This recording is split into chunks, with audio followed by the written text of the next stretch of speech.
When did a feeling of we need to get out of here immediately save you?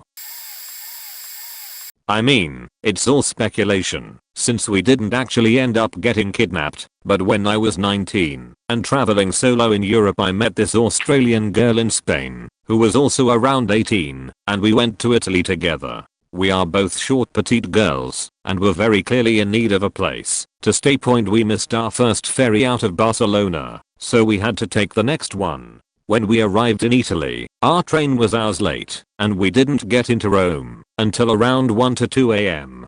We navigated the sketchy streets by the Termini train station, and finally found our hostel. The check-in lobby was in a small dingy room that appeared to be a closet. The man working reception looked us up and down, and told us there was no room for us there anymore, since we were late, but suggested we stay in their sister hostel. Desperate, we agreed. He took us downstairs back to the alleyway, where we were greeted by a large man in dirty clothing. They spoke to each other in a language other than English/Italian, and led us outside. We walked down a couple alleyways, until we got to an unmarked door on the side of a building. One of the men made a phone call, again speaking in a different language. We found it odd, since everyone could speak English, but they chose to speak in a language we didn't understand. A man cracked the door open just enough to poke his head outside, and upon seeing the other men fully opened the door and let us in. We walked down the stairs into the sunken room, which was lit by black lights. At this point it was me, my friend, and 3 large men. The reception was a dirty room containing a couch with some dirty sheets laid over it. They told us the rooms were in the basement and to follow them. We walked down a set of stairs, one man in front, followed by my friend, followed by another man behind her, followed by myself, and the last man behind me.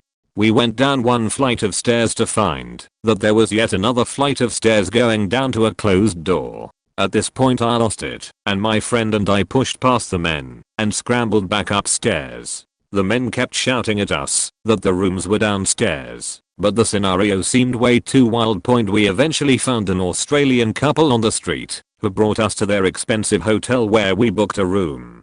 The next day we searched the internet for the sister hostel they brought us to. Can't remember the name they gave us. We found the hostel online, but it was very clear that this wasn't where they brought us. The hostel boasted beautiful views of the city, so clearly a few levels above ground, and was immaculate. We were definitely in some weird blacklit, dirty basement. We thought for sure that we were going to get kidnapped and sold into the sex trade that night.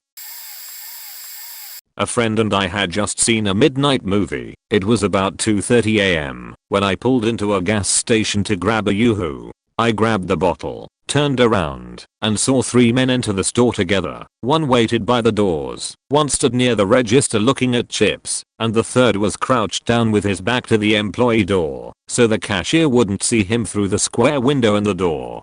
They all look at me at once, and then try to ignore me, acting like they are just casually positioned around the cashier and door. I walk up, put my yoo-hoo on the counter. The cashier turns the scanner, and basically tells me with his eyes, "You do it." I ring myself up, drop money on the counter, and walk as normally as I could past the man by the door, and out to my car at what seemed like the furthest pump from the store.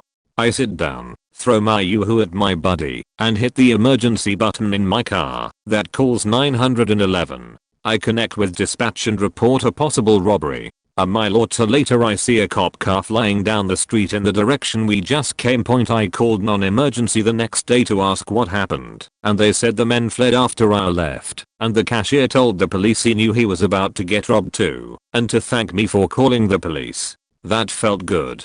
What didn't feel good was my buddy, in all his nervousness about what was unfolding as he was listening to me recount everything to dispatch, thought I just gave him a random yoo-hoo, and chugged that thing down like a starving infant with a bottle.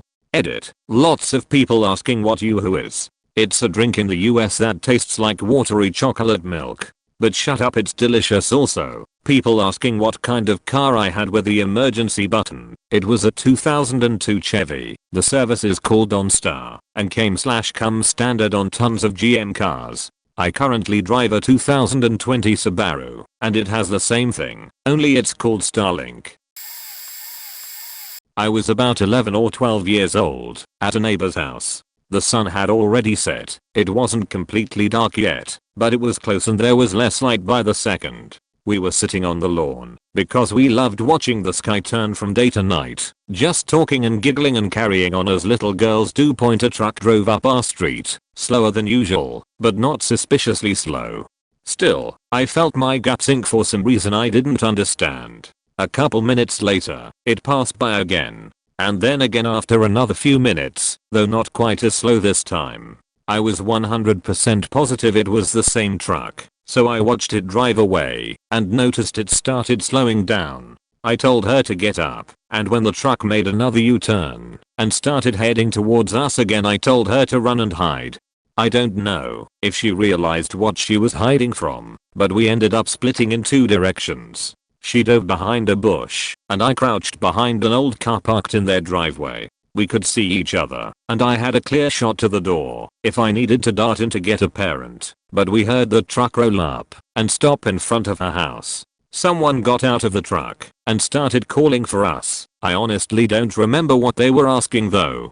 We just kept our eyes locked and tried to stay as still and quiet as possible. We probably should have screamed, but I think we were both too scared.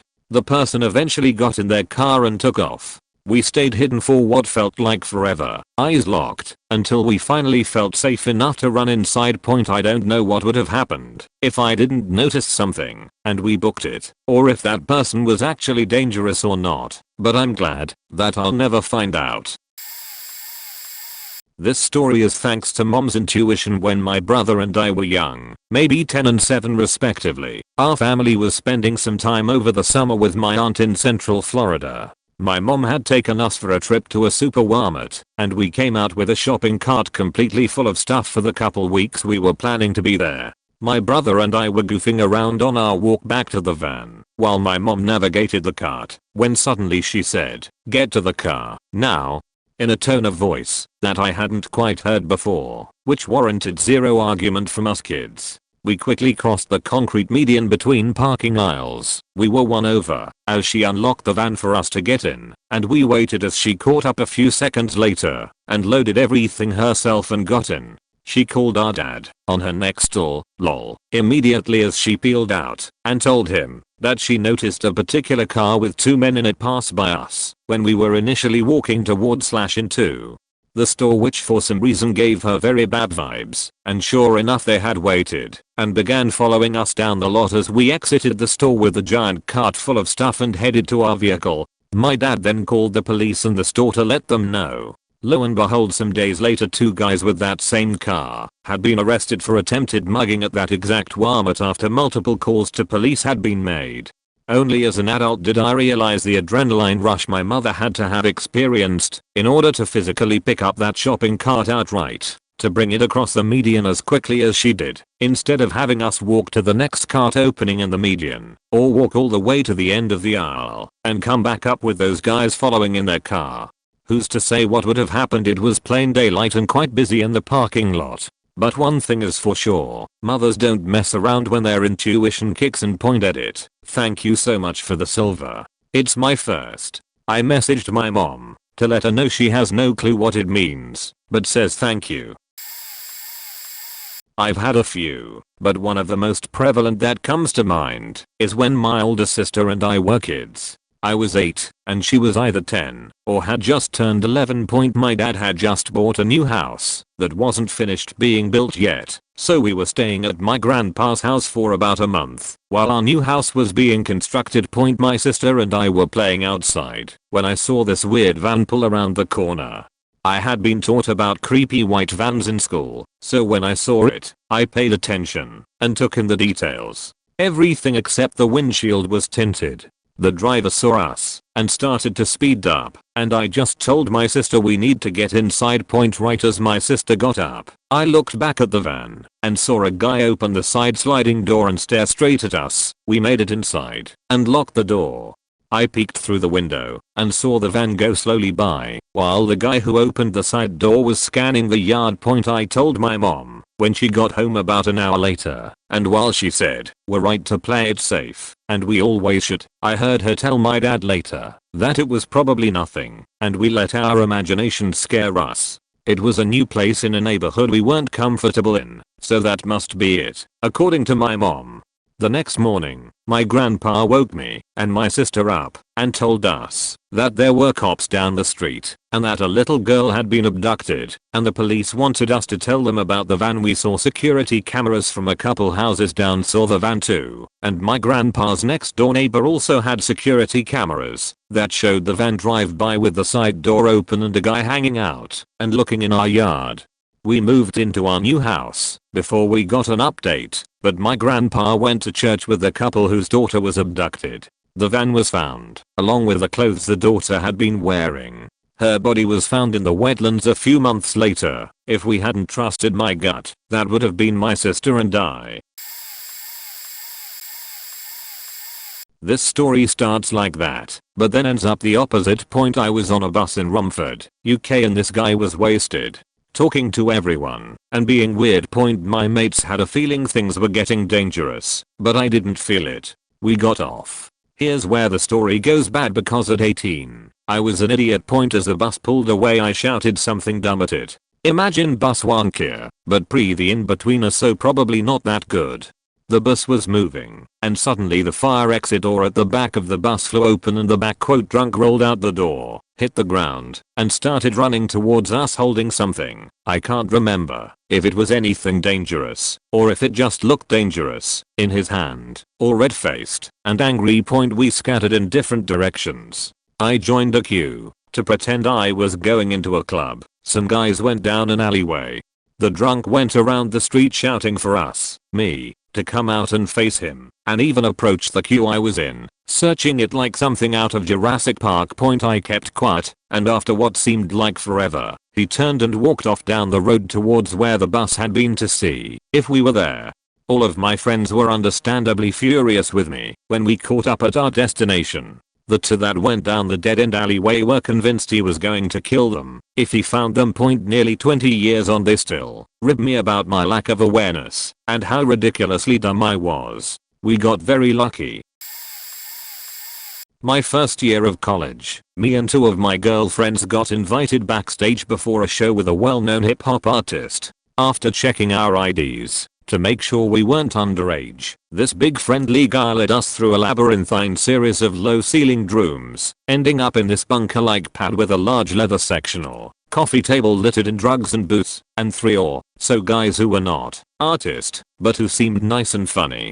While we all chatted, those 3 guys turned into 5, maybe 6, including some stary and silent types. These nice and funny guys kept pressuring us to have the coffee table stuff, while we made increasingly smiley, high-pitched no thank you, but at a little point suddenly, we heard the show starting, sounding so far away. I said, "Oh, if artist isn't coming backstage before his set, let's go back out, so we don't miss it." One of the guys says he'll be smoking a joint with us on stage in like 15 minutes. Don't you want to wait to do that with him? That sounded cool, so we waited. Everyone in the room got increasingly faded. But then the artist takes a break between sets to smoke a joint, and they take us to meet him. Unfortunately for us, he's stoned/zoned past the point of speech with fans. He doesn't look at us, just his friends. He turns back to the crowd. His posse move us to the darkened edges of the stage, just behind the curtains, and I'm feeling dizzier now. Feeling confused now. Not sure whose hands are on my body now. My friends are on either side of me, and they've each got a guy behind them feeling them up, which is basically the only way I realize that I too have a guy behind me feeling me up. We are ushered backstage again, each of us with at least one guy right at our backs. Things are sort of liquid. I'm told that I'm about to get my head, which felt rude, but also like a joke. In hindsight, it probably wasn't. We are being physically led to a room I can't remember seeing before. My friend calls out to me, and our other friend loudly, in a candy sweet, flirtatious tone. "Hey babes, I have an idea. It's gonna sound crazy, but like what if we, haha, just come here." She yanks us into a hug, with her hand sliding down to our, as like we're all about to make out. Then she hisses, completely cogent for a split second, "We have to get the fuck out of here. Right now. Just follow me," and she literally grabbed my friend's hand, who grabbed my hand, and she faking dragged us power walking out of this maze-like backstage complex for what felt like 5 minutes without saying a word, or making a single wrong turn, or meeting a single locked door. Those guys didn't know what happened. We went from catatonia to teleportation. She didn't stop dragging us until we were out of the venue and several blocks away. TLDR, probably almost got non-consensually group gangbanged backstage at a concert, till my friend got a bad vibe so powerful that it temporarily turned her into a spatially gifted superhero. Was at a party a long time ago. There were a bunch of guys from a local gang there, but I had grown up with many of them, so I didn't think it was a big deal. A guy walks in, and the whole sound level of the party went down noticeably. I didn't know the guy, or what was going on, but everyone all of a sudden looked super nervous and uncomfortable. The guy who walked in didn't seem to notice, or maybe care at all, and walked around talking to people who clearly wanted nothing to do with him, or whatever situation was brewing. He walked up to me and started talking. I honestly have no memory of what he said, but I do remember looking over at the gang members who were 100% staring right at me. That is when the feeling hit me, and I decided to call it a night, and left. Woke up the next morning to over a dozen texts talking about how that guy had apparently snitched on one of the gang members and they nearly killed him after I left. The part that surprised me more is that for some reason those gang members had also severely beat many people who that guy talked to at the party. I was able to reach out to a couple of them to clear the air that I didn't know the guy or what was going on, but I was told I avoided a very rough night of misunderstandings. I saw the guy several years later working at a food truck of sorts and we talked about what happened. Apparently they did like a ghetto crucifixion, nailing his hands and feet to 2x4s and then beat him with random objects they found around the house. Crazy enough, he is relatively fine now as I understand it. TLDR went to a party where a gang almost killed a snitch. Left early enough to miss a ghetto crucifixion of the snitch and a beating of my very own. 6 years ago I had a photography internship at a newspaper and borrowed my friend's camera for it. It was during the monsoon, so one night, while riding my motorbike, I decided to stop halfway on my way home to see if I could catch some lightning. I stay far from the city and I just happened to stop in the middle of nowhere with no street lights or anything. 3 men on a motorbike pass me. Yes, 3 on 1. I don't take notice until I saw them make a U-turn and pull up to where I was.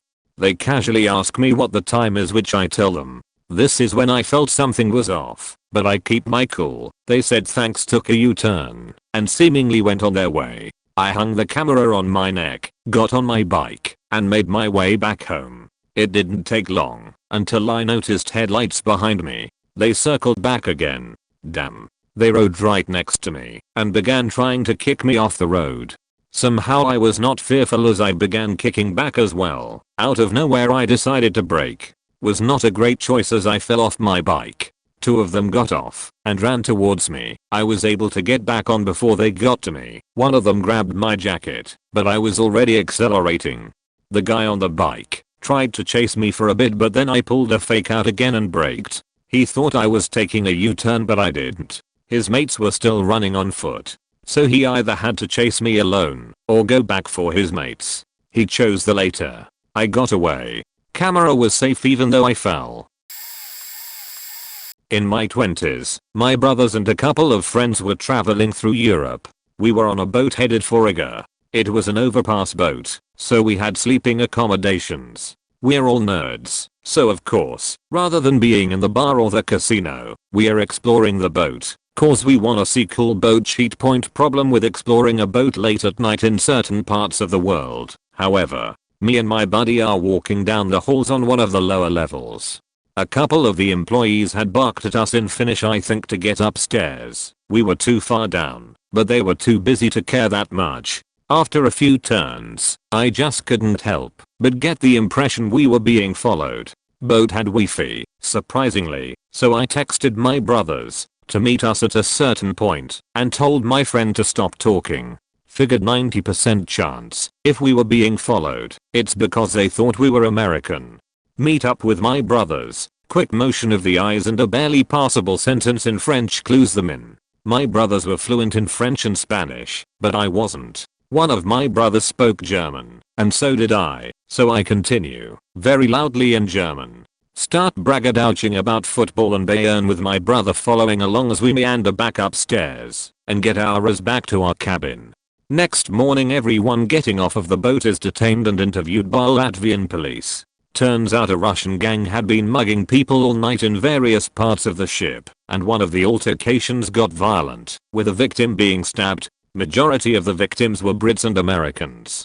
I'd never really felt a I need to leave instinct before, and I still attest that it could have been purely coincidence, but I'm not going to argue against that feeling either. There was no downside to leaving and going to bed, and many possible downsides from lurking around there. Can't remember the exact year, but it's got to be around 05. I was newly married, and my husband had an accounting job he had to do in Las Vegas, so his firm put him up in a suite over the holidays, which meant that he'd be in Las Vegas for New Year's. That year there was an event planned for the Strip where there was going to be a lot of fireworks for the countdown. Kind of like a Las Vegas version of Times Square on steroids.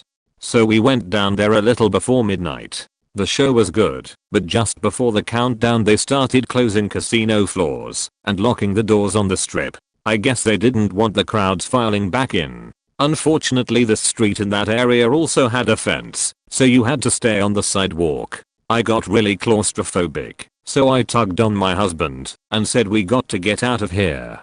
So we just started making our way through the crowd towards the side street when the countdown happened. We still got stuck, but luckily we're a little more out of the way. When the countdown was over everyone left at the same time, but there was nowhere to go. People started filing off of the pedestrian bridges, shoving and pushing to the point where I was actually lifted off my feet and just shoved by the crowd.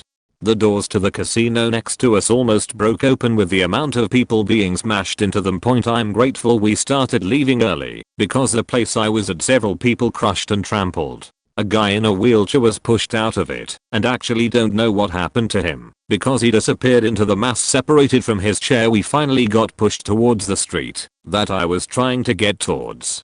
There was like 6 cops just sitting there doing nothing. From their vantage point they couldn't see any of the crush. Though I have no idea why they couldn't hear the screaming. My husband went and talked to them, and they went off running to do crowd control. Later found out several people got injured. Never did find out what happened to that handicapped guy. We were so amped up on adrenaline that we just decided to cut out early and drive home that night.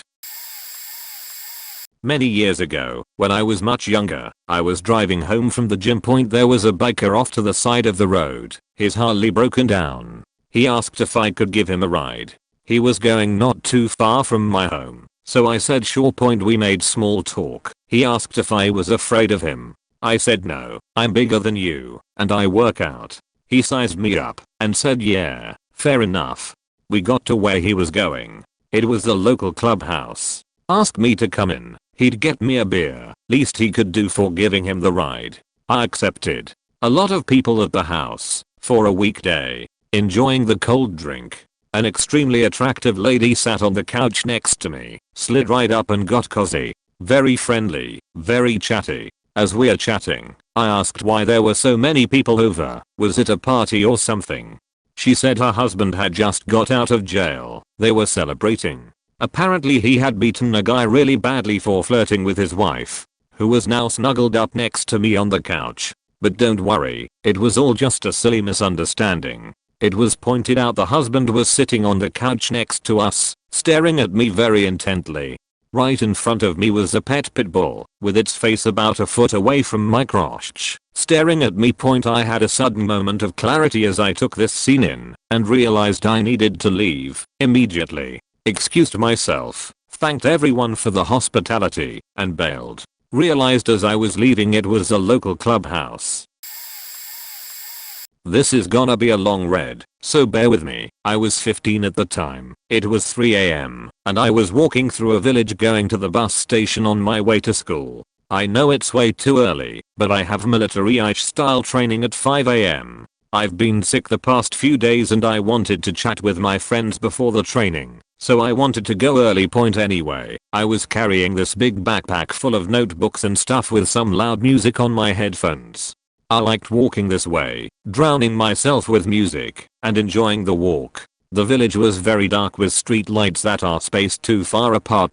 As I was walking, I saw the headlight of a motorcycle moving towards my direction. I couldn't really see behind the headlight, but something felt off. Maybe it was because it was the only vehicle there, or the fact that it was moving slowly and quietly, the exact opposite of how riders do it.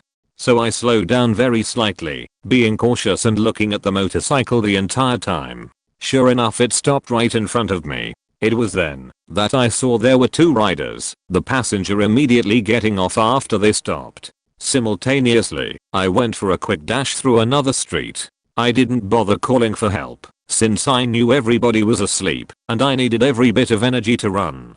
When I gained some distance, I looked back to see what they were doing. They were very surprised with my response. They also happened to be right below a street light which was reflecting light off of something on the passenger's hand. Fuck. A gun. This scared the shit out of me, so I ran faster until I was out of their sight. Didn't seem like they chased me, and I hid behind some plants. I was scared as fuck, didn't know where to go. If I stay, they might find me. But my house was far enough that going back was also risky. I just observed. I could hear the sound of a motorcycle. I don't know if they were looking for me or for a different target. In the end, I was able to back home safely. I was traumatized after that, but I learned two lessons. First, I never played loud music on my headphones while walking regardless of what time it is. Secondly, I'm always observing what's going on around me, and I always look at people in the eyes. It helps when they know that you're aware of your surroundings. I didn't go to school that day. Anytime I'm out at night and a guy starts to catcall me, I should tell a story. I worked in the city and this day I got off late at night. I usually feel safe and shit, but this day I thought I should get on the first train that comes. Even if it's the one I need to transfer trains, I usually wait for my train cause I hate transferring. I see this group of men near the train stop, and they start yelling at me, "Yeah girl, get hurry, you'll miss the train, or you should hang out with us instead of getting on the train." And other shit I'd rather not mention, as I just missed this train, and so I had to wait like 10 minutes for another one, and so I walked down and stood at the other end of the stop, so I didn't have to be near that group, and if they got up to go to me, I could book it to the next stop, which was at this plaza, and even at night more people are there. They ignored me cause I don't think they realized I was at the other end, or they were so out of it cause drugs, or they were drunk. And so they realized I was there. They again started saying stuff to me, like you should come over here and let us warm you up, or it's gonna be a long time till the next train, which he was wrong cause the train was coming, and so the switch to we should sit next to you in the train, or don't leave us, come play with us. Along with other stuff, they started to get up to walk over to me. The train got there, and I ran on. I don't know if they got on the other compartment of the train cause you can't walk to one end of the train to the other. It's really just two trains, and one of pulling the other. I also don't know if they didn't have a ticket to get on, or whatever, and so that's why the trains at night do more ticket crackdowns, but they didn't follow me to my side of the train.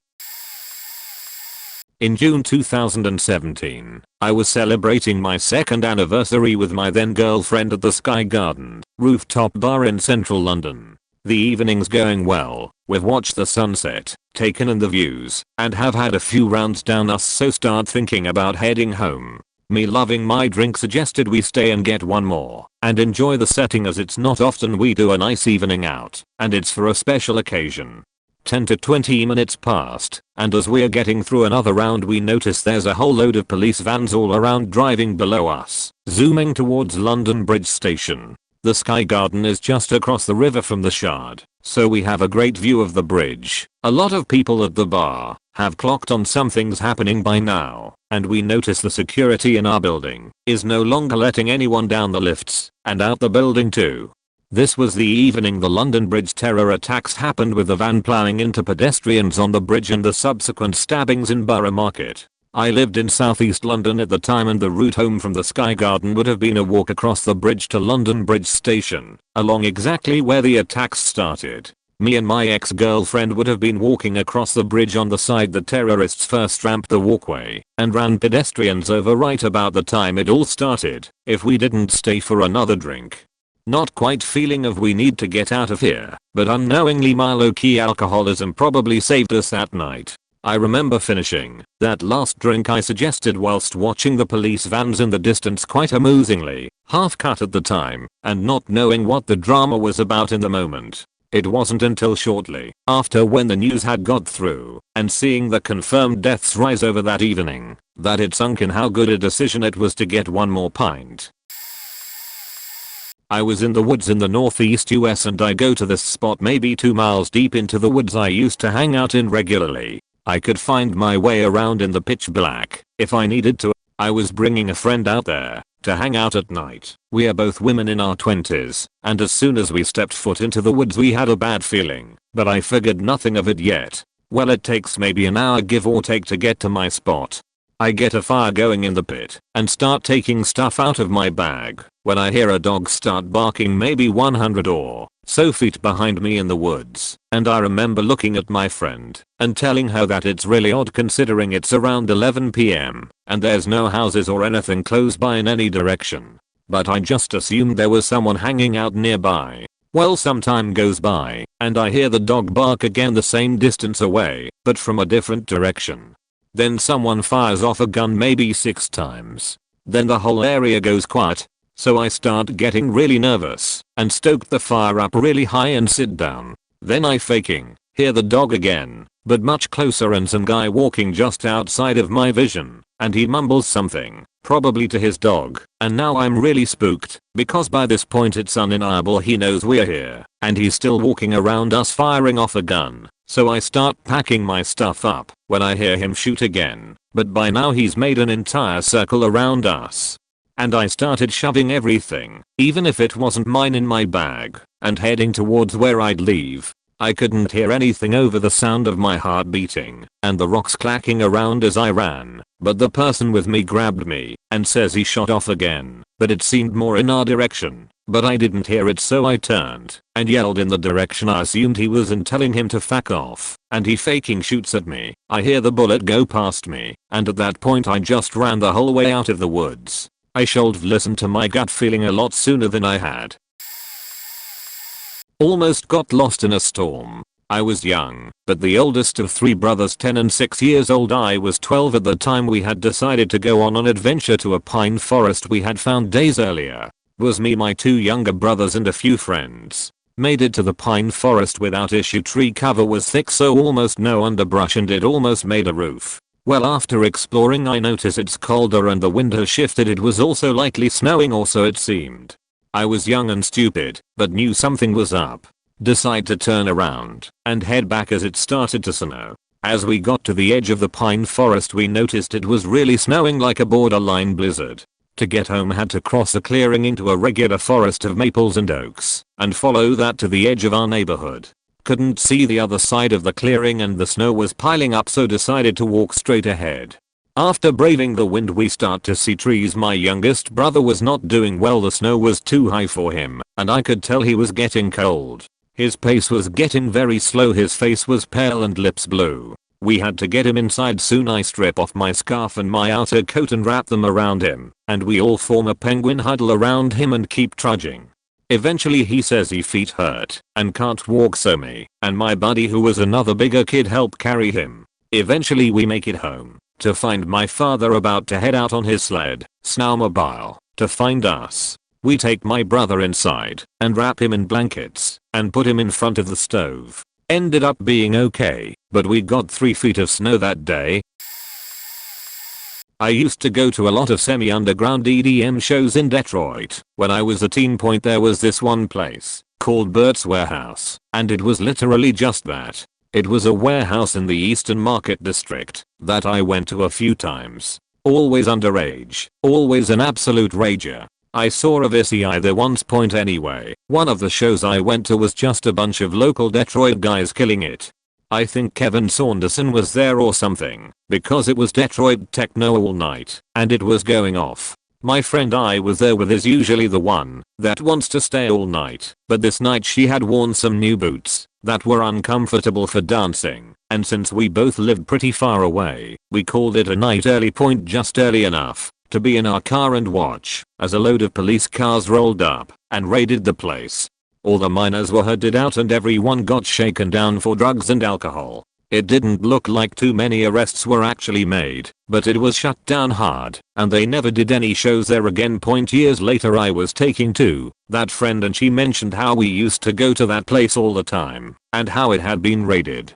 She lived in Detroit at this point, and apparently through talking to some others who knew it, that place was not only not a real venue, but also a huge drug front. Well, I tried looking it up, and it wasn't a thing. Bert's warehouse was actually just a warehouse we illegally partied in, and where Detroit's techno roots and EDM underground scene was very much alive. Glad I got to experience it. My ex was not well mentally. Over the years his mental health got worse and worse, and he became violent. Fortunately not with me physically, but I was mentally and emotionally abused for 4 years. No, it's not that easy to just leave. The day it hit me that I need to get for this relationship, we were alone in my mom's house where we were living, and he had a psychotic breakdown. He was yelling and breaking things, pacing and talking to himself, and I was just sitting on my bed with my mom's Pomeranian crying and shaking. I was so scared and confused. Then he came back into the bedroom holding big kitchen knives in each hand. In a really creepy voice he says, "You better leave before something bad happens." I remember grabbing my purse and the dog, running to the front door to put my shoes on, and right as I'm about to leave he comes into the living room, still holding the knives, and in a completely different tone of voice, childlike and innocent, says, "Where are you going? Please don't go." I got the fuck out and didn't come back until later. He was okay after a while, but when he went out of state to visit family, I ended it over the phone, and he was very angry. From that point I had to hide out at someone's house, my now husband, and wait until he gave up looking for me. For some reason he cut a huge gash in his face, and while covered in blood, went to my mom's house and best friend's house looking for me. Eventually he left me alone, but not before making death threats. TLDR, I was almost stabbed to death by my very sick ex-boyfriend and he stalked me after I broke up with him. A friend and I were on our way to the airport to pick up my family. Upon reaching the intersection, before we turn onto the main highway, we noticed some rails were bent and weird. There was a truck also parked in the road on the left lane. As we got closer there was a cloud of white smoke in the middle of the road and we slowly approached it and proceed to drive onward. Quite dumb of us, but there was no warning cones or signs set up, no people blocking the road.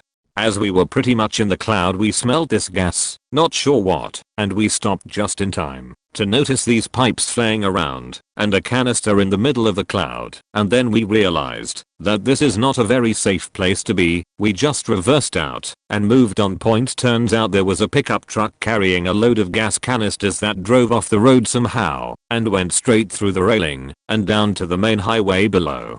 When we made it to the other side at the other entrance we saw some people and a medic team there with the vehicle overturned and more gas canisters spinning about in the road.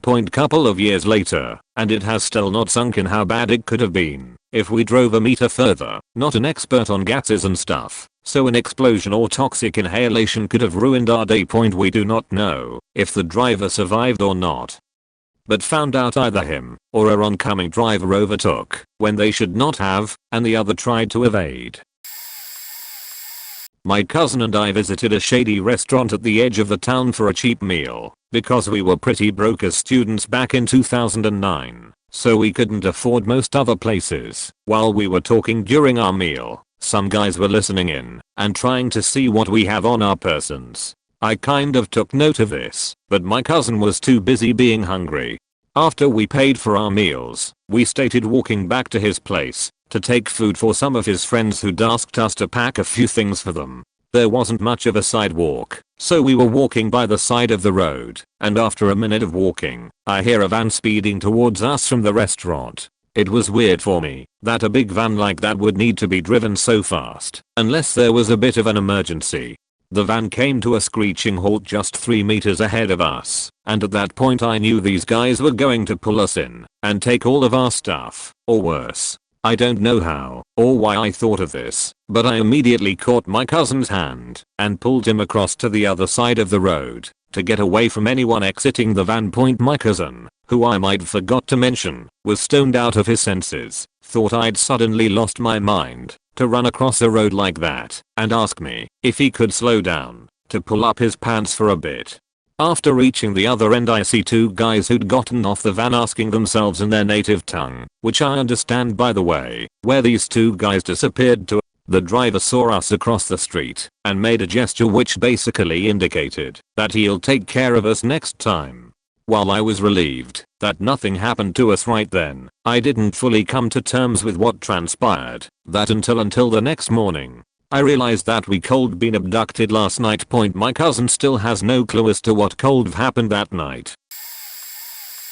Years ago, my then boyfriend and I went to a convention with a mutual acquaintance, since he offered to be our ride for free. But instead of going straight home after the con as we agreed, the guy then decided to hang at the after party for a little bit, and as half an hour turns to 1, and then 2 and 3, I start getting a little impatient just sitting in the corner of the club we were at, plus the music was extremely annoying. So I decided to step out for a bit of fresh air, and by the time I elbowed my way from the corner to the exit, I was so agitated that I basically flung the club door open, upon which I was immediately met with a police officer just standing there, a meter from the door, looking down at me. I give him the deer in the headlights look, then greet him, nod and walk by to the end of the street, pacing around for a few minutes. The club already had 4 officers standing in front of it, and another police van pulled up as I was assessing the situation. I've never been in that situation before, but the idea that they're gonna storm the club kinda began to crystallize as even more of them lined up, as if waiting for an order, and that would be really bad, because I was a minor at the time, and also because my ex didn't have any ID on him, which would cause even more problems. So I walked back in past the whole row of officers, saying hi as casually as possible as I walked by. I think that me being a girl in a cute dress helped my case a lot there tbh. Once back inside, I immediately went to get my ex and told him we need to go. Yay. I talked to our buddy. He said soon. No, you don't get it. There are cops outside. No. More words needed. We bolted out and made it to a nearby park before texting our buddy who was still in there. Some time went by with no reply until he called us to give us an update on what happened. Apparently, there were several noise complaints called in, and it wasn't the first time the club was raided because of either noise or drugs. A bit after the two of us left, the police stormed in, lined everyone up outside, and did a head count. The place was at the exact capacity they were registered to host. So not only did I manage to spare us having to deal with that, but I also coincidentally got the club owner out of a pretty hefty fine for going over the guest limit.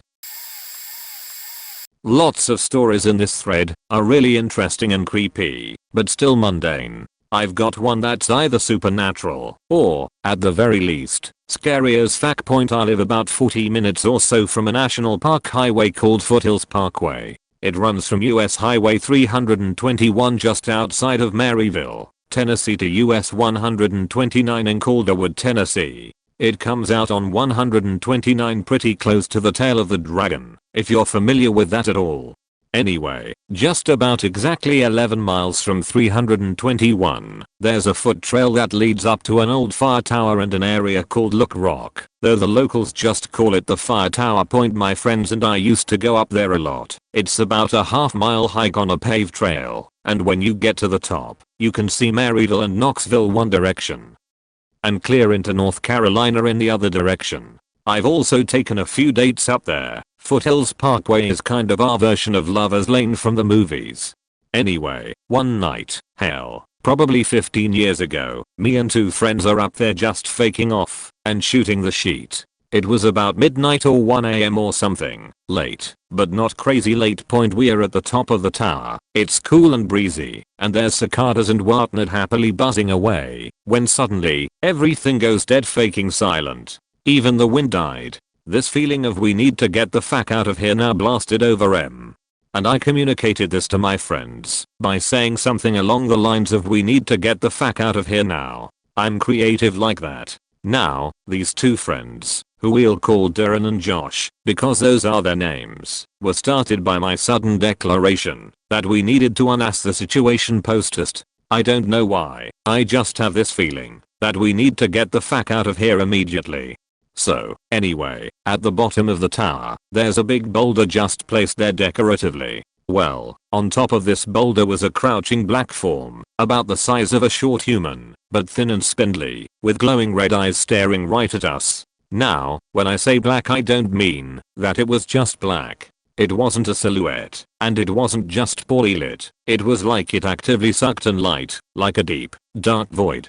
Like it was painted with that Vanta black sheet. I locked eyes with it for a second, and then it just vanished, leaving a wavy distortion in the air, kind of like when you're at a cookout, and you see the wavy heat distortion in the air over a grill. Kind of like that, except it was on a rock at the top of a mountain at night in 50-degree weather. Neither of my friends saw it, just me. Josh, acting tough guy and devout Baptist, said something along the lines of, well, I'm not scared of anything. Something something, armor of God, something something, devil can kiss my ass, something whatever. And continued to talk shit as we double timed it down the mountain point. The trail from the tower passes an air quality monitoring station probably a couple hundred feet from the tower. Then in another 100 or so feet, the trail forks. You can go left straight down the ATV access trail to the road, or to the right down the foot trail that leads to the parking area point right before the turn in the trail. I noticed an extra set of footsteps. There were mine, and Josh's, and Aaron's, and another set. I turned around, and standing right behind Josh, who was still talking shit, was another heat distortion, only this one was about 7 feet tall, and shaped vaguely human. It was hunched over him, like it was about to grab him. It faded away as I watched it, and the fourth set of footsteps stopped. I'm not sure what I screamed at this point, but it was probably some combination of Jesus fact sheet God, and whatever curses came to press. We turned down the trail to head for the car, and triple timed it. The trail from the fork to the parking lot is the longest and darkest section. It's a winding trail down the mountain that puts you within sight of the parking lot long before you can actually get there. Halfway down the trail, there was a spot where a tree had fallen onto another tree and gotten pinned where the trunk of the standing tree split, creating kind of a triangle shape. Crouched on that fallen tree was the same black form from the boulder with the same glowing red eyes. It stared at us for a second, then vanished, again leaving that heat distortion effect behind. We made it back to the car without incident, then high faking tailed it down the mountain back into town. I drove far faster than was reasonable or prudent. We made it back into town and dropped Josh off at his house. I was backing out of Darren's driveway having just dropped him off at his house when he came running back to the car with his phone in his hand waving me down. Josh just called. We need to get back to his house now, he said. So, we proceed back to Josh's house. He lived alone in a little single wide trailer on his parents' land in the holler a few miles off the highway. When we got there, every light in the house was on, and he was lying in bed, a Bible in one hand and a .45 in the other. According to him, what had happened was that he was getting ready for bed and had turned off the lights when something changed. He had a window in his room and there was a light outside, plus a night light, stereo, alarm clock, etc. all brightly lit as normal, but nothing was casting a glow. He could still see the lights, but the inside of his room, except for those points of light, was completely pitch black with no ambient light at all. He said he couldn't even see his hand waving in front of his face, except when it occluded one of the lights. Then, he said, he heard a growling noise and something grabbed his throat. It growled in his face and he could feel it staring at him and choking off his air. He couldn't breathe at all. Then, as quick as it had come on, it was over. The strangling hand was gone, the lights were normal, and the cicadas were back. When we got there, we made a circle of salt and stayed inside it. I'm not sure which of us had that idea, but it seemed like a good idea. We prayed with him, and he read some Bible verses. I have no idea if any of that did anything, but again, it all seemed like a good idea. We never heard from the thing again. I'm firmly 100% convinced I saw a demon that night. 0/10 do not recommend. I was visiting my Thai friend in Bangkok. I was leaving for my flight back to Australia and asked her to communicate with the cab driver for me. No Uber is Thailand, so she comes down and it's been 20 minutes, but there's been no taxis the whole time. But all of a sudden we see one of those shared car/ute things. It looks super dodgy. It's literally a few rows of wood planks as seats on the back of an open ute truck, and it apparently said airport route on the sign on the front. So my friend goes and organizes it with them as I hesitantly get on.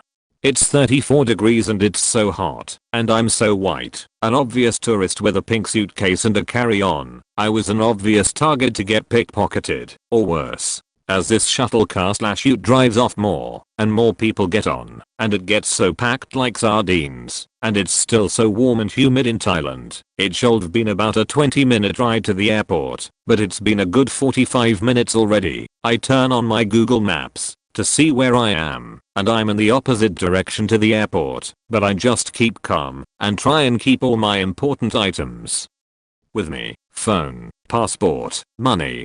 After another half an hour, I'm the only one left on the car, and it starts to turn off the main road and down a dirt track further away from the city and stops under a freeway bridge, and the lady in says airport over and over until I pay her the 5 baht for the trip, and they drive off and leave me in the middle of faking nowhere in Bangkok under a freeway bridge.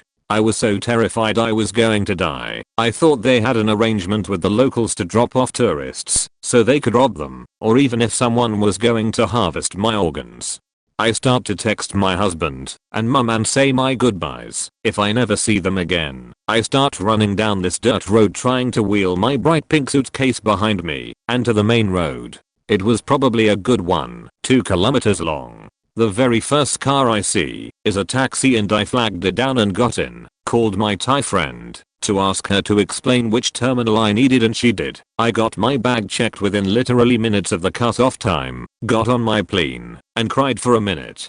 Basically I had that get the fuck out feeling about 5 minutes into the car ride, but I convinced myself it was anxiety and nothing was wrong. I didn't want to offend the old couple driving the car, but I should jumped off so much sooner, and I regret not listening to my gut. Sorry for the long post.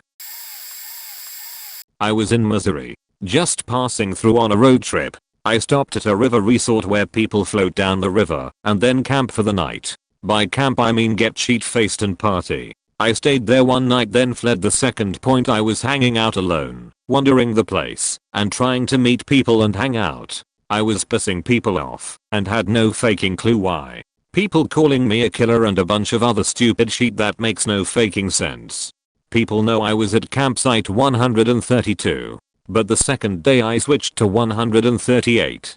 So my car had moved. Late that night 3 cop cars went to site 132, pulled everyone aside, and began searching the cars of the people camped there, who had only arrived an hour before. My old campsite. Someone called the cops to come get me.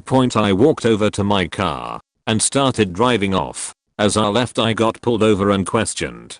I can take you to jail for 3 things you did on the highway. I don't know what the first 2 were, but I swerved so I wouldn't hit that girl on the side of the road. He decided to let me go. He went back to the resort. As soon as he was out of sight I sped the fuck out to there. 15 minutes later I got a bad feeling, so I pulled into a gas station and parked out to site. 3 minutes later, cop car comes speeding by. 5 minutes later, another 1 point. They were looking for me and they were going to kill me. Moral of the story: fuck Missouri. Never go there if you value your life. Went to Lanzarote with a group of friends a couple of years ago. We stayed at a closed resort on the other side of the island for the most part of our trip. The place was pretty relaxed and crawling with European tourists. One day we decided to head over to the other side of the island to the city center to eat at the local restaurants and to get a feel of the life outside of this resort bubble we were in. After some eating and walking and good times, it got late and some of my friends decided to take a taxi back to the resort. The sun had gone down hours ago. I decided to stay a little while longer, and one of my friends didn't want to go back either, so the 2 of us decided to go on an adventure. It was quite hot and humid this particular evening. I, 6,5, was wearing shorts and a t-shirt. My friend, 5,9, was wearing pretty much the same, but he also wore a cap. We were both in running shoes. The reason I'm telling you this is relevant as we go along. After a little while of some more walking and talking about big and small things, we came upon a group of old approximate 50 to 60 years old, men hanging out and selling souvenirs. We said we didn't have any money, lie, because we didn't want to buy anything. Then they offered to trade, so I showed them a box of matches I fished out from my pocket. Seconds later I hear a gravelly Irish accent behind my shoulder saying, "Don't show them what you've got, they want to see what you have in case they want to rob you later." This mysterious Irishman got us away from the creepy salesman and the three of us started walking together. A mysterious Irishman was better than intimidating salesman, we thought. I know it looks sketchy having a grown-up walking alongside two 18-year-old boys in Lanzarote, but HMO. This dude was incredible. He was a former kickboxer, served 20 years in the army, lived and traveled all around the world. He even cracked jokes. Now, I never double-checked his history or any claims he made. However, naive 18-year-old me bought it, and he seemed to live up to it, just by looking and listening to him. This is the part of the story where I reveal the reason why me and my friend stayed behind when the others left. We were looking for weed. As simple and childlike as we were, because it was decriminalized there, to a certain degree. We inquired with the Irishman and we would certainly get us some from one ACQUAINTANCE or another. So the three of us went looking for weed in between the poorly lit streets at night. After a while we saw three shady looking dudes hanging out in an abandoned lot and we all knew. The Irishman told us to stay back and let him handle it because he knew how to, and we didn't. Fair enough. After the Irishman went up to them, it didn't take long before we started hearing aggressive yelling and seeing provoking hand gestures. The Irishman returned empty-handed and told us to promptly turn around and walk away, fast. They started following us and kept shouting in Spanish, things I could only imagine. We were alone in a foreign country, chased by three angry drug dealers, and our only hope was this Irish stranger slash kickboxer slash army veteran slash occasional marijuana smoker. In retrospect I would say that we were in good hands. What we quickly realized was that this guy was the freaking Quasimodo of Lanzarote. He knew which alleyways to take, make a left here, pick up the fucking pace LADS, don't look BACK. Those were the longest minutes of my life. When we were safe he told us one of the dealers caught a sight my friend's cap which made him look like a Spanish mainland narc, and assumptions were made after checking out the rest of the ensemble. Turns out the Spanish mainland police sends narcs down as a way of slamming down on drug trafficking. The mysterious Irishman kept us safe the rest of the night.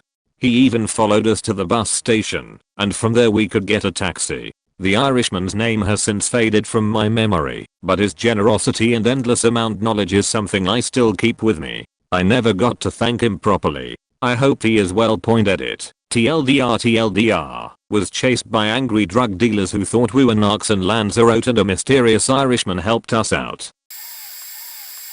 6 years ago, I, 27 at the time, had just gotten out of rehab in a state I wasn't familiar with. My mom sent my final paycheck from my job and I needed a cell phone, so I walked to the Metro store in the dark, 6 or 7 p.m. It was closed. A guy pulled up saying, "I can give you a ride. The other store is 10 miles away and is open late."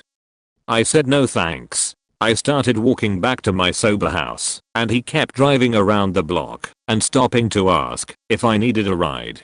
I finally got to the corner where my house was and ran into the gas station. I saw a man there, not much older than me, 30s, and I ran up to him and hugged him. He went with it. I checked over his shoulder and the guy sped off. I let go of this man, told him what happened, and I was sorry I just grabbed him like that. He paid for his purchases and told me to stay put so he could check for the vehicle. It was gone. I walked the half block home.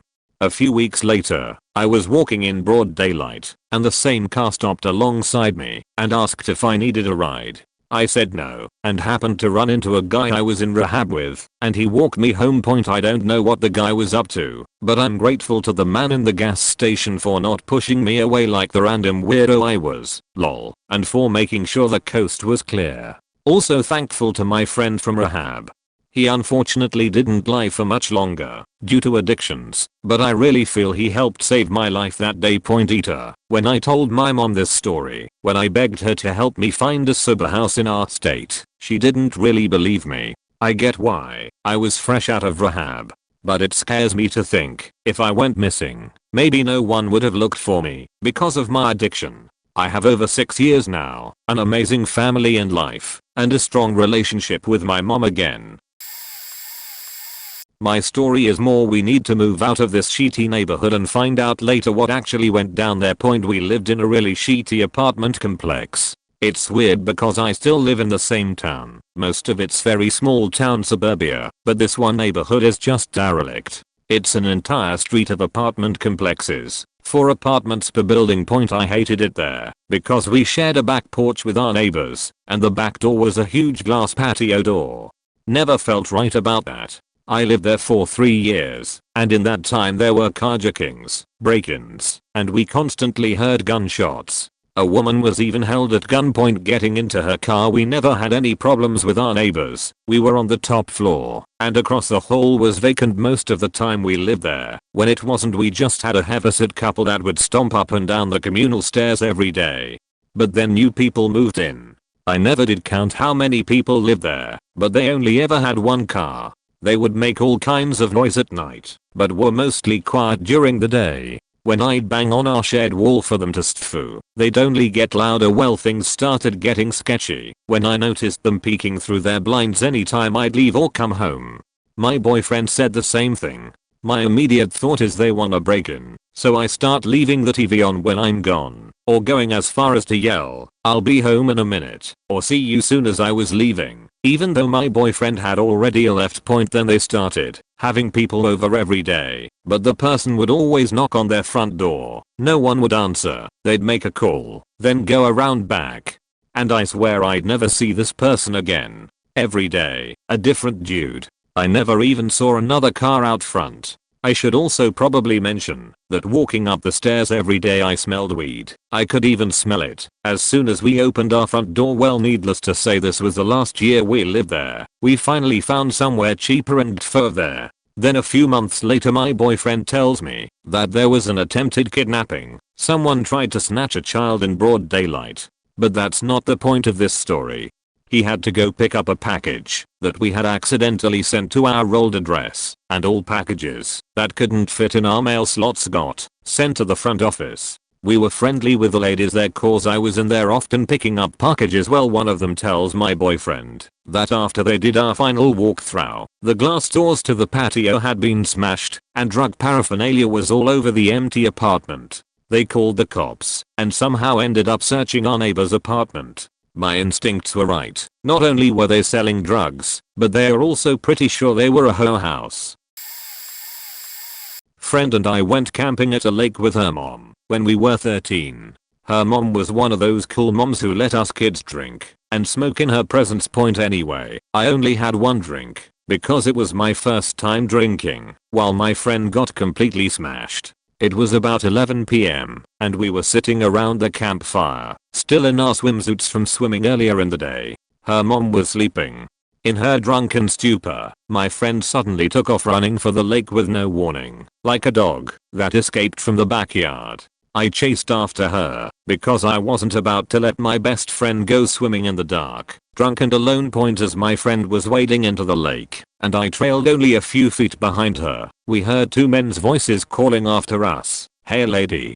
Only about 50 yards away were 2 stumbling drunk men, still holding on to their beer cans. They waded into the water after us, trying to talk to us. We clearly looked and sounded like preteen children.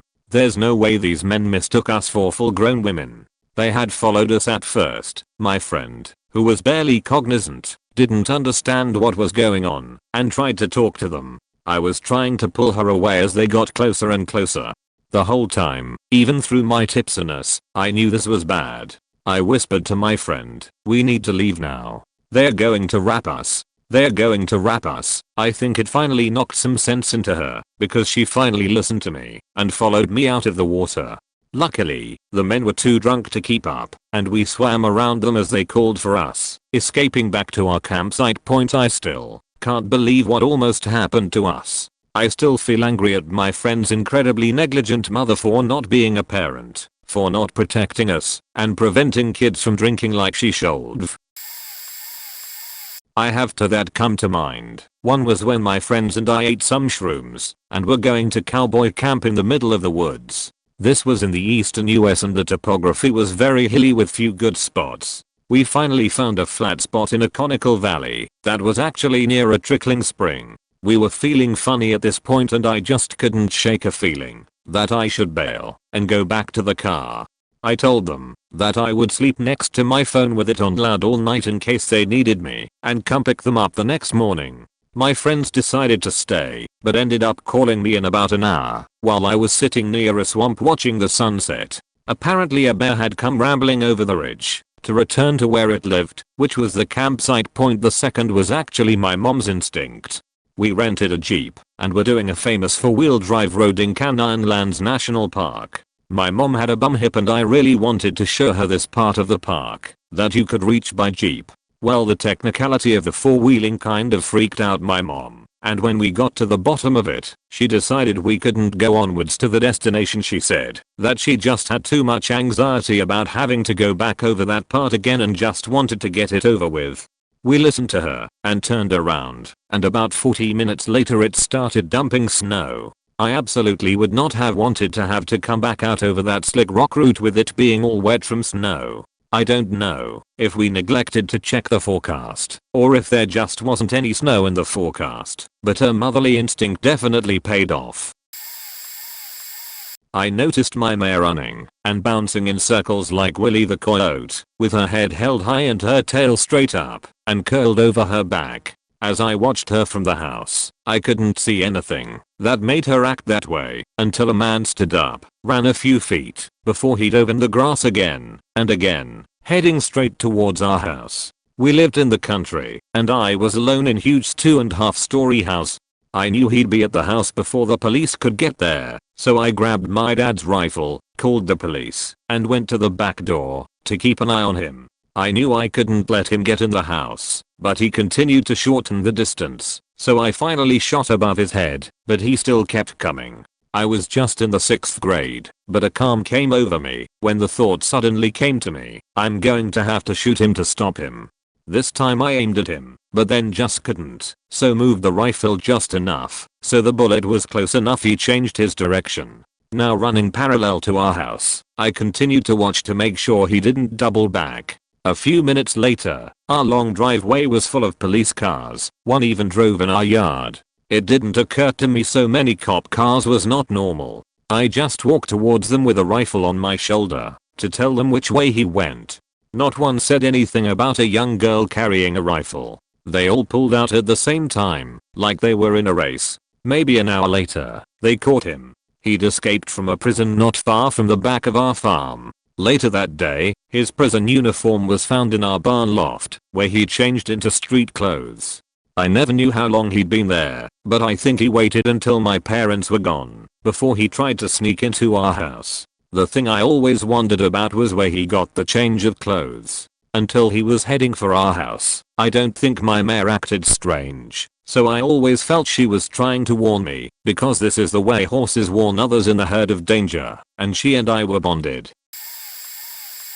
Reverse answer here. There was a time when my brain was screaming to get out, but staying calm may have saved my life. I was working for Comcast as a textee the time. Mere mid-20s white guy was working at a house with a woman well into her 60s and her son who must have been my age or older who were both black. There was another white man there, who by appearance sake looked to be dating the mother.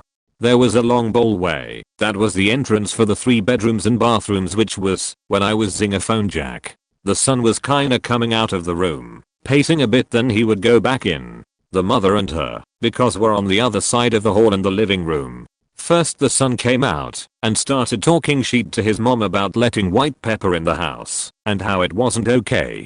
She nicely explained to him that he was a grown-up living with his mom and doesn't dictate who does or does not come into the house. He argued a bit, then went back in his room. A few moments later he returned with a laser pointer and the convo and anger escalated. Keep in mind, I'm exactly between all this and in an enclosed hallway. After a few minutes of this, he goes back in the room.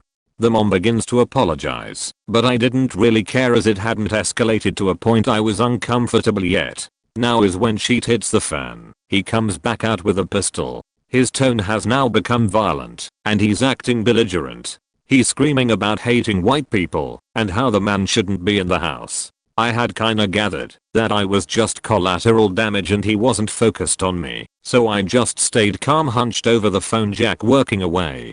The argument then went from son and mom to the guy getting involved. The son rushed past me, and they began to fight. The fight went for about 2 minutes with the mom screaming, before they both went outside to finish. I finished the phone jack at this point, so I began to fill out the paperwork when the son's friend came in profusely apologizing to me. I told him that I was safe, so it wasn't my problem anymore, and left. On the way out, I saw an ambulance taking someone away a half block up, so I could only assume the worst, but I never went to look into if the son shot the guy or whatever. Moral being, if I had jumped up out of fear to leave, I was the first thing between everyone else and a bullet. Okay, so my family and I went on a holiday to the Netherlands, Den Haag. We stayed on the high street in the new Novotel Point on our last night. Everyone was being boring, so I decided to go and get wasted by myself. Went to a bar and sat drinking beer after beer, chatting to the locals. It was quite nice. Eventually I started moving on towards, I think the square is called Kottermet. Dutch Redditors, please correct my spelling. I was looking for a place called Miller's, which had been to years before when visiting my friend Point. Anyway, I find it, but every place there is closed, cause it was a weekday. I then leave and start walking. I came across a group of uni students on bicycles, who told me to hop on, and we ended up at a bar called Gabba, and I bought them drinks. Unfortunately the place didn't take cards, so I went like 10 meters down the street to an ATM point. After taking cash out, all the beers I drank suddenly hit me all at once, and I didn't know where the bar was. I asked this group of 3 guys, Moroccans.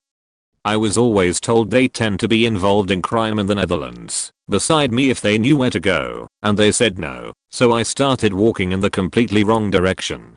About 5 meters down, one of the guys run up and says he knows where I'm going, and we start walking. He offers me a few togs of his spliff, and I take it, and we are just walking and walking. Eventually I realize he was trying to get me more and more faked, and he kept telling me he knew where I had to go. I kept trying to hint to the few people we passed that I was in trouble, but people were blur. Eventually I started panicking, cause the streets were empty and my fight or flight started screaming at me. Point that was when I saw a car driving down the street and tried to flag it, when the guy suddenly got really angry and started screaming, "I know where you're going." First car didn't stop, so I continued walking, and eventually a taxi with its light off drives towards us. I literally jumped in front of the taxi, flapping my arms, and the lovely guy stopped. He had a passenger in the front and they opened their windows.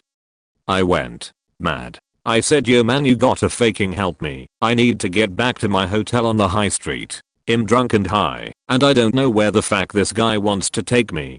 The driver took one look at the passenger and went, "Get in man, we'll take you." Right then, my friend just bolts off like the hounds of hell were on his heels. Eventually in the cab I told them the story and they just nodded and agreed I did the right thing. I was so grateful that for what was probably a €5 trip I gave him €50.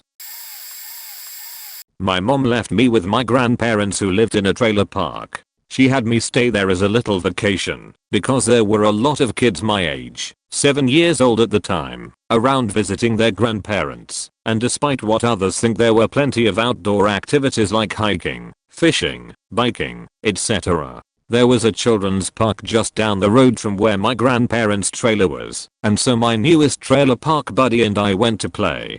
I remember that the park was empty that day, which was strange, but we continued to play on the jungle gym. Not long after, we noticed a grown man wander into the park. He would stop by various play equipment to examine and continue to move closer toward us. He was alone. I knew him as my grandpa's friend. A lot younger than my grandfather, mid-20s I would say. I started to get this sick feeling in my stomach as he neared us. It was very obvious that he was trying to find a way to involve himself in our activities, but it was strange. This adult was all by himself, and so were we, and it was obvious he was just trying to get near us. I said to my friend we should run away from him. He's acting funny. He agreed and we bolted from the park. First we hid in some bushes for what seemed like forever. Just when we felt safe enough to come out, we saw him coming up the road. We ran again, but this time to my friend's trailer. I told him to go inside and to not come out until tomorrow. I took off to my grandparents' trailer and hid inside for the rest of the night. About 5 years later, I found out that this man was a convicted sex offender and had molested numerous children at this trailer park. We were lucky. TLDR, my sister and her boyfriend were literally thrown against a wall by the biggest baddest Britishest motherfucker I ever saw. 3 hours after I noped out. I was at my sister's 21st birthday party at her boyfriend's house in a college town. Her boyfriend's new roommates invited their friends. One of them was this gigantic motherfucker with a British accent who told us he was a Royal Air Force veteran. I reckon he weighed at least 300 pounds and was at least 6 feet 2 inches. He asked me to take him to the liquor store and I did it. He bought the biggest bottle of Honey Jack, and when he told me he would drink it all, I didn't doubt him. Around 9 PM, still at the house, my sister's boyfriend loses his bag of weed. He looks around for about 2 minutes, then he accuses his roommate's friend of stealing it. Turns out it's the little brother of the British motherfucker. He checks his pockets, and there's no weed.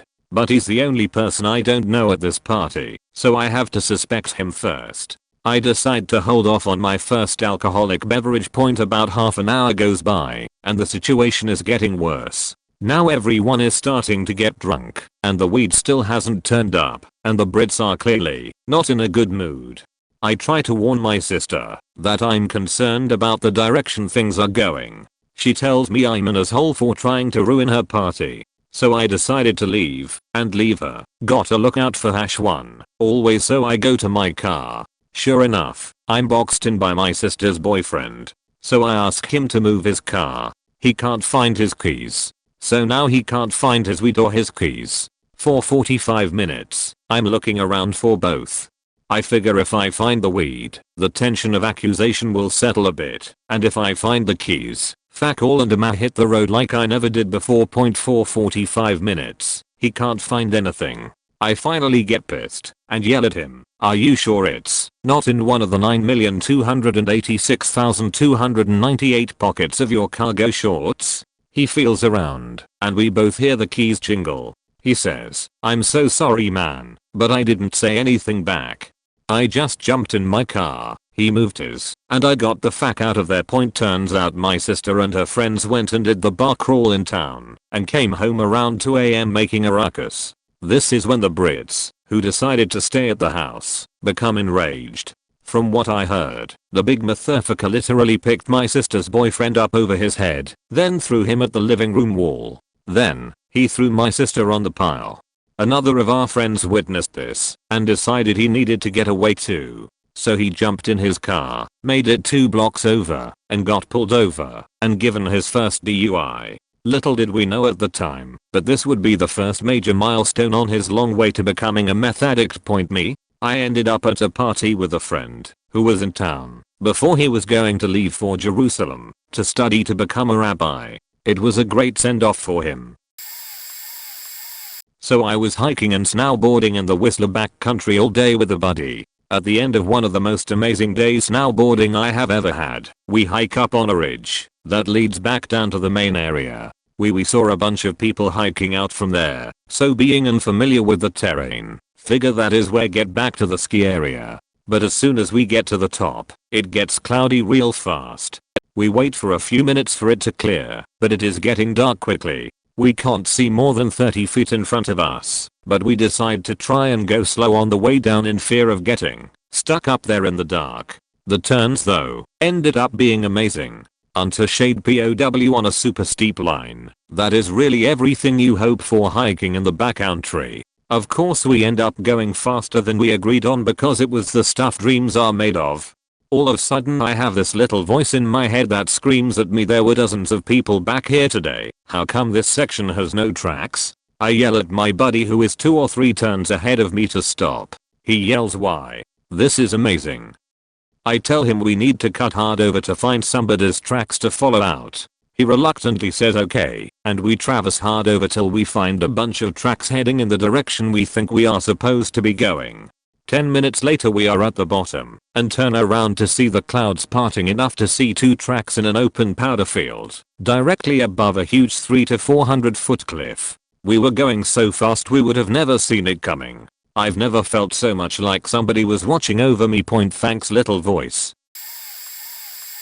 A friend of mine gets a bit too crazy for his own good when he's drunk. After a boozy night out we are all standing outside McDonald's eating some burgers. A guy comes up to us, promoting a strip club. Strippers, strippers, you guys wanna see some strippers? My friend, only if it's your mom. Stripper guy quickly gets pissed off. What did you say, mate? What the fuck did you say? My friend, well, if you didn't hear what I said, why you so faking upset? Stripper guy, you're ending up in a hospital tonight.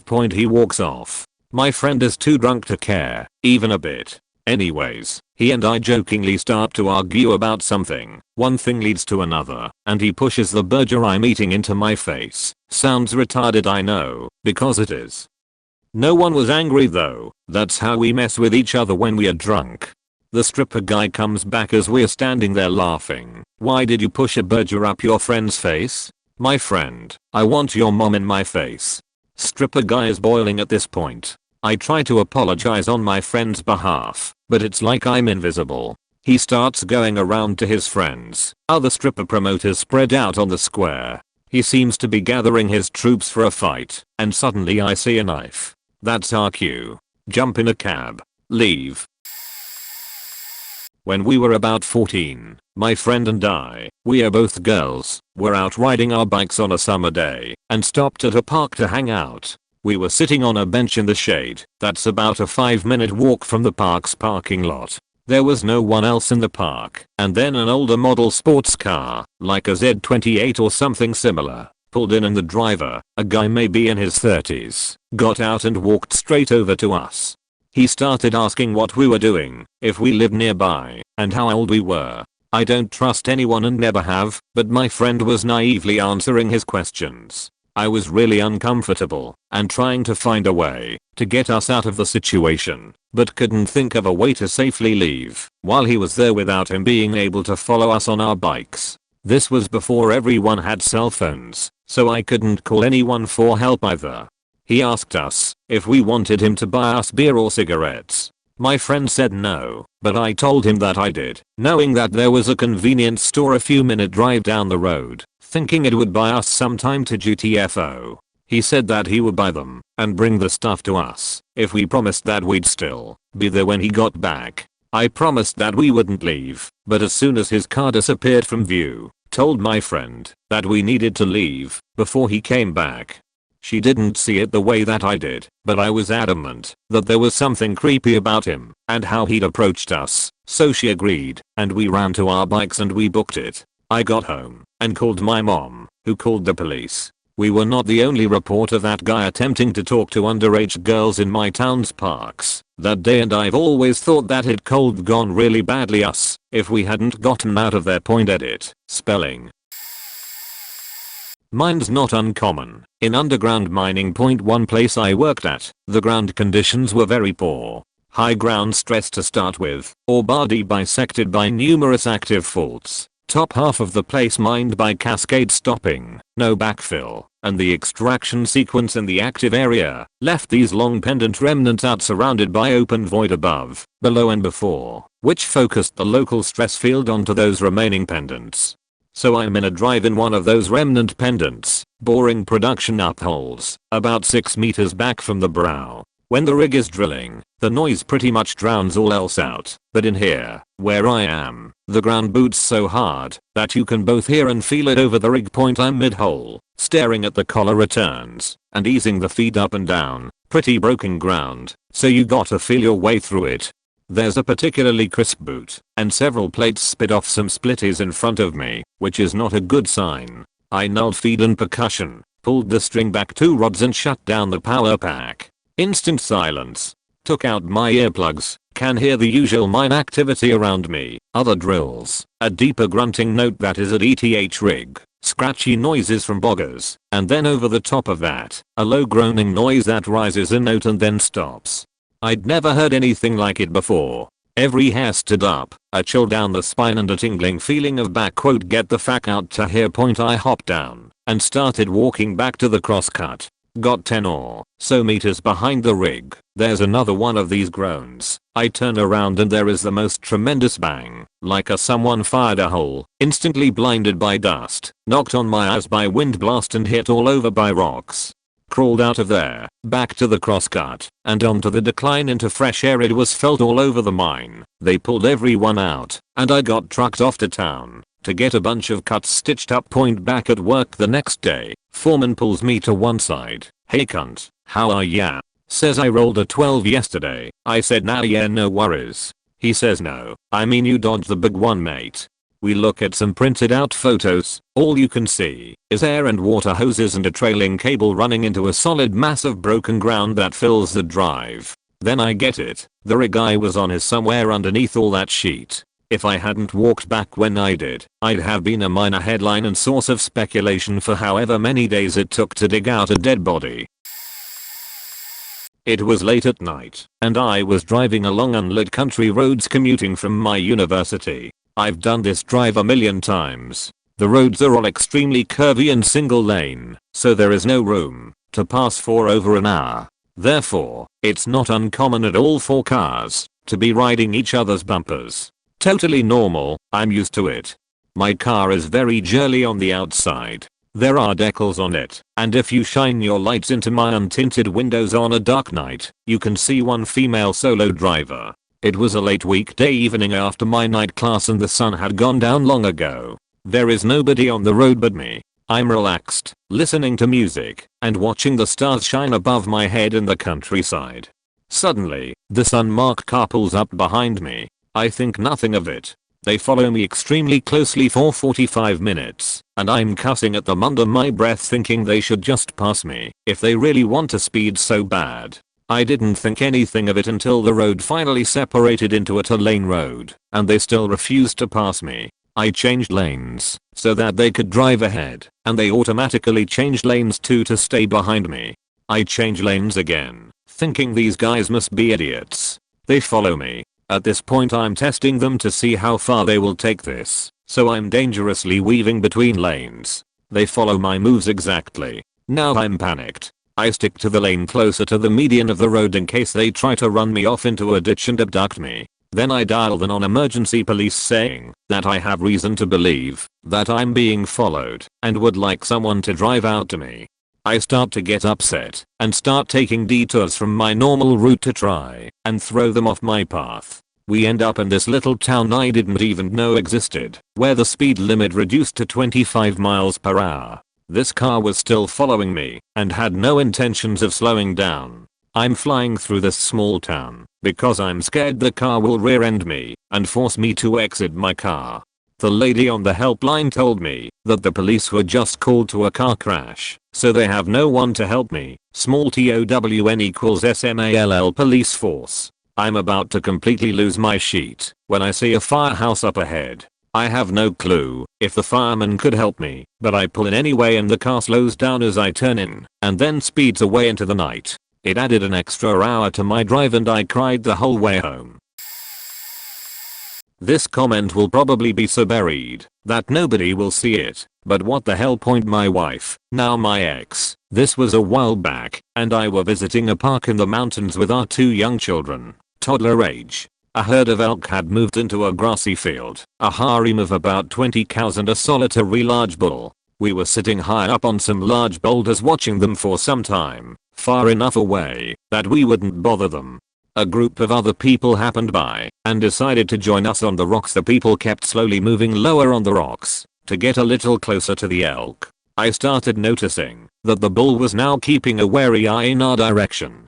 That and something about his body language told me it was no longer safe there. We grabbed up our young kids and scrambled back over the back of the rocks and moved off across the field to watch from a different direction.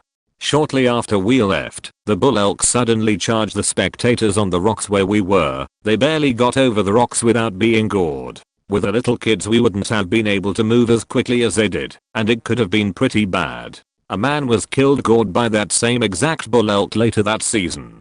An average bull elk weighs about 700 pounds and has a rack full of spears on its head, which it can move towards you at 45 miles per hour. Just because an animal eats grass, that doesn't mean it can't mess you up. Bull elk are pretty dangerous animals when they are protecting their harem. Edit. My wife says I misremembered. The man was badly gored, but he survived. The summer before sophomore year of I lived in an off-campus apartment. My boyfriend was out of state, but his friends still lived near uni and often invited me to parties when they had them. My apartment wasn't far and the main roads were well lit, although side streets weren't, and busy enough that I felt safe walking after dark. One night while walking to their house, a very dirty and disheveled man in his late 40s/early 50s rode past me on a bicycle while staring at me. He turned a corner and went around the block and rode past me again. The streets were set up in grid pattern and he continued to do this again and again. He told me I was very pretty and that he'd like to kiss me, then said I'll give you $500 if you let me lick your asshole with a big smile missing a few teeth. At this point I was extra freaked out and started jogging to get away faster. I called one of the guys I was going to see and told him what happened. He offered to run down to where I was and get me cold and drive because he'd already started drinking, but I was already very close to where I was going, so I asked him to stay on the phone with me instead. I crossed a large intersection and the creepy guy didn't follow. I saw a police car parked in a restaurant lot and the cop already out of the car. He saw me and we made eye contact and I went over to him. I told him what happened and he said that if I hadn't come over he would have approached me because I matched the description of a woman who was reported to have been raped in the area. Apparently what the creepy guy said to me wasn't relevant to the rap that apparently happened. It all sounded pretty suspicious, but I guess there was info I wasn't aware of. The cop took my phone number and said he would drive around the area in a but and see if he could find the guy. He walked me down the street to where my friends came out to meet me and called a few hours later to see if I was okay. I never found out what happened to the guy on the bike or if there was a girl raped and if he was involved, but still feel like I dodged a huge bullet. I went to a college on the water, coastal town on the east coast. The campus was literally smack in the middle of a historic area full of Gilded Age mansions. Freshman year, I will never forget. Dead nuts of winter. Almost the entire campus was gone for winter break. I don't remember why, but some of the football team stayed on campus for a week or two longer. Me and some buddies go out drinking downtown. Get absolutely plastered. A blizzard comes. An actual blizzard, like weather alert type sheet. Normally there's a shuttle service that runs until 4 AM available to students. Yay. Turns out that was shut down because everyone was gone. So now we have to walk. It's probably about 2 miles. We are not dressed for the weather at all. We made it 3/4 of the way, then we had to stop. I mean it was really rough. The snow, the cold, us being absolutely wasted. It was no joke. We stopped to catch our breath in front of the main gate of one of the mansions I mentioned earlier and leaned against the concrete columns that transitioned the iron gate to the concrete wall that surrounded the property. I got that feeling at this point. I was like, alright, let's go. We gotta keep moving. Come on, let's go. We gotta go. Not 1 minute later we hear tires screeching/slipping and a car plows into one of those columns we were leaning on. Brutal accident. Everyone in the car dead immediately. Car crushed like a faking accordion. I mean these columns were massive. I'm gonna say at least 10x the size of say a Jersey barrier on the highway. We would have been splattered between that accordion and that concrete column had I not had that feeling in my stomach. We were that close. This saved me just a couple weeks ago. My job doesn't allow employees to park on site in the parking lot. Those of us who work the night shift usually have to park a mile away in the parking lot of another nearby business. Now that the days are getting shorter, this is getting to be more and more of a safety concern, especially for young women such as myself. I was kept a little later at work than expected, and the sun had already set by the time I walked back to my car. I approached a nearby used car dealership. Some of the cars near the lot were parked facing the wrong way on the street, so I assumed that they were all part of the dealership's inventory. Someone had thrown away a couch near one of the cars and I instinctively kept the couch in between myself and the street. As I approached the nearest car and SUV, I got the "I have to get out now" feeling.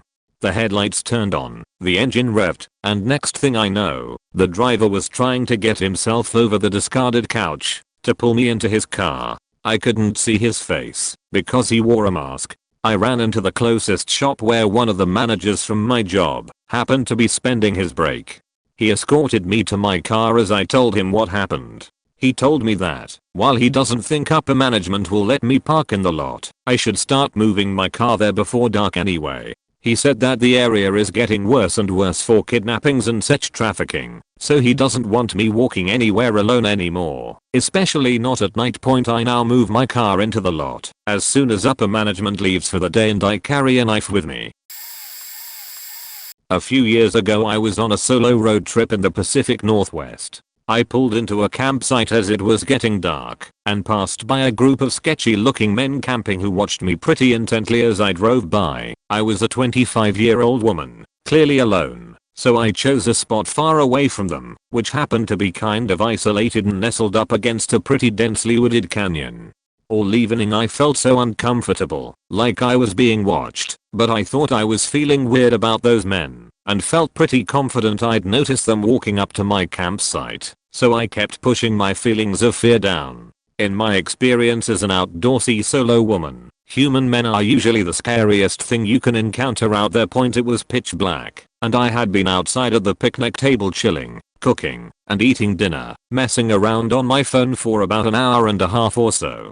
I was sitting at the table after washing dishes, and I heard a rustle in the woods. I had been having issues with raccoons at my last few campsites, and so I shined my light, expecting to see a raccoon, and saw eyes much brighter and further apart and taller than a raccoon. As I kept my light on it, it started to walk, and I saw its long tan legs, and I immediately realized it was a mountain lion. It was about 10 to 15 yards away. I grabbed a brighter light and my phone and water as fast as I could, keeping my headlamp on those eyes, heart beating a mile a minute. I was so scared and so sped up. I backed into my car and closed the door. Almost an hour later I went to shine my brighter light outside, and the same eyes were right there, but I could see the whole mountain lion. It didn't even move when I shone the light, which really freaked me out. It was not scared of me. A while later I desperately had to pee, so I opened the door and shone my light, saw the eyes, but stepped out to pee literally right next to the car and kept my headlight on it the whole time, the same two eyes reflecting from the same place. Even then it was super scary. Those two eyes are still there, definitely watching me. I got back in and went to sleep, and in the morning the raccoons had trashed my campsite and stole all my food. But yeah, the unease and dread, like I was being watched, that I had been feeling all evening, despite no evidence, makes me think that something in my subconscious was picking up that there was a predator watching me. One time when I was maybe 18, I was longboarding down a local canyon by myself. I had my mom drive me to the top and I parked at the bottom. It was in the evening, and the sun was starting to set. The trail typically has quite a few other longboarders, bikers, and walkers, so I'm always looking behind me to see if I need to move over to let anyone pass. About halfway down the trail, I look behind me and see someone on a bike, close enough / far enough away that I moved over and expected him to zoom past me in just a few seconds.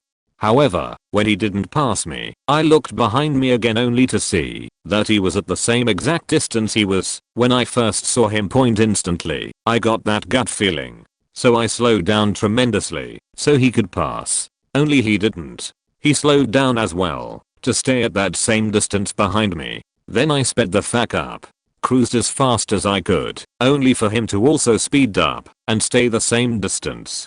At this point, I'm starting to panic because I'm still a long ways from the bottom and I didn't have my cell phone on me. I know. So, thankfully I had learned about a spot by the trail literally days before that had a picnic area that you could climb to, and then it looped back around to the trail about a 1/2 mile down point. So I was zooming down the trail and this dude definitely knew that I knew he was following me. It was like he was faking with me before he decided where he was going to catch up to me.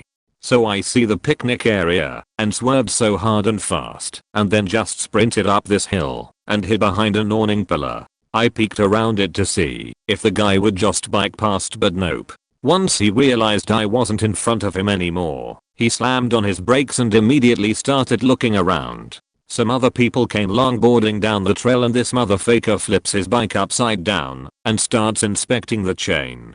The longboarders pass and he gets back up and starts looking around again. I think he assumed I went to the bathrooms that were by the picnic area. I watched him for about 5 minutes to see if he'd leave, but he didn't. Every time someone passed him, he'd inspect his bike, and once they were gone, he'd stand up and just spin the tire and look around. So then the sun was completely down, and it was just dusk enough that I was able to run around through the picnic area, behind some trees, and hop back on the trail. Longboarded so fast down the rest of the trail, shaking so hard. A few days later, I heard about a girl getting wrapped up the canyon near the trail. Not sure if it was that same guy, but I'm sure I could have faced the same fate. Never did I go longboarding alone or without my phone ever again. This was in 1987 or 1988, and I had just started to drive and go to doctor and dentist appointments without my mom. I was 16 or 17 and had a routine dental cleaning at a new dental office she had set up for me. It was a Friday afternoon appointment and the office had no one in the parking lot or in waiting room. I looked back behind the desk and no one was there. I said hello or something like that, and this guy yelled from down the hall and apologized and said I was the last appointment of the day. His receptionist left early and he would be right with me. It felt strange to be there all alone and was thinking about leaving, but then he popped back up and told me he had the room and chair ready. He acted strangely, like he had this excited energy about him. He smiled at it and rambled on and on about weird stuff. I remember he started the dental exam, and it wasn't like the other exams I've had in the past. The normal steps and routine questions weren't being asked. He was just talking and talking and talking, then meant and owned excitedly that I still had my molar teeth and that they needed to come out that day. I told him that my mother and I had made an appointment with another specialist and that I just needed a cleaning, which was 100% true. But he was adamant that they needed to come out that day and that he had time and it wouldn't hurt a bit and that he would give me some laughing gas, nitrous oxide, so there wouldn't be any pain. I remember telling him no again, but he was already up and out of the room so quickly. I could hear trays and instruments clanging around and all I could think was, I need to get out of here right now. I grabbed my coat and ran out of the room and down an incredibly long hallway, right past the prep area, where he was quickly gathering his tools. I didn't say a word, but he heard me as I went by and stuck his head out into the hallway yelling for me to wait and don't leave and that this wasn't going to hurt and there was nothing to be afraid of. I remember just saying that I have to go and ran out of the dental office and tore out of the parking lot. My mother always taught us to listen to our gut and not to feel foolish or afraid of looking stupid if our instincts was telling us something. I have no doubt at the very least he would have sedated and taken advantage of me that afternoon. I was catching up with my mates, who I hadn't seen in a few months, around central London. We were in O'Neill's, 4 floors of hose as we call it, in Covent Garden, when I started to feel like something was off. I can't describe the feeling exactly, but I remember thinking I need to go home. I'm too drunk. I'm done. I also kept thinking, how did I get so drunk so quickly? I left the bar pretty sharpish. As soon as I got outside, the world started spinning and everything felt much slower and out of control. I ordered an Uber, but when it arrived I couldn't take being driven more than a few seconds without feeling an immense feeling of I'm going to throw up and blackout. I jumped out the Uber, which cost me £15 to move about 15 meters. As soon as I was out, my legs turned to jelly and I threw myself into a piss-ridden corner on a busy street. I threw up all over my work suit whilst propped up against a wall. As I was blacking out, two guys came running up to me asking if I was okay. I couldn't talk, but they clearly saw this isn't a normal situation and pretty much helped carry me to the nearest tube station and put me on a train home. I'll never see those two people again, but I'm pretty sure they saved me from something terrible that night. I wish I could thank them. Unfortunately, the story doesn't end there though. As with the Uber, I couldn't stand being moved more than a few seconds on some form of transport. The vomit must have helped, because I managed to increase my tolerance to about 2 minutes by the time I had to face the tube. I pretty much spent the night making my way down the line towards my house, but stopping at every station, so I didn't throw up on the poor people next to me. I finally passed out at Victoria Tube Station and watched the last train of the night leave. I remember sitting on the floor, hearing a man on the tannoy say "last train, station closing" and thinking I just can't make it. I passed out again and got moved on my station staff like a bum. I didn't have too far to go from Victoria, but with a dead phone, no cash, no real route to get back, faked up and covered in sick at some early hour of the morning, things weren't looking great for me. I managed to find a bus stop and hop on a night bus heading roughly the way I needed to go. The bus driver was my second savior of the night because he promised to help me get home. He woke me up down the road from my house sometime later. I have no idea what was in that drink, but I don't think it was alcohol. I wasn't okay for 2 to 3 days after the event, and I felt sick for over 24 hours. Typing this on my phone, so sorry if the spacing is awkward. Not my feeling, but my best friend who most likely prevented me from getting wrapped. She lives in London, and I was visiting. Earlier in the day we met this DJ who promised us free drinks in his VIP booth for his set that night. Cue the eye roll from us, but later on when getting ready to go out with some other women we decided, let's just go for a pre-game of 1 or 2 drinks, and then we will leave. He had given me his Instagram earlier, so I messaged him saying we were in line at the club and to come meet us. A couple minutes later this man we had never met came up and said my name and motioned for us to skip the line. We got free co-check, VIP wristbands and were promised free drinks all night. He walked us in and brought myself and my friends to the bar and got us all a first round. I normally never accept drinks, however I watched the bartender pour it and pass it to the man, who put it on a tray with the others and offered it to us. I accepted and we were brought to the booth. I immediately noticed that the DJ we had met earlier wasn't there, nor was he playing. The booth was also full of women and only women. I found this odd, but decided to just try to enjoy the moment, since I knew we were leaving soon anyways. A couple minutes later I was dancing, and this guy took his phone out and started videoing me. My best friend let me know, and my response was "That's okay." She immediately let the other girls know something was wrong, and she was getting our coats. When she left to get our coats, the same man taking my picture started motioning for me to come with him. I pushed him away, not roughly but enough for a clear no, and said no thank you.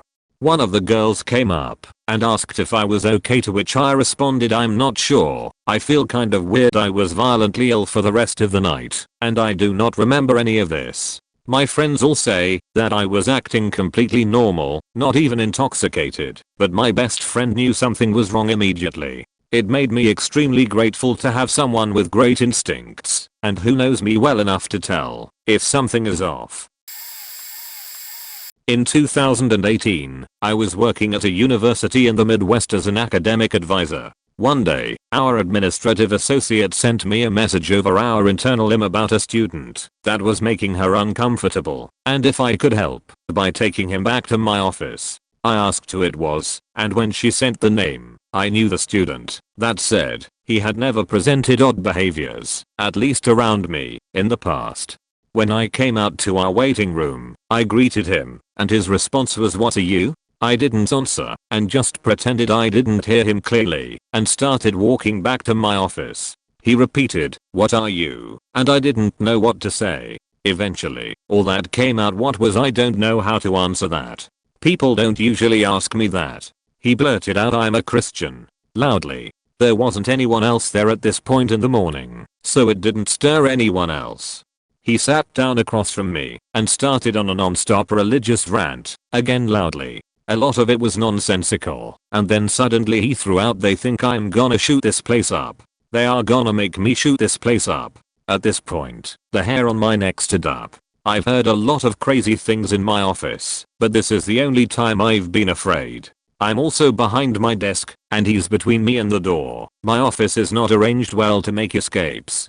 He continues his rambling, and I'm just trying to be calm and nod. Eventually, he stands up and starts pacing in and out of my office. He's walking up and down the hall, continuing to shout and ramble on. At this point, I got up and kept myself in the doorway. I don't know why that was the tactic, but I didn't want him back in my space. I then made up an excuse that whatever he needed, the people in a different office could help.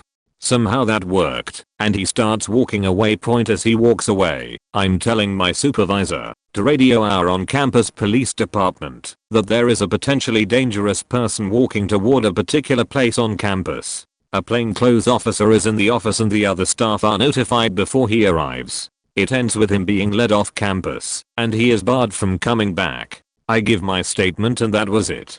Flash forward a few months. I'm on Facebook, scrolling through my feed, and there's his face on our local newspaper's post. The headline underneath said something to the nature "Man kills librarian in California." Apparently, he was in a few similar situations after his encounter with me, but the rest ended up being in libraries. He somehow made his way to California and had an interaction with a librarian in a library that he was previously banned from. He was agitated, waited for her to leave, and shot her 11 times in her car. When I read about it, I felt a sudden wave of shock and sadness. I remember shaking at my desk. There was definitely a sense of relief of holy shit, could that have been me? And at the same time, I felt awful for the person he murdered and their family. He's currently in jail in California. Years ago, me, UK, M, and my Italian friend Gabriel, M, were out at night in London. Gabe was gypped on some pot outside Brixton Academy and started screaming and running after the dude who scammed him. He didn't know Brixton, so I ran after him to get him to stop before he got himself battered. The scammer ran into a house screaming his head off just before Gabe got to him. Next, 2 huge black dudes came out, and I thought we were faked. Gabe wouldn't stop screaming and shouting really loudly about being robbed, and it seemed to stop these 2 dudes in their tracks. They looked nervously about. All through this, I'm trying to get Gabe to split before we get killed. Then this small white dude with an East Europe/Russian accent comes out and calmly asks what the problem was. Gabe tells him he's been gypped. The Russian then refunds him 30 GBP and bids us farewell. Gabe is all puffed up as we're walking down the high street back to the academy. 10 minutes later the Russian appears and is all friendly. "How about you guys come to mine for a drink?" Gabe is all "Yeah, okay." I say to the Russian, "Sorry mate, got a train to catch," and drag Gabe away before he can get us disappeared by this super dodgy guy. As I'm dragging Gabe into Brixton Underground, I fall down a flight of concrete steps and crack my head open. Gabe puts me in a cab and I never saw him again. Hopefully he went back to Naples. This happened a few years ago now, but I was working very late. It was probably 1 AM and I just finished work, and I had a 45-minute drive home, but I was hungry and there was a coffee shop down the road, so I decided to go get a sandwich before I drove home. I decided to eat my sandwich in my car in the parking lot. As I'm eating my sandwich, a car pulls up beside me and honks at me. I look over, realize I don't know the man, so I ignore it and continue eating my sandwich. A few seconds later there's a knock on my window and it's the man. I had an older car with crank windows, so I cracked the window to ask what he wanted. But stupidly, because I had just been inside the coffee shop, I hadn't locked my door. When I got back in the car, he opened my door before I had a chance to lock it. I put my hand on the door to close it, and he just grabbed my hand and wouldn't let go and asked if I wanted to be his friend. And that he wanted to hang out right now, and that he worked over at so place that I knew didn't exist. I wanted to throw my car in reverse, but he had my hand. He even had the audacity to cock his head to the side and look down at me and ask me if he frightened me. Eventually I just said I have to go, ripped my hand away, threw my car in reverse with the door still open, and got the hell out of Dodge. It wasn't until I was on the highway that I realized I still didn't have my seatbelt on. Even though I was sure he didn't follow me, I still took 3 different detours on my way home and drove around the block twice. So yeah, that's the story on how I'm pretty sure I was almost kidnapped. This was about 5 years ago. There was a guy that was going around and randomly killing people near where I lived. He'd shot 3 people at the time. 2 were sitting in their car and 1 was jogging on a path near our house at the time he killed them. It got so bad that the police had squad cars set up near all the apartments where I lived, and there was a curfew in effect for our city. My boyfriend, at the time, and I had been having a lot of fights, and I thought it'd be a good idea for us to go out on a date night. I was certain that there was no way the man that was out shooting people would be a problem, partly because he only seemed to attack in the daytime, but mostly because I was young and stupid. I secretly got us tickets to go see Green Room and surprised him like 30 minutes before the movie.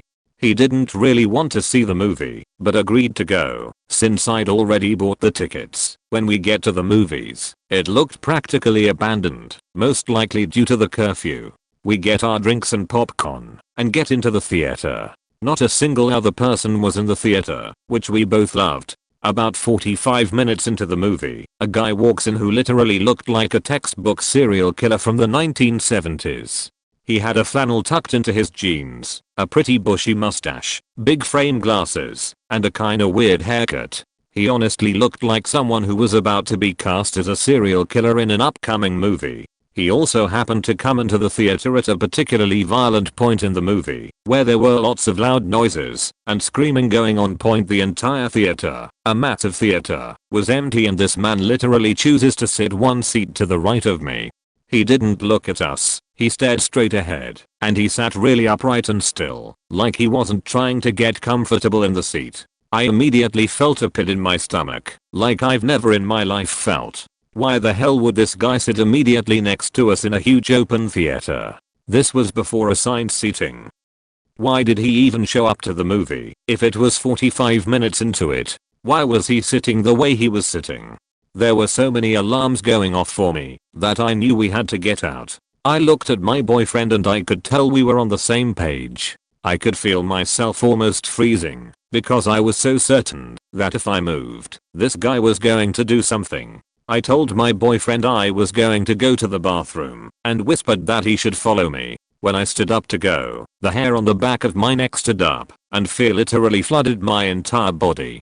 I kept imagining this guy standing up and shooting me in the back of the head or shooting my boyfriend after I'd made it out of the room. I straight up speed walked out of the theater and 20 seconds later my boyfriend joined me. We scurried to the car and the first thing he said was, "Why the fuck did you think it was a good idea to go out tonight?" We were both so panicked and scared from the situation that we just laughed for a good 2 minutes. I can't say for certain if this man was the same man that was going around killing people, of course, but I've never felt the way I felt that night. My boyfriend swears up and down he felt the same exact way. It was like my entire body was reacting to this person and knew he was dangerous and knew we had to get the fuck out or something horrible was going to happen. When I was about 13 to 14, my dad won 2 John Mayer tickets on the radio. I was super excited because I was allowed to take a friend instead of going with my parents. The concert was a couple hours away, so my parents drove me and one of my best friends to the concert, dropped us off outside, and went to dinner while we went to the concert. I realize now this seems really dangerous, but this was back in 2003 when we were still riding the coattails of the no worries 90s as I like to call them. We went inside and found our seats. Not great but not terrible. My friend started talking about getting someone to buy her beer. I was like, sure, okay, because I didn't really care either way. I was there for the mayor, obviously. Anyway, she didn't manage to get any beer, but we both were dying to meet John, so she convinced me to sneak out of the concert during the last song and see if we could find his tour buses. 13-year-old logic. We found the tour buses behind a huge gate. A couple people were standing on our side talking to a couple guys on the other side. Turns out they were getting autographs from Maroon 5, who were the opener for John Mayer. My friend walked up and started making dumb comments trying to seem older than she was, and the guys got annoyed and left. All of a sudden this guy, late 20s probably, comes out of nowhere and asks if we want to meet John Mayer. Obviously, our answer was yes. What could go wrong? The guy said he was staying in John Mayer's suite and could take us there. At this point I'm like yeah, no, but my friend says yes, and we start walking down the sidewalk into this small parking lot behind the amphitheater. We are getting closer to the building, and I'm getting this knot in my stomach. I'm about to tell my friend we need to go, when two dudes start fighting out of nowhere, and the guy who was leading us stops and says hey that's my dad, and runs towards the fight. My friend snaps into reality and agrees it is time to leave. We manage to get back to the front of the amphitheater as my parents are calling me asking where we are. I'm 31 now, and I only told my parents what happened last year. My mom about slapped me for being so stupid. Not sure if it saved me or not, but here it goes. I was at a party with my boyfriend and some other guys, drinking and dancing. My boyfriend and I go outside to smoke, and these two guys ask us if they could borrow a lighter. We were speaking English in a non-English speaking country, so they ask where we are from and keep talking to us. My boyfriend leaves to go pee and soon after I go back inside to find him and keep dancing. When I go to the bar to grab a drink, one of the two guys is there and says he wants to buy me a drink because I let them borrow the lighter and had a nice conversation with him and his friend. I said no. He insisted. I said no again. He said I absolutely had to try mint vodka because it's delicious. I, stupidly, caved, kept my eyes on my shot, and drank it. I got a bad feeling when I put my glass down, and he's smiling at me, so I ordered a water. Tell him thanks, and go find everyone I was with. While chugging that water soonish afterwards, I start getting tunnel vision and people tell me I'm just drunk. I beg our driver to take us home and get called a party pupper, but luckily he's tired so we leave. He drops us off, and I remember waiting for the elevator and telling my boyfriend I feel like I'm going to black out. I don't remember entering or exiting the elevator, or walking through our door, or getting ready for bed. My next memory is of me puking my guts out like never before, and I have puked from being sheet-faced before. I hadn't drank that much, and the intense taste of that one shot of mint vodka. I was 12 or 13-year-old and decided to take a walk down the street to the package store for soda and candy and hang out by the public pond/beach area to look at the water. It should be noted that I was at a stage in life that I was pretty unaware that I could be seen as anything other than a child. As I was walking I stopped to look at the channel of water going under the bridge because I liked water. I then noticed someone walking up to me from coming up the sidewalk. He did like a whole "hey girl what's up" spiel. I recognized him as the newer kid in town that was on my bus. So I engaged. He took my hand and did that step away up and down look at my body and then asked where I was going, what I was doing, if I was going to the package store for liquor, and if I wanted to hang out. I feel like this was a moment where I, because hyper aware of my body, I'm 31 now and still remember what I was wearing, because I remember racking my brain trying to contend with the growing up/realization that I could be sexualized. I was wearing a brown hoodie with a flower design embroidery on the front from like Limited to or something, some tan shorts, and black Chuck Taylors that I thought made my feet look freakishly long because I was already a size 9. FYI not tall, just big feet lol. I was also contending with those preteen thoughts of an older boy I kind of pegged as cool, thinking I was cool. How grown up it would be of me to go hang out with him at his house down the street. I want to say he was maybe 15 over 16. However, since I was an actual child my fear outweighed my curiosity, and I was very uncomfortable and creeped out. I knew I needed to stop talking to him and get out of there. I forget what excuse I made, but I ended up telling him I had to get right back home, but I'd see him at school. TW he ended up leaving my school for assaulting/rap allegations. Not sure if he was found guilty or charged or W/E. I just heard he rapped a younger girl and wasn't allowed at our school anymore. Was at the bar with my girlfriend to meet her work friends. One of her work friends was introduced us to a guy who immediately set off alarm bells for me. I just didn't like the cut of his job. He was one of those guys who wore a tank top to the bar and thought he was really jacked. I'm kinda jacked, so he kept trying to rile me up, and I wasn't having any of it. It got to the point where I told my girlfriend I wanted to get out of there, and as she was staying at my place she was coming with if she didn't want a cab. She pushed back, but I wasn't going to relent. I gave her a $20 for a cab and she realized I was leaving, so she joined me. Woke up the next morning to learn the guy stabbed someone in the chest and killed them. Another time at the bar, I ran into a guy I went to HS with. I didn't like the guy. He was in a gang, but he knew my older brother and wanted to do some shots at the bar, so I took a couple. Then he wanted to go to a party and I noped out of there, leaving a buddy to go with him to the bar against my advice. The guy ended up shooting at the cops and getting shot, put in the hospital. My buddy ended up spending 10 hours at the police station giving a statement. I learned to listen to my gut while camping out in the bush. It's always done right by me to avoid storms and nasty situations. I listen to my gut more than I'm willing to admit. I don't know why, but there's times I well up with emotion that seems to override my logic, and my experience has taught me I better listen up. I was visiting Greenville, South Carolina in 2007. I was 18 years old, young and naive. I had gone on a trip with my dad. He had to work. It was his business trip, so I decided to go see some sights until after he was done. I decided to walk to the Greenville Zoo, which was only a couple miles from our hotel, and the weather was gorgeous. While walking, I noticed this dumpy pickup truck driving kind of slow next to me. It stopped at a light and then sped away.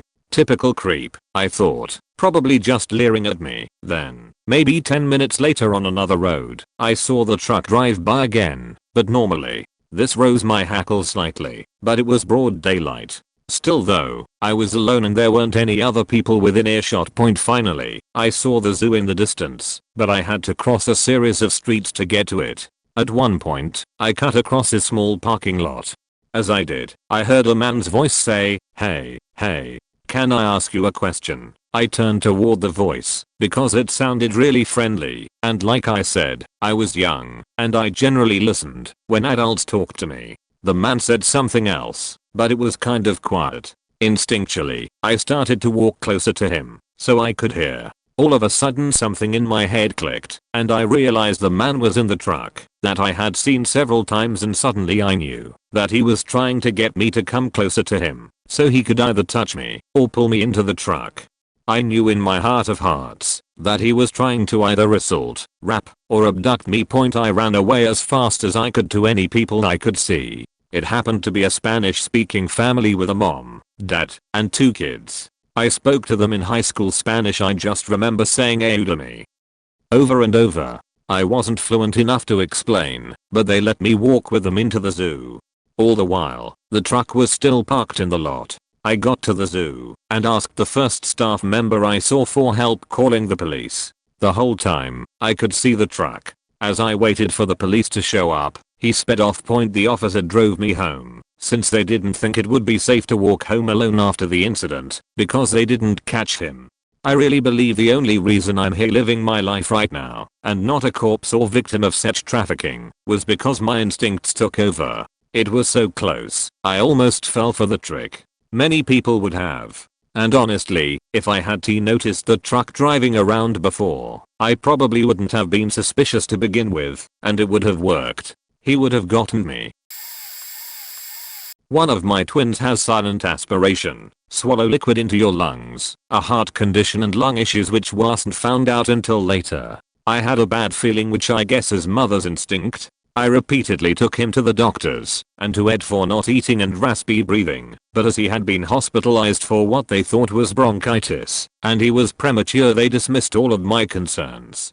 One day I woke up at 2 AM for no particular reason to check on him, and he wouldn't wake up. I jetted to Ed, but he woke up, and they began to dismiss me all over again, even going as far to accuse me of smoking in my own home. To explain the breathing issues, I refused to leave. My husband said I was being crazy. My family and friends thought I was paranoid.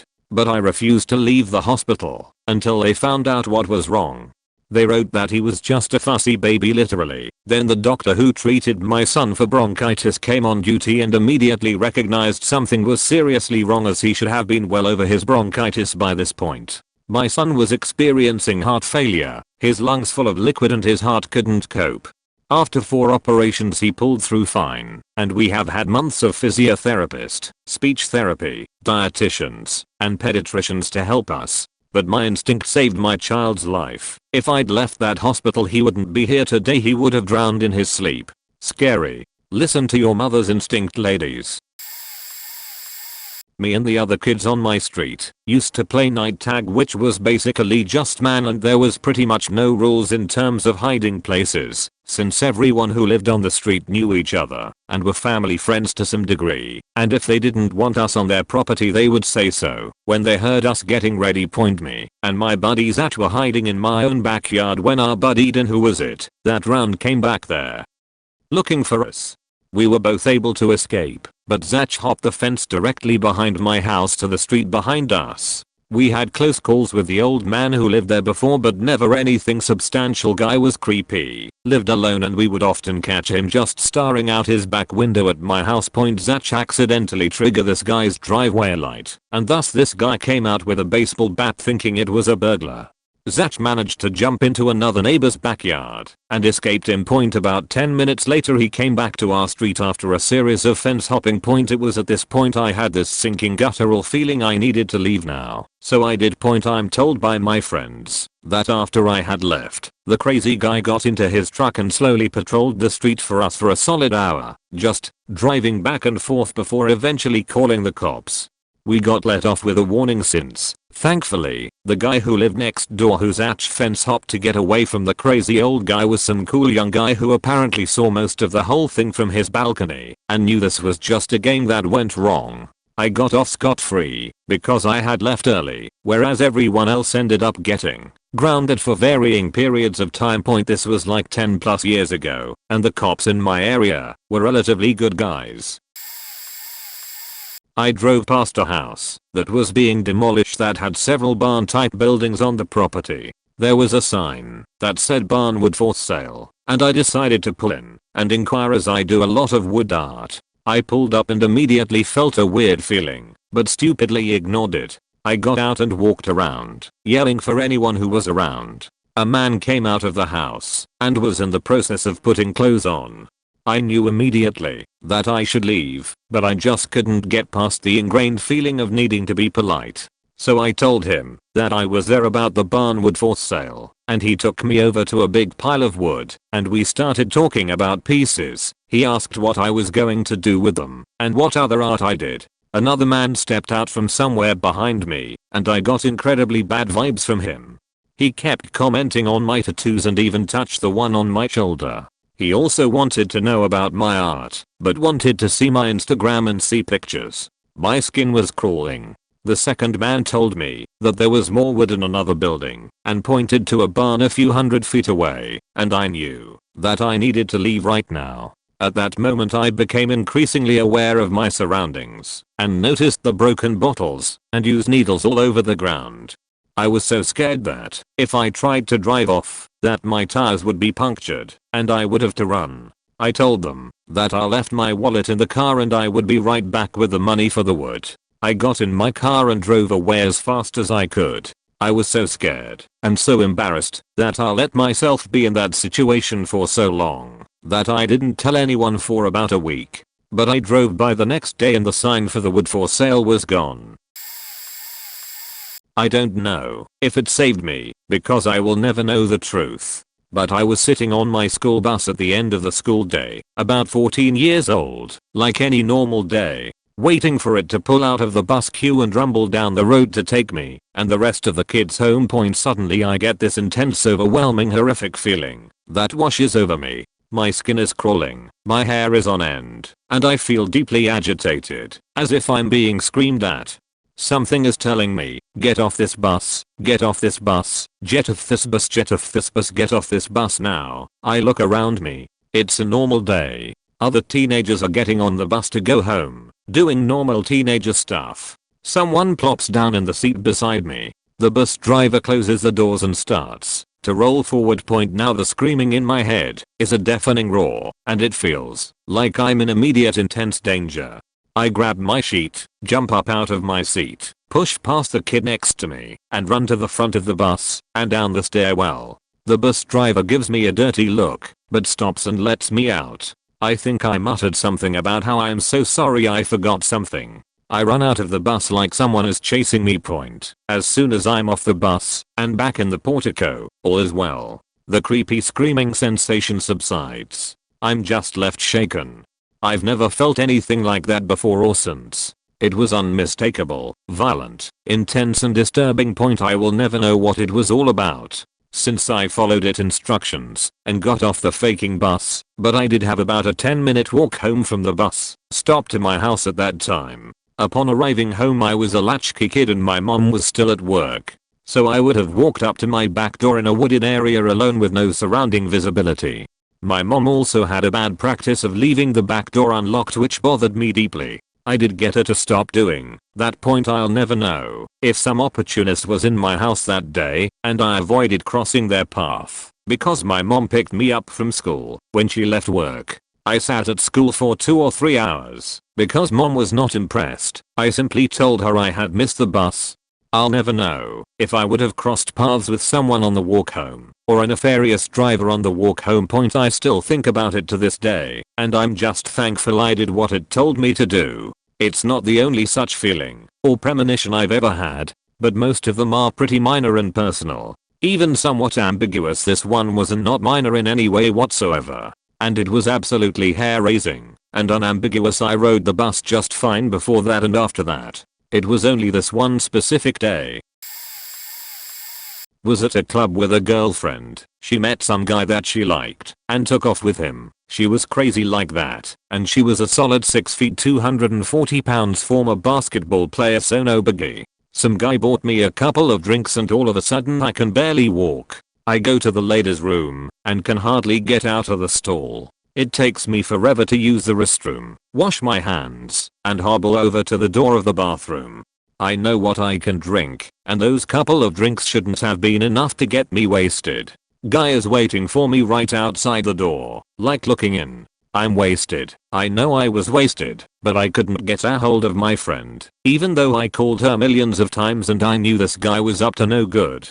But I had to leave the bathroom to find my friend, so she could take me home. I'm heading to the door and I see the dude waiting for me like a hungry wolf, and I know I need to get out of there, but I don't know how to shake him, since I'm so wasted I can hardly think or walk straight. All of a sudden a couple of chicks come up and each take one of my arms. I recognized one of them from another time we had been at the same club. They'd taken me to their monster truck, throw me in the back seat with my head hanging out so I could puke, and I hear them arguing with the guy that was bringing me drinks all night. They saw what he was doing and waited for the club to close so I could find my friend. Never saw those chicks again, even though that club was place I frequented. Crazy night, but I had guardian angels looking out for me. I'm a little late to the party, but several years ago I was sitting in the kitchen of my parents' house, which has a big open window to the driveway. Basically, anyone who comes to the porch has a great view of the inside of the kitchen, including the table where I was sitting. For context, I'm a very petite woman and was only 17 or so at the time. It's about 10 PM and a car I don't recognize pulls into the driveway. This isn't super unusual. Amazon had started using unmarked cars to deliver packages relatively late at night, in our area at least. Sure enough, I see the guy pull a box out of his backseat. I turn back to whatever I'm doing on my phone. He knocks, but I ignore it, figuring that he'll just leave the package on the porch and I'll grab it on my way to bed. A few moments pass and he knocks again. Then he starts pounding on the screen door, which is metal and makes a ton of noise if you hit it like that. I get up, wondering what on earth he's doing. I'm about to open the door. Not smart, I know, but I wasn't thinking straight since it was such a weird situation. At the last second, something in me yells, "Do not open the door. Something isn't right." He's still knocking, So I call my dad, on the shorter side, but a stocky man with a lot of muscle, and ask him to open the door. As soon as my dad opens the door, this guy's face drops and turns pale. He quickly shoves the package into my dad's hands, stammers something about package delivery, jumps in his car, and peels out of the driveway. I'm not sure what would have happened to me if I had opened the door, but considering his reaction when he saw my dad instead of me, it wouldn't have ended well. I loved storms growing up. So sometimes, as a child, I would get a bit reckless and go outside if the lightning seemed distant enough. We lived in a place where power lines and transformers were aerial, and this is important to the story. I'm watching the storm and my mother has joined me. Suddenly, every hair on my neck stands up, and I hear the telltale sound of a transformer blowing from the next street over. My mom wants to get closer to look and wants to drag me with her, but everything in me is telling me to stay on the brick patio and under no circumstances step on the lawn. I grab her arm before she can go herring off and drag her back inside. It had been a real soaker of a storm, and the ground was absolutely saturated. When we looked later, after the power company had made things safe and the storm was over, we could see a divot in the sidewalk where the severed wire hit the ground, and there was a lot of dirt fulgurite in the ground around that area. If we had gotten as close as she had wanted, we would probably both die of electrocution being conducted through the saturated ground. Her brother just died in the exact same manner. In fact, after the recent Midwest derecho. Thank God I had that instinct, because it's a terrible way to die, and a terrible thing for your loved ones to find. Eater, fuck you too, autocorrect. This was almost 5 years ago. I was heading back home before work from dropping my son off at my parents' and stopped in at the gas station. Now at this time I was living in an apt complex that wasn't in a great part of town. As a single mother and going through school, I had come across a book called The Gift of Fear and you need to read it ASAP. Now the clerks have known me for years. They see me nightly. I'm very outgoing and friendly with them all. I go to grab my usual at work snacks and feel someone staring at me. I look around and see this guy a couple of aisles over normal, average looking guy. But he's smiling oddly and his eyes looked almost blank, but focused on me. Everything in me told me to keep my distance and get ready to run. I get my snacks and go to grab my drink. As the cooler closes, I see the guy again. He's closer now, just an aisle away. A feeling of dread washed over me. I knew if I wasn't careful, tonight might be my last night. I get to the counter with my stuff. I'm looking down at the counter. Then I hear the clerk say my name loudly. I look up and say yeah. She immediately knew something was wrong. Asked if I was okay. I said no. There's a guy here. I'm not sure what he wants from me. I honestly don't know why I didn't say more or directly say that I felt scared. I paid and walked quickly to my car. As I shut my car door, the guy was starting to come out the gas station doors towards me. That same damn smile. I put my car in reverse and sped away. I was paranoid the rest of the night. Took the long way to my friend's making sure I wasn't followed. Even called her on the way. I didn't want to go home to be alone. Here's the kicker. The next night, after dropping off my son at my parents' again before work, I questioned my routine. Do I still go into the gas station? For whatever reason, I knew I'd be okay. Sure enough, as soon as I get in the store, the clerks freak out and call me over. When I left, the strange guy was trying to leave after me, but my clerk called for another employee to stop the strange guy. She said he was stealing, which he was, but she knew he was going after me. The guy employee rushed the strange guy and strange guy went crazy. Said he had to leave. Has to leave right now. He can't lose her. He can't. He has to get her. She's mine. Mine. Cops were called for the attempted stealing. Strange guy was being corralled by customers and employees until cops got there. The police station is right down the road, not even 3 minutes away. The strange guy immediately switched gears into normal mode. That's how the clerk put it. As soon as he saw the cops, straightened himself out, gave the clerk money, apologized for any inconvenience he caused, and wishes them all a good night. Walked out like nothing happened. Went straight to the cops. chit-chatted, got in his car and drove away. The clerk explained to the cops what actually happened, showed them the surveillance video, and yelled at them for letting go a possible murderer. She showed me the video, and it was truly disturbing. Everything about that guy was sinister and evil. I'm so thankful I listened to my gut, paid attention to my surroundings, and that the clerk had great observation and interpretation. I know without a doubt I'd be dead. No one can convince me otherwise. To this day I kick myself for not going over the rules of college parties to my younger sister and her best friend when they went to their first party. We were college athletes at the same college, and it was the beginning of the school year, so they drive out to the city to go to the big university for frat parties, etc. At this point in time in the school year, I hadn't become a fan of drinking and parties yet. I was still recovering from a life-threatening illness.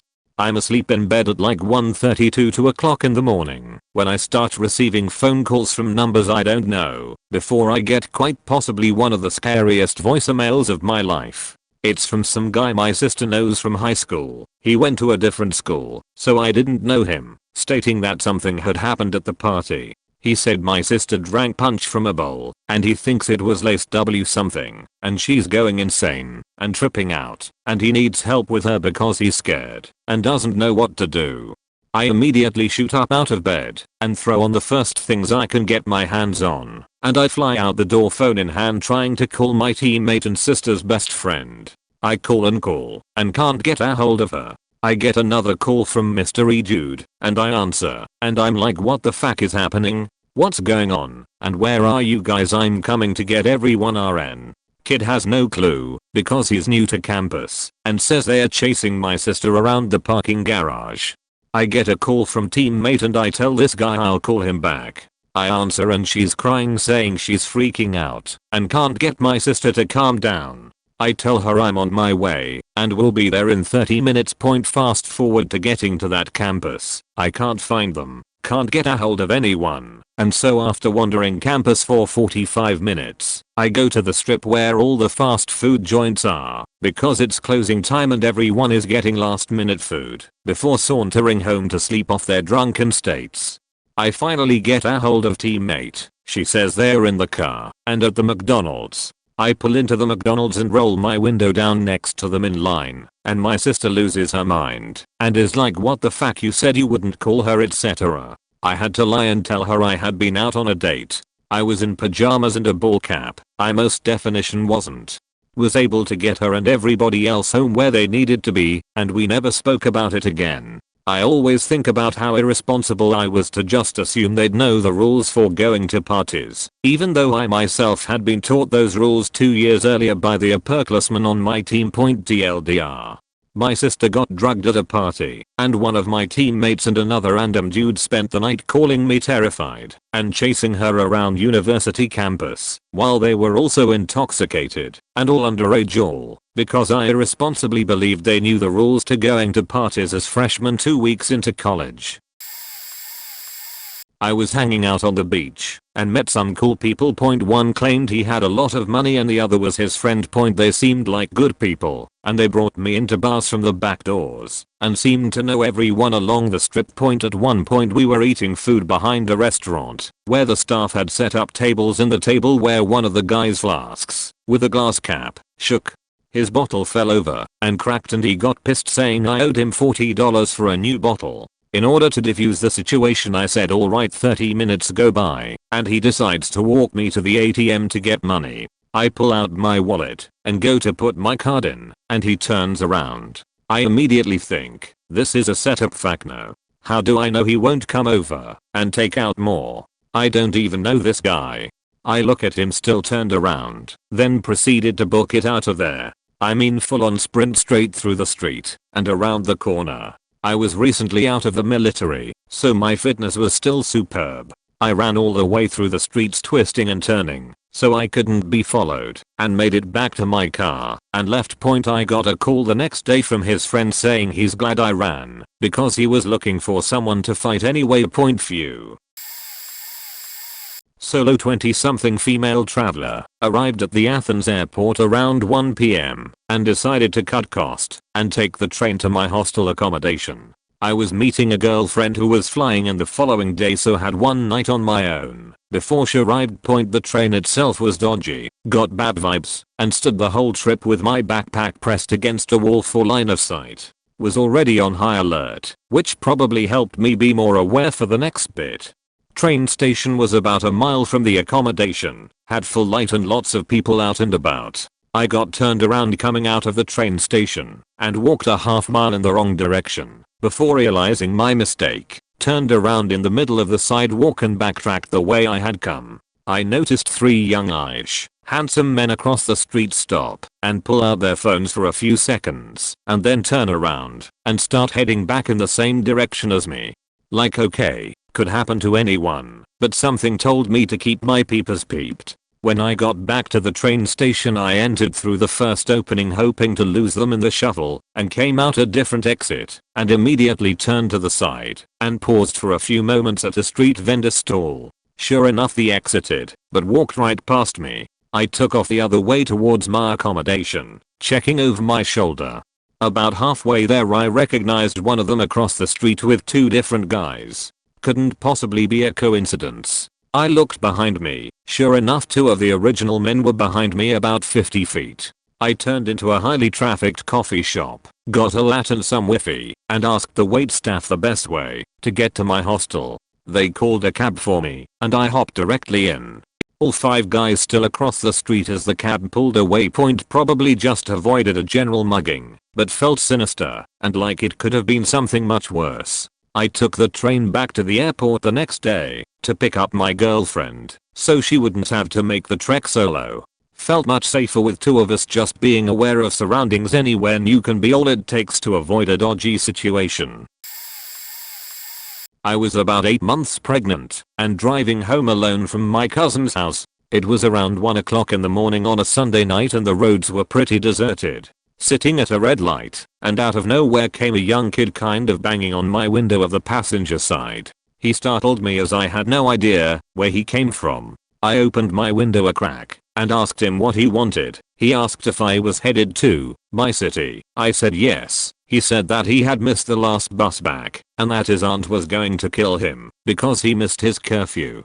I was scared just because he literally came out of nowhere, and more scared because I was 8 months pregnant, and although lots of people hitchhiked back then, I vowed to never ever pick up a hitchhiker because I'd had a couple of scary experiences previously. But at the same time, he was a young kid and I was worried about something happening to him and didn't really want to leave him at that time of the morning on his own.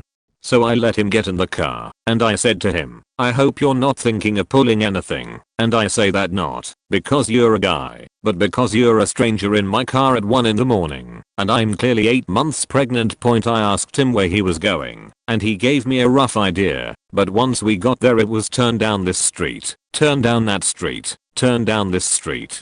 With every street I turned into I felt more and more uncomfortable. So I just pulled over the car and said, you've got to get out here, I don't have any more time. He said it's just a little bit further, but I said no, I have to go. At that point he hesitated, but got out of my car and I immediately started to drive away, and as I did, I saw him in my rearview mirror standing there staring at me, when in fact he should been running to his aunt's house. I thought. This is sort of an opposite, but I'll put it here anyway. So let me start by saying I'm 19, and I was born and raised in Omaha, Nebraska, smack dab in the middle of Tornado Alley. I've been known to have very sensitive ears, often hearing police sirens and alarms minutes before others. Never knew why, never understood it. There were 3 different occasions where, somehow, I had heard the tornado sirens go off before they actually went off.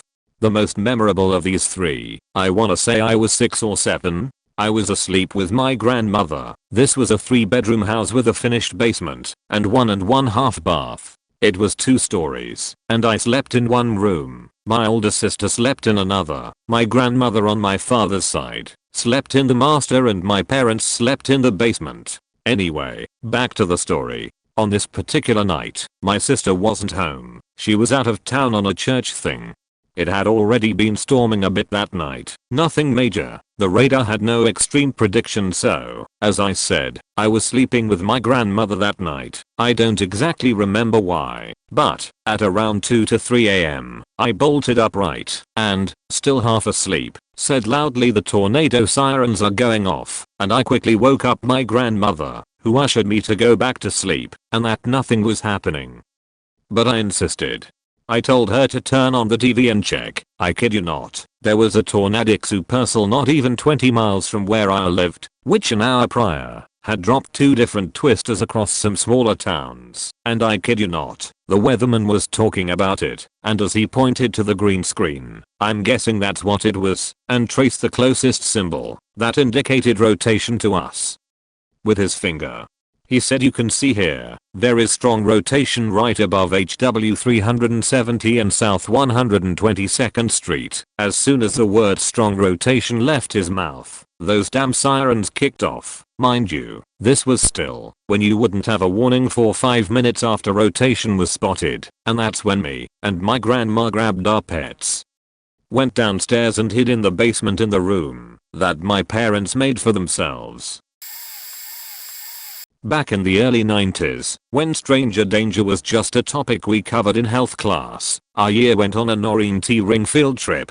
We were all dropped off at the top of Monument at one end of a big park and supposed to navigate our way to the museum at the opposite end of the park. We paired off, equipped with compasses and sheets of directions, and the teachers all said, "See you at the end," and disappeared. It really was a different time, but it should be noted that no part of our planned route took us anywhere out of the park boundaries. My buddy and I were both somewhat directionally challenged and ended up walking alongside a road wondering where the fuck we were. A car pulls up with 3 mid-20s dudes in it. We were 2 30-ish-year-old girls in full school uniform, and these dudes are trying to convince us to catch a ride with them. My buddy was super keen because we were behind time, but something about the trio gave me an incredibly bad feeling, so I told her flat out that she could go with them if she really felt like it, but I was going to continue on foot. My buddy got the sheets with me, but ultimately decided to stick with me and beach the whole way, and the guys drove off. 10 minutes later they're back, asking if we've changed our minds yet. Then the absolute clincher, we could go party with them for half an hour, and they'd still have us at the museum before the 2 PM deadline. My buddy was annoyingly forthcoming with information. Across the road, a woman in a car pulled up and asked if we were okay, what we were doing, etc. I was hugely suspicious of these guys, even though I couldn't say why, so I grabbed my buddy by her shirt and dragged her across the road. I had no intention initially of getting in the woman's car, but the guys jumped out of their car and started to get aggressive. "We were here first. Fuck off and mind your own business. She's my sister," etc. I convinced my buddy to get into the woman's car, and she drove us directly to the museum and explained to some very unimpressed teachers how she'd found us 2 weeks of detention and no field trips for the entire rest of term. But I'm still not sorry. If those guys genuinely wanted to help us with our assignment, they would have had no reason to get aggressive to another good Samaritan. It was the late 90s. I was a very lucky scholarship student at Tulane University for my second year. I was a goth kid really enjoying the scene in New Orleans, and some of my friends got together and started their own goth club in the French Quarter. This place was off the beaten path, but just a few blocks from Bourbon and Canal. It was opening weekend for them, and I was all gothed out in a ripped lace dress and heels, ready to celebrate with them. I ran out of cigarettes while at the club, so I took a short walk over to Bourbon to buy some. I was returning to the club down a deserted side street and a car is coming just as I'm about to cross, so I wait. The car stops in front of me, and there are 2 older men inside. The passenger asks if I know a good place to get a drink. I laughed and facetiously responded, "Bourbon Street." The passenger extends his arm out of the window and introduces himself.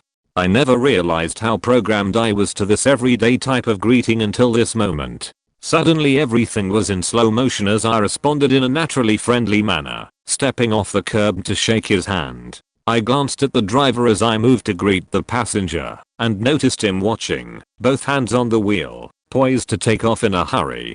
Everything in my body screamed in terror. I pulled my hand back in a flash and stepped back onto the sidewalk immediately, backing away as I mumbled my own greetings. They took off without another word. I don't think I've ever moved that fast in my life. A few years ago went to my first college party with my roommate and 2 of his frat brothers. It was about 3 hours away, which was about 3 hours farther than I thought, in a completely different state. We get there, and it's already full of people. We go in, and I already feel tense. I don't even know why everyone I could see was drinking, dancing, having fun, whatever. When I tell the others they think that's just me being socially awkward, which I am.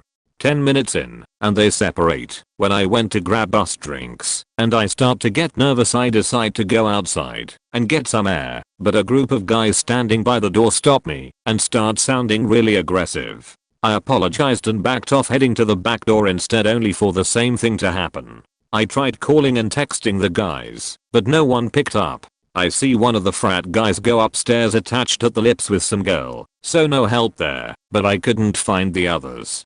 I started feeling like a trapped rat and just had to get out of there, or at least away from everyone, so I went to the bathroom. Unfortunately, a group of girls already claimed it, and were doing lines off the toilet seat. Before they could say anything, gunshots go off behind me back at the party. They start screaming and run past me back into the party while I decided to hop out the window.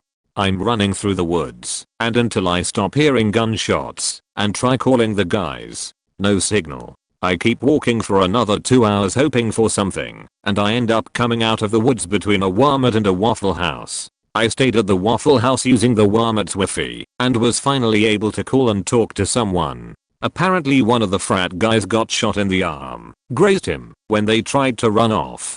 An hour later they finally come pick me up from the Waffle House, and we head back to campus. That was my first and last college party, and we still don't know what happened. Thinking back, it's kinda funny, because we only went to the party because frat guy wanted to meet this girl from Tinder. On the bright side, they met and got to second base. Downside, he only got to second base, and he took a bullet. OHH boy, I was living out in a town called Fairview, Tennessee. A little backstory, so it makes sense. I was 17, and we were staying in a hotel, because we got evicted from our home, and one fateful day we went to a gas station to get coffee, and go to work. I was working with my dad at this time. He owns a plumbing company. It was summertime, and I was trying to help, and then out of nowhere a woman came running to my dad saying, "You got to help me, I need a plumber." And my dad was happy to help, so a few days later we set a well pump for them, and in return they offered to help us, and let us stay with them. It was good for a few weeks, and then their true colors showed. They were screaming and fighting. I swear to God they sounded like 2 demons having sex. Then after fighting for days they would stay in bed for a week. This was a cycle, and it happened once a month. They had kids around my age and I hung out with them. And they explained to me how bad it actually was, and around October it was like a bomb went off. It was the worst it's ever been. They both cheated on each other, and it was bad. I remember the day. It was a Saturday and I stayed up the previous night hanging out with some friends. We were teenagers. We got our hands on some alcohol and weed, and we had a blast outside in the field. Only good memory of that place. That morning my parents left me at the house because I was obviously hungover, and he didn't want me around customers while hungover. Made him look bad. So I stayed in the guest bedroom most of the day, and it sounded like a hurricane in the living room, and I sat in that room most of the day, and I could tell something bad was going to happen. And soon when my dad got home he could feel the tension, and I told him, "We need to leave," and we did. The next day their kids were living with an older sibling, and the husband was gone. He left and went to Louisiana, and from what I heard that sparked her into a rage and she abandoned her kids and nobody knows where she went. Her kids tell me she calls every once in a while, but refuses to tell them where she is. When we went back to get our belongings we saw blood all over the kitchen. I don't know whose it was, and I don't want to find out. When I was 18 me and my mother moved to another city so I can pursue my university education. The city we moved to is incredibly big and cosmopolitan. Imagine a New York-like city in Europe. Coming from a nice, safe place, we were literally sleeping with our doors open. I was extremely naive. It was the second day after we moved. It was an apartment and we were on the 3rd floor. A very hot summer night. I'm only sleeping with a shirt half naked. I woke up and decided to open the window because it was extremely hot. I fell asleep again. Not sure how much time has passed, but when I opened my eyes there was a grown-up man right next to me kneeled, looking for stuff. It was dark, so I couldn't even see his face. In that split of a second I thought to myself, what do I do? I decided not to scream, I don't know why, and acting all sleepy I said, "Mom, you okay?" This all happened in less than 3 seconds. The second I said that, the man jumped out of the window and ran away. I didn't get up for 10 minutes. I was in shock. I also thought, if there are other people in the house I should give them time to leave. After 10 minutes, I got up. I was shaking. I went to the kitchen, grab a knife. I don't know why I did that. I went to my mum's room and woke her up. Police came. He said that I saved my own life by not screaming cause apparently there was a group of people in the neighborhood who were high on drugs all the time and breaking in the houses. They were violent and they attacked people who screamed cause they were carrying guns. They took fingerprints and all. My computer, wallet and my camera was gone. There were 3 people, 2 of them were waiting outside. I learned that from the fingerprints. 5 years later I got a phone call from the police. They told me they found the guy. He was a 19-year-old junkie. He was murdered. Gang conflict. They asked me if I want to press charges against him. I said no, there was no point. I actually felt sorry for him. He was just a kid too. I couldn't sleep in that room for 3 weeks. Edit. He was 19 when he broke into our house, 24 when he died. Sad life. Sorry if it's kinda long, but here it goes. Back when I was like 14, our city hall has this summer job for teens, where we are put in different departments to assist regular worker. In the department I was put, there's 4 of us, 3 girls and a boy, and me being the youngest, I was kinda babied by everyone, so bringing me foods or taking me out to eat is not new, and part of our job is to distribute campaign supplies to the towns within the city. Therefore we kinda travel a lot, and I honestly liked that job. But then this older man arrived. He's a senior in the department and everyone respected him, telling that he's a family man and devoted a Christian. He immediately taken liking of me. He's kinda touchy, but not too much to be considered as a red flag right away. Always take all 4 of us to eat somewhere far and making me sit in the passenger seat. But at the time, I was just in it for the food. Since we apply in different times, there's just 2 of us left, me and the boy. The older man's behavior kinda intensifies and is starting to make me uncomfortable. I think the boy kinda knew, so he never lets me go somewhere this the older man alone, and this one time the man invited me to his house. I don't wanna go, but he keep pushing and pushing until I said yes. I think the boy heard, so he said he wanted to go too. I was so relieved. When we arrive in his house, the man's loaded. Hard not notice. Big house and 4 cars. But what caught my eyes is the 6-foot statue of the Virgin Mary. It's the first thing you'll see when you enter the house, and it's terrifying. The whole time we were there he keeps trying to be with me alone, but the boy never left my side. I'm really grateful. But then it's the boy's time to leave, and I'll be alone. I told myself I'll be fine, as long as I said no to the man. But it's hard, especially when everyone is telling me to, and that is a waste of free food, and me being dumb agreed. We went to this fast food chain. The driver's quiet, but when we finished eating and back in the car he didn't drive out right away. He stared at me, then put his hand on my upper thigh and started caressing it and whispering how pretty I am and how my any man is lucky to be with me. He then moved closer till I can feel his breath in my face, and the way he look at me, like he devour me, it's terrifying. He then kissed my temple and caressed my arms for what felt like hours until he moved back and drive away. I still has some time left in the office until I can go home, and I was honestly shaking. This is not the first time that I was molested. I should have been more aware, so when I got back home I told my mom that I won't continue the last 4 days, and I could tell she sees how uncomfortable I am. So she just agreed. When we get to pick up our paycheck I learned that the man rapped a Muslim girl and the girl filed a case, but he bribed the girl's family to drop her, and they said it's not the first He had raped many teenage girls, but he got away with it since he got money and status and people didn't believe the accusations because he's such a devoted Catholic. I can't even imagine what those girls had gone through and the thought of people's not believing you. Thank God I didn't suffer the same fate and thank God of the boy that noticed and protected me. I had 10 minutes until the restaurant I was working at closed for the night and this really sketchy man kept walking up and down the street staring into the restaurant. I was outside cleaning tables and he tapped me on the shoulder and smirked and asked if we were still open. I don't know how to describe it, but he held his hand weirdly behind his back grasping on the side of a black backpack. I felt really uncomfortable and really scared. I was the youngest person working that night and there was only 4 other people inside the shop. I politely said sorry sir, but we are just closing up and not serving anyone else tonight. He got rather angry and hit me with chair. He was pretty much just standing opposite me, so he picked up the nearest chair and threw it when my back was turned. I apologized and said I'm really sorry, we open again tomorrow morning at 10 AM. At this time I assumed he was high on drugs or just really drunk as he was screaming random words at me and continued trying to throw chairs into people. 2 people from inside the restaurant tried to help me and try to get him to stop throwing chairs and to try to get him to calm down. This was at like 12:30 AM by the way.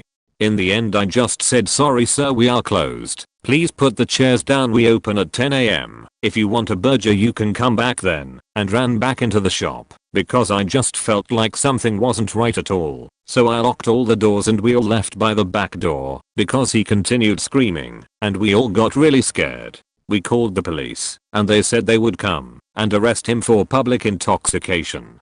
But I still felt really uneasy that night, like my stomach was churning and I just felt icky. I go back to work in the morning at about 8 AM to prepare all the food. I was the first person there that morning because my friend who had the key to the store was late.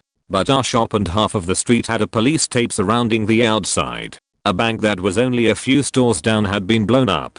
It was discovered that the strange man from the night before was having a psychiatric episode and went into the bank a few minutes before the police had arrived and blew both him and the main entrance of the bank up. He blew the bank up only about 10 minutes after the 4 of us left the shop and called the police. The half of the street that had been closed off was closed off because police wanted to find fingerprints on who the man was. I just assume that the backpack had a bomb inside it and lots of matches. It was really scary. When I was about 18, I went to a Halloween party about 30 minutes out of town. A dude at the restaurant I worked with at the time had invited everyone, and being underage I was pretty much at any party I could drink and hang with my friends. He lived on an acre or so in a double wide and there were probably about 20 to 30 people when we got there, which 10 minutes of the drive was a small winding road with no lighting. My best friends and I were all having a great time. There was just this dude who was dressed as the Mad Hatter who got really loud and was really putting off a bad vibe, making most of us uncomfortable. I'm guessing now he was probably doing coke. Well, around prime time drunk our Mad Hatter gets into a fist fight with some other dude at the party. They got separated and other dude left by force by his friends. That pretty much killed my party vibe. Waited about 10 over 20 minutes hoping it would change, but ended up rounding up my 2 best friends and my boyfriend since we all rode together and convinced them we would have a way better time finishing the night back home. I was successful and we did end the night safely. Come into work the next day and found out the Mad Hatter got into it with someone else, but this fight had ended in him stabbing the guy he was fighting with. IMS was called immediately, but the victim's best friend was freaking out and thought it would take too long since the party was deep into the rural area and proceeded to drive his friend to the hospital. Well, the dark small road had quite a few curves and they ended up crashing into a tree and the passenger was ejected, killing him, and the driver barely made it. Yes, the Mad Hatter went mad and I haven't been able to trust anyone in the costume since. Boyfriend and I went hiking one weekend. After some setbacks we finally started hiking around 5 PM. Shortly after we came across a man who had a small duffel bag and a super cheap camping stove. I say cheap because I saw the exact same stove at the gas station down the mountain. He asked directions and told us a story about how he wound up there, but the story kept changing. had a weird feeling about him, but we continued hiking. But it was a poorly marked trail, and it got dark, so we decided to turn around, to go back to a place we could camp for the night. This dude was maybe 20 feet behind us, and made a big show about throwing his duffel bag into the brush on the side of the trail, which made lots of red flags raise. He struck up a conversation about how he was going to sleep there and hopefully his water purifier works, and he asked for a cigarette. My boyfriend and I don't smoke, but he'd complained about a headache, so I offered Tylenol, which he turned down. He mentioned he had fentanyl that he could take for the headache. We continued on, walking quickly, both of us silently agreeing that we are heading back to the car now. So we basically race up a mountain at midnight. We got dehydrated because even though we had enough water, we were sweating more than we were attaining the water we drank, and I was starting to hallucinate because of it. Took about 2 hours to speed walk 6 miles up the mountainside at midnight in 105-degree heat. There may or may not have been a bear following us, and on the way out of the park we saw a few signs cautioning that hitchhikers may be escaped convicts. Found myself kicked out of a city bar for being far too drunk. That's always a good start to a story, isn't it? Anyway, there was a really sketchy taxi depot near my house that sold alcohol from the back door 24/7. You just had to go and knock. I found myself waiting outside as there was a note on the door saying they were out for 5 minutes. As I waited, another man came and stood next to me. This was 1 AM and it was deadly silent.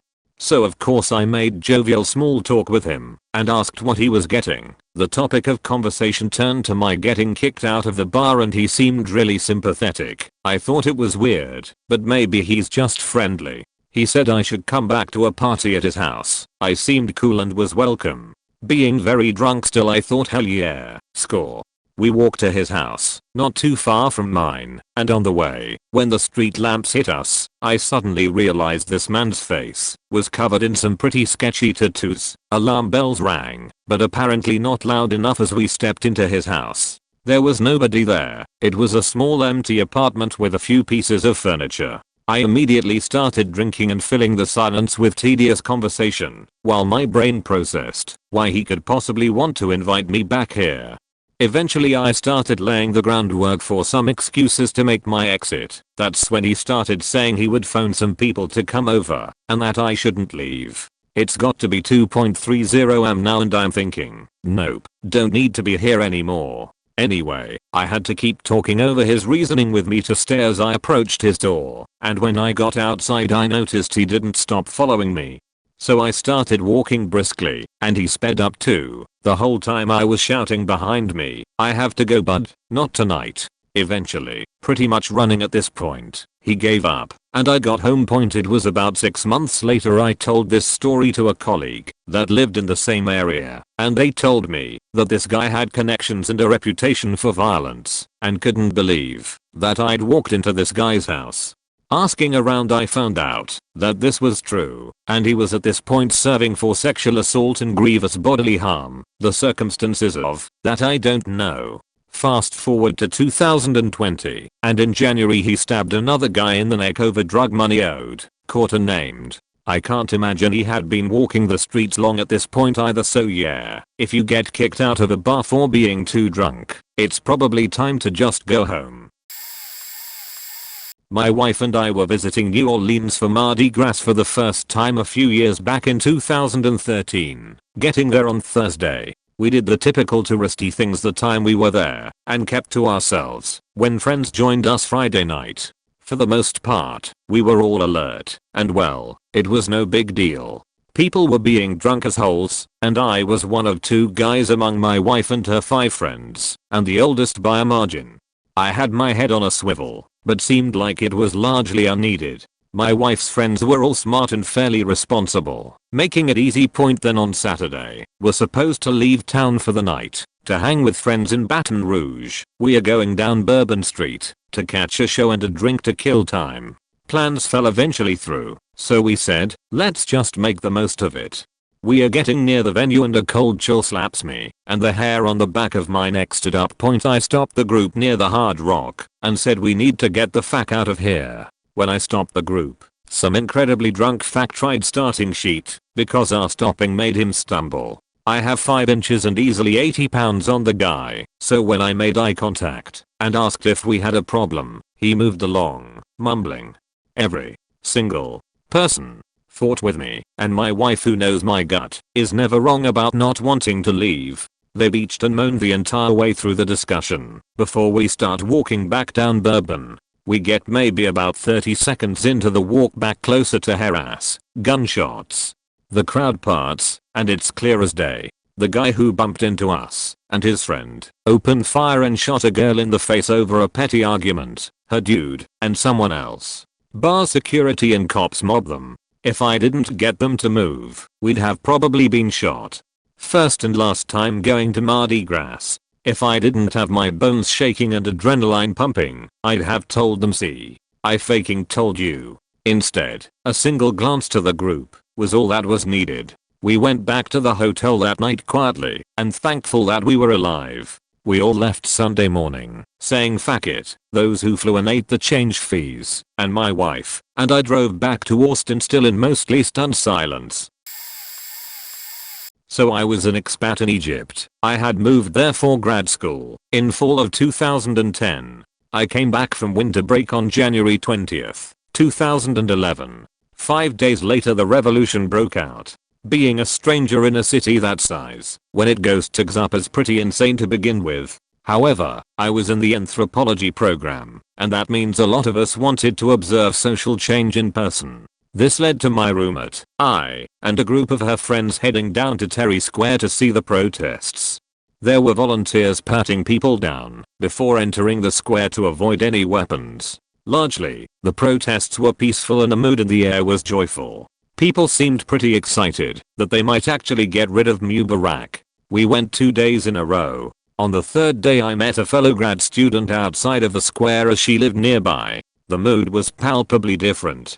There was a new current of anger and a vibration that could be felt. We didn't go into the square that day and instead walked around it. Things kept feeling worse, so we decided to walk back to her place. We saw a large group of people parading down the street. They looked completely different from the protesters. They looked poorer, worn clothes, visible dirt. They looked angry, and they were shouting and carrying pictures of Mubarak. So I had my camera with me to document things, and there's a shot-by-shot progression of this crowd overtaking us, and eventually slapping us with the pictures. Some random guy standing on the street helped extricate us, and told us to go home now. I took the metro 45 minutes to my place, and when I got home I saw it was the infamous horse and camel day in the square. I was so glad we didn't do our usual thing and enter the square. So glad we headed home when we did. I didn't go downtown after that for the rest of the revolution. In college I went to an interview for a full-time position right after graduation. The start of the interview was odd, but some companies require tests, I guess. But then after 80 moderately normal questions they started getting odd and vague. I was interrupted because my interviewer was ready and I could finish the questions later. First interviewer, really kind, overly so. Gut feeling goes off, but I have anxiety, so maybe I'm projecting. I'm anxious in an interview and maybe I didn't eat enough or something. He offers repeatedly to get me a drink. Gut feeling will not allow acceptance. I'm put in a room for second interviewer. He sighs in relief when he opens the door and the first guy isn't there. He tells me he is glad I didn't accept a drink from the guy. He tells me I should not want to work there. He says he can tell I have tons of brains and should be fine interviewing elsewhere.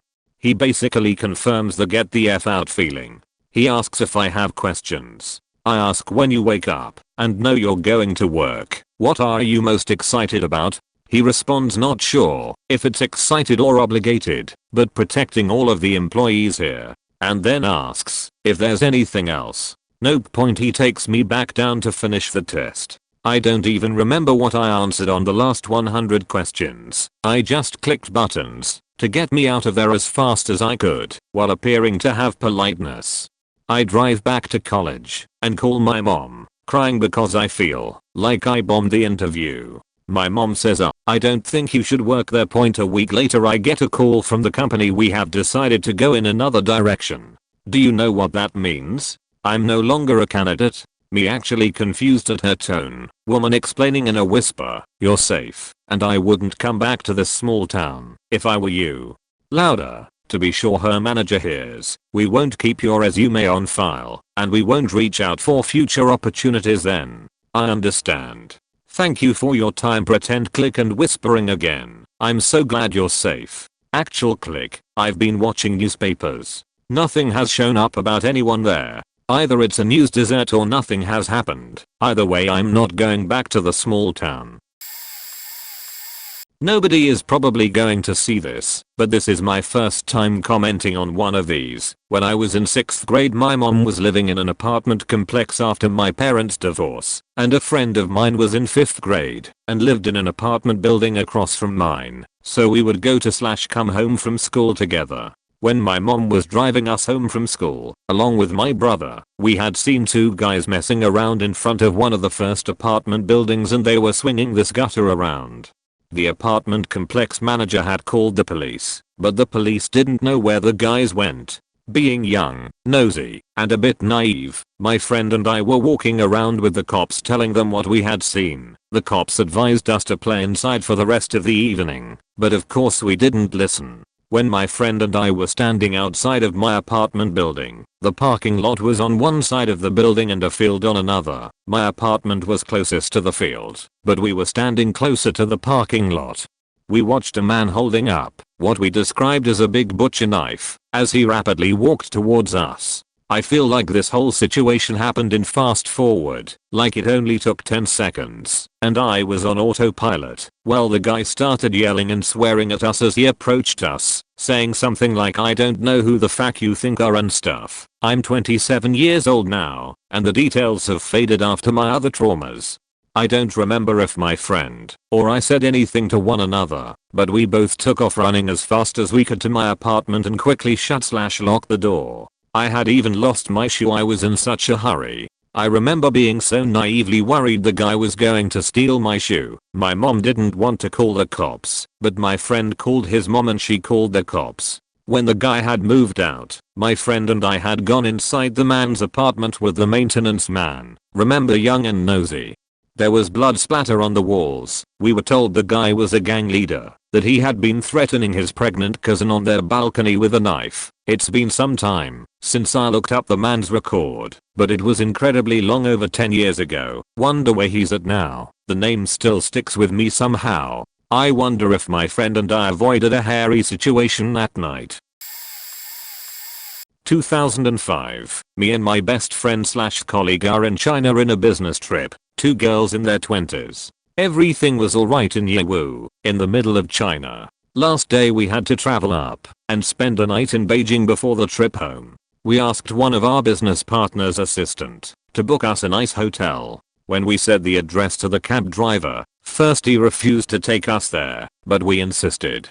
When we get half an hour out of Beijing in the dark, we started to feel it's not okay and told the cab driver that we will pay extra if he waits for us to decide if hotel is okay or not. As we got out, immediately he drove away. I tried to tell it as it happened, but never before or after experienced anything like it. Crazy big beautifully looking hotel, almost empty. We asked for restaurant, closed they said.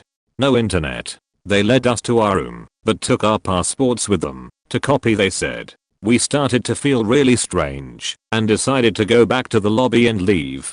First the receptionist said it's not possible, not giving us back our passports. And then, in the corridor, doors started to open and Chinese people came out. Not talking, nothing, just stood there and looking down to us.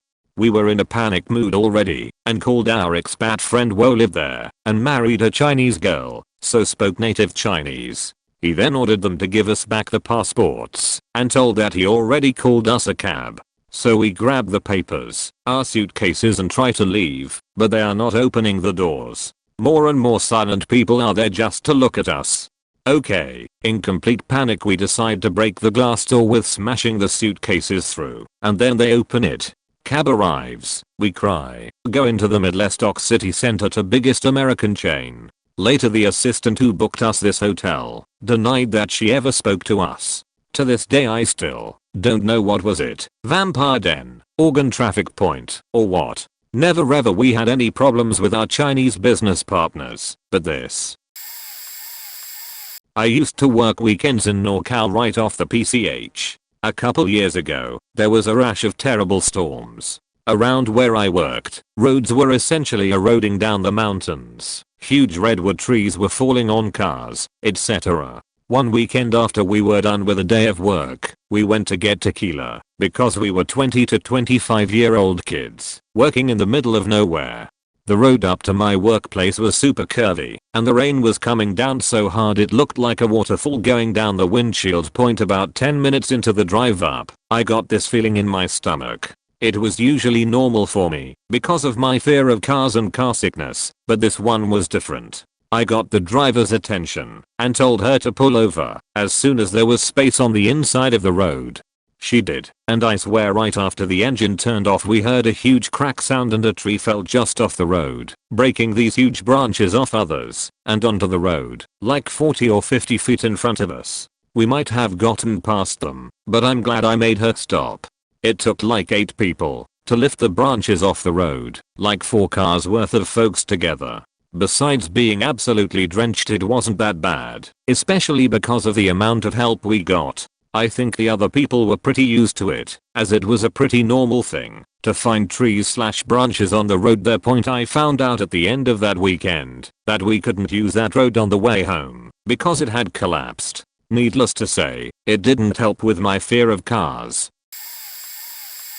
I had gone home for lunch when a man came walking up just as I reached the door, who wanted to use the phone, but something made me think he might force his way inside when I opened it, so pretended I locked my keys in the house, which upset him so much I started walking calmly away towards my neighbors to use the phone. When it suddenly occurred to him I had put some distance between us, he became enraged, banged his head with his hands, spun around, then took off running down the street. I don't know if my neighbor even called the police, because they never came, but when the news showed the serial rapist caught in the area, he looked like this man. But it wasn't until someone told me a woman was attacked 3 blocks by the serial rapist that had been on the news that it finally hit me. It was him. I felt weak in the knees and still can't believe how quickly he appeared and how fast this all happened. The Gift of Fear is a book everyone should read, written by a man who developed a method/software used to identify threats to Supreme Court judges. He said to listen to your first gut feeling before you convince yourself there's no reason to be concerned. The subconscious registers far more and faster than we are consciously aware of, and this is where that gut instinct saves/protects us from harm. The gut instinct is based on the first few seconds your subconscious mind scans a situation, analyzes and compares at lightning speed to what you already know is normal before your conscious self takes over, and that is when a stranger can convince you to trust them. Point enforcement ag. I used to work retail. It was the end of the night, about 15 minutes until close. My coworker was an older woman who rarely did any work. She refused to do any of the cleanup at night, so I had to start a little early so we would get out on time. We would get in trouble if we stayed past a certain time. I had vacuumed the store, finishing up in the back behind the racks last. I put the vacuum away, tidied up a few things in the back room and started out. I had never heard the bell go off indicating a customer came in, but there was a man standing to the side of the register. The way he was standing told me something wasn't right, but I didn't know what. Point I very quietly went back into the back room and waited until I heard him leave. I thought about calling the cops, but I hadn't seen anything suspicious. Something just simply felt wrong. I slowly came out to find my coworker on the floor. Apparently, even though we weren't closed and there were windows all along the front of the store, she decided to count the money on the counter facing the window, with the door unlocked, and during business hours, a guy came in, held a gun to her and robbed her. That's when I realized what was so odd about the guy. He was standing in a strange position, but the way he was standing, I couldn't see the gun. He probably didn't even realize there was another employee in the store. Had I gone out there and startled him, he could have shot both of us. The coworker ended up being taken into the police station and questioned for her involvement in the robbery. She was cleared, but the police couldn't believe she was dumb enough to count money facing the windows with the door unlocked. She was also fired. I was chaperoning a field trip for the school I worked at, and we were at a historical location in downtown LA. There are a lot of homeless people who hang out there in the day. This day was an interesting one. At one point a guy sorta lunged, or maybe it was more like lurched towards a couple of my students, but I just stepped between them, and he walked the other way. One dude yelled at one docent as he was explaining a statue. The docent handled that one. He didn't even skip a beat, and kept talking until he'd finished that part, rounded on the man, and gave him a firm talking to. At one point I heard a siren I didn't quite recognize, and was thinking HMM. Not an ambulance, not a fire truck, not a cop. When the bomb squad trucks rolled through, luckily they were just passing by, so the potential bomb wasn't actually near us. There was one guy who was clearly tripping on something, so I just made sure I was standing between him and the kids. The docent here was a smaller man, and not as aware as the previous one, so he hadn't really noticed the guy behind the crowd of students. At first the tripping guy was just sorta dancing in circles with no music. Here's where I got to the time to leave situation. One student was looking behind me at the guy, so I just quietly said pay attention. And the student quietly said to me, is that a knife? Dancing. Man had drawn a knife, and was no longer dancing. So I just loudly interrupted the docent, and said alright everybody, time to go over here, and started herding the kids away. The docent meekly said oh, but I wasn't finished, so I gently grabbed him by the shoulder, since he wasn't moving yet, and turned him to walk with me, and said we can finish it over here. The teacher, a foreign national who had never been downtown before this trip, whispered to me as we were getting to the bus pickup spot, this place is scary. And I had to honestly tell her that this wasn't an awful day in this area. I'm not 100% sure if this saved us, but I think I rescued my girlfriend at the time when I was 19.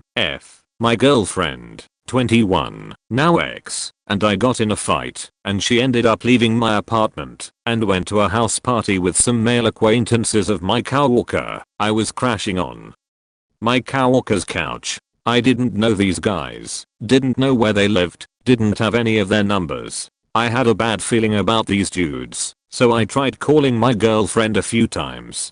She didn't answer, then suddenly it just went straight to voicemail. I knew she was probably drunk, and I started to freak out. My coworker didn't know the dude's address, she only knew the apartment building. So at like 1 AM, I drove to the apartment building and searched for her car. I eventually found it, and just started knocking on doors to see if someone would answer. It didn't take long for me to find them. This house party was 3 men that I didn't know and my girlfriend. Her phone went straight to voicemail because they stole the battery out of her cell and wouldn't give it back. Despite her being drunk, they were trying to ply her with more alcohol. I screamed at them to give her the battery back. Then I grabbed her and drove her back to my place. She was faking plastered. I'm 100% certain they would have assaulted her if I hadn't freaked out. Edit sheet. I have another one. About 9 years ago I was walking home around 3 AM in a sketchy part of town. I lived in the sketchy part, so unavoidable. A Jeep rolled up next to me, and a man asked if I wanted to go to a party with him. I told him no, thanks. He insisted, but I declined again. He drove away, but a few minutes later he drove by me again. It scared the shit out of me, but I was close to home, so I just kept walking. He then drove by me a third time. My instincts were screaming, so as soon as he rounded the corner I booked it down a side street and to my apartment building. I didn't have this feeling Peresi, but this happened last night. Me and my son were coming home from my aunt's and we were listening to music around 9 PM. Once we were home we stayed in the car because I wanted to listen to the chorus of the song. As we are sitting in the car, and Sav pulls up down the street and a burly man gets out of the car and runs to an own meth house.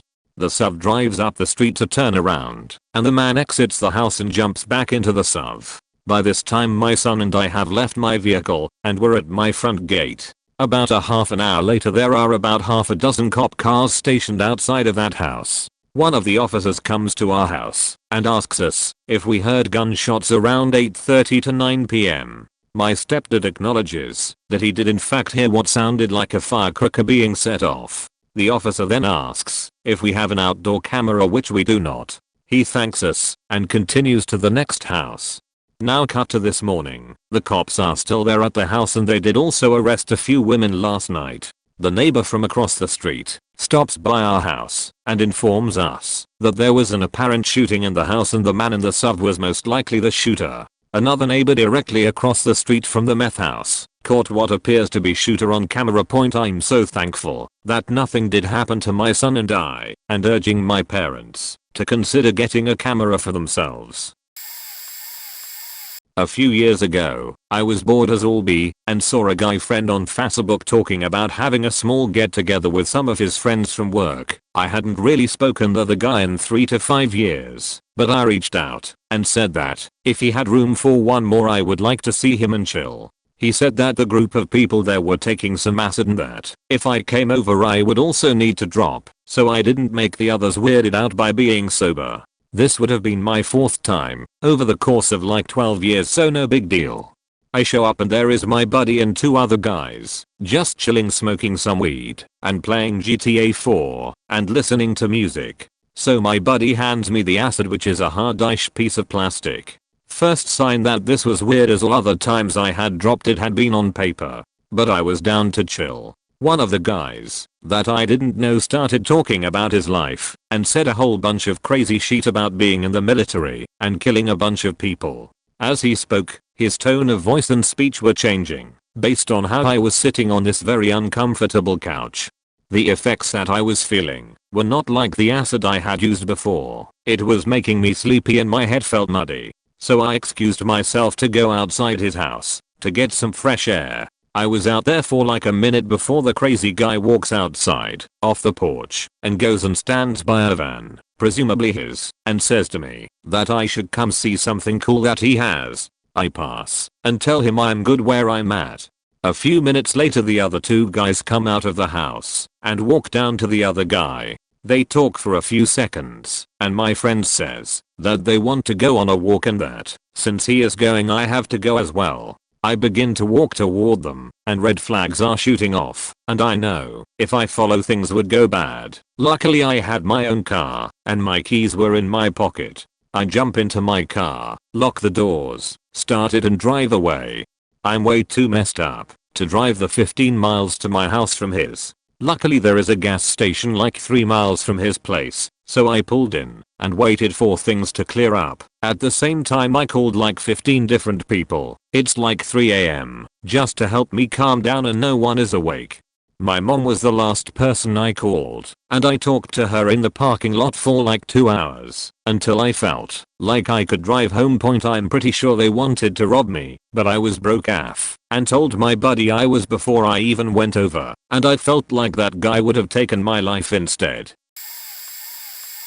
So, we had a VIP party table in the city I grew up in, although at this time we lived in another city a few hours away. It was our friend's birthday. He knew a promoter that had promised us a VIP table with an initial sense of free drinks. The drinks arrived without tops on. I became the group's grouch and refused to touch them. Eventually, it was put down to my autism, although my wife was seriously annoyed because I was showing us up. I can't remember if I bought my own drink or refused because of their fuss. Anyway, a group of men came along and very quickly I had a sense something was wrong. I couldn't put my finger on it initially. Nevertheless, I was once again a Scrooge and they were invited to share the drinks. They tried getting me to dance with them, and I had this distinct feeling they wanted to rap me, but my wife felt it was in my head. After all, I have been abused before. I'd be fine as long as I kept near my friends and drunkenly wanted me to try their drink. Everyone backed it, as I had refused. My friends, however, had been passing and were now maybe 10 feet from me in a clear line of view. At this point, I knew what would happen. I was going to be given date-wrapped drugs anyway. I rudely abandoned them with a degree of fuss and hoovered anxiously, telling my wife they were dangerous and we needed to leave. We had, however, barely been at my friend's party. At some point, they got my wife to chat/dance with them and sirens were going off on my head. I repeatedly tried to extract her, but the men obviously didn't want it, and my wife thought I was being mental. She tried their drink against my advice, and what felt like forever after but probably wasn't, I extracted her and then put up enough of a whinge that she left with complaints of me ruining the night and being a terrible friend. I would say not even 10 minutes after that, she seemed drugged, but adamant she knew how to get us home with a gradual deterioration. Eventually, after having completed a few circles around the streets, she winged at me for checking my phone, but ultimately was too out of it to keep up with where I was taking her. Most of what she said was utterly incoherent. I got us to the coach stop, called 111, the non-emergency urgent helpline, but they refused to give me any advice unless I gave them an address. 111 in England is dire, in Scotland it is excellent. My wife is absolutely petrified of needles and repeatedly caught wind of the idea and was adamant she would jump into the road if an ambulance was sent. I just wanted advice. I hung up, got the coach, and she was absolutely conked. We'd barely drunk nothing on the journey, and had been there an hour tops by the time we got back again. I was able to wake her for more than a few moments. But she refused to walk home in the cold and wet weather, so decided she would sleep outside. This went on every 5 or so steps. When she'd forgotten, she'd refused. No taxis could come for at least an hour. In the end, I did call an ambulance. Unfortunately, my wife turns violent if she sees a needle, and although she didn't hurt anyone, the ambulance crew refused to come near her. I had to reassure her there weren't any. While initially showing all the signs I'd described, once in the ambulance the adrenaline made her lucid, so I looked a fool and apologized. The ambulance kindly dropped us home, as we were only a few minutes drive away. By the time we'd got to our stairwell, it had worn off. So came the challenge of bribing her up the stairs in a crawling position. She remembers very little of this, besides being scared and a few scattered blips. The ambulance section, of course, is clearly remembered. For reference, she's been given both nasally administered anesthetic in a hospital setting at the maximum dose, and been perfectly lucid during the appointment, to the genuine shock of the staff, only to fall asleep in the lift once they've discharged her. Not so much a got a GTFO 30 seconds ago, but more a what is happening is a trap. In high school I had to deal with the typical bullshit, bullies, assholes, and people cutting the line during breakfast and lunch. One morning, for some reason I chose to stand my ground and not let this sheethead cut the line in front of me. Dunno how or why. Anyway, I'm eating my breakfast and some girl approaches me and asks if I want to join her outside. I'm an awkward, borderline antisocial teenage nerd with zero interpersonal skills and about as much sexual appeal as, well, as you'd expect someone who self-describes that way to have. No girl in the history of my educational hellscape has approached me in this way before, so this interaction goes about throwing up every red flag in the red flag factory rather than go along with what is clearly a trap. My reaction is a casual "why, so your friend can beat me up?"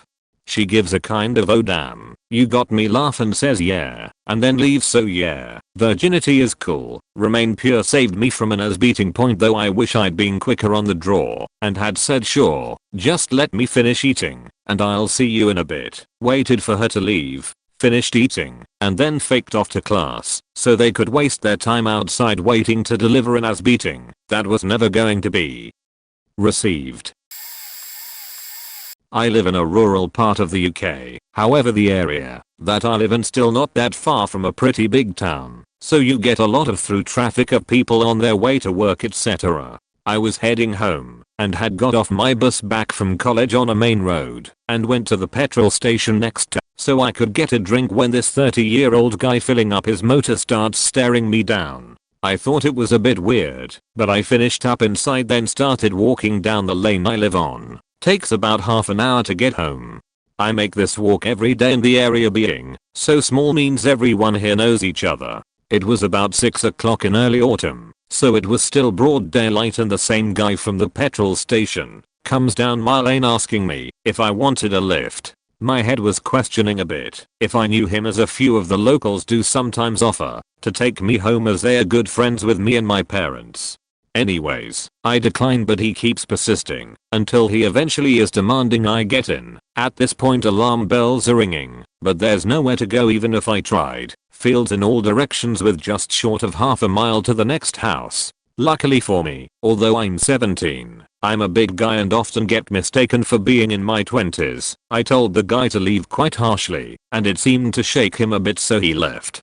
The next day I spoke to the owners of the petrol station, and it turns out they know the guy. He lives in the complete opposite direction to where my lane is, and they confronted him about it the next time he was there. He's never come back into the area, and I reported it to the police. I was in high school. We were on a trip to New York City and we were at a loose end for a couple of hours, and we decided to go eat at a place called the Russian Tea Room. It was this sorta low light, red leather, circular booths restaurant with a bar along one side kinda deal. Extremely fancy. It would have a $$ by its rating on Google. Anyway, we get in there, me, 2 friends, one a female, and we sit, and a very sweaty server in a white shirt and black vest and black tie comes over. I'll never forget his face. It was sallow, like he wasn't feeling well, or had just been in a car accident. He was literally shaking. Not a hangover shake, but a shark just ate my girlfriend shake. He had a thinning hair comb over, and it was plastered with sweat. He also had a vague accent. He handed us napkins and menus, and kept looking at the door. I peeked over the booth, to see who had come in. It was a guy, big fella in a taut London fog style trench coat, all bundled up to his neck, but not tied around the middle. This was in March or April, so it wasn't too cold out. Anyway, he's walking through toward the back of the restaurant, and our server looked like Godzilla was walking through his neighborhood in Tokyo. He was completely distracted. He did a 180 degrees turn as the man in the coat went by. So, I looked at my friends and they were oblivious. However, I now had a very bad feeling. Everyone else in the restaurant was silent and gawping at the guy walking through. This was bad. It was about to be. I just knew it. I said, "Hey, these prices are too expensive for my blood. Let's find someplace cheaper." Must have been the look on my face, but the two with me agreed immediately, and we shifted out of our booth, thanked the server, who, if anything, looked relieved that we were skedaddling, and we booked it. I had this terrible urge to look back, but I don't think I did. It's closed now, or it was. I think it has been opened again. It was closed for a long time, anyway. Turns out, back then, it was a big meeting place for the New York mob. Once upon a time, maybe the Russian mobsters too, I guess. Anyway, this was pre-9/11 and the world in that city were different back then. My assumption is that the dude in the Luca Brasi outfit had 2 sawdust under his trench and was coming in to make a hit. We wound up eating at a deli. It was really good. Don't remember the name. This is not my first, nor was it the last probable brush with organized crime in my youth. This was one of those hard stopping, we gotta get out to here, or die moments, though. Who knows what would have happened. My dad woulda killed us for paying $40 for a side salad and getting hit with buckshot, I'm sure. Summer break of 2016 was a good time. Me and my 2 best friends, all of us girls, would ride the trolley all over the city seeing what fun thing we could run into that day. It was later in the season and public transit was not as busy as it would be in the start. I remember the day well. We made our usual rounds around the city, getting tea in Old Town, going to the bookstore, and combing through the mall, things like that. This got old fast as we'd done them all a million times before, so we decided to call it a day and head back to my friend's house to just watch a movie or something. Now, the farther you get down this trolley line the less busy it is, so it wouldn't be too odd to find yourself with only 2 or 3 other people sharing the car with you, especially on a weekday. So, we are just cruising along the tracks sitting in our favorite seats that face each other, so I can see behind them, and they can see behind me.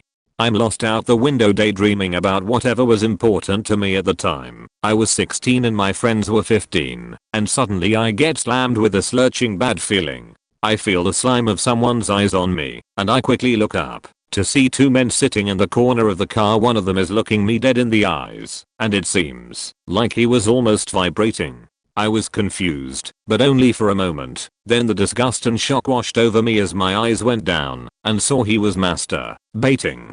He didn't care that I saw, and he sure didn't care that the other man did either, leading me to believe that they were together. I kept eye contact with the man as much as it repulsed me. I wanted him to know that he didn't scare me and that if he tried some shit I wouldn't back down. My hand crawled to the knife my dad gave me in my purse, frightened but ready for anything. We only had less than a minute before we pulled into the next stop, and still keeping eye contact with him, I addressed my friends. Guys, we are gonna get off at this next stop, okay? Just walk off this car and get on the one behind us. Don't turn around and don't look back.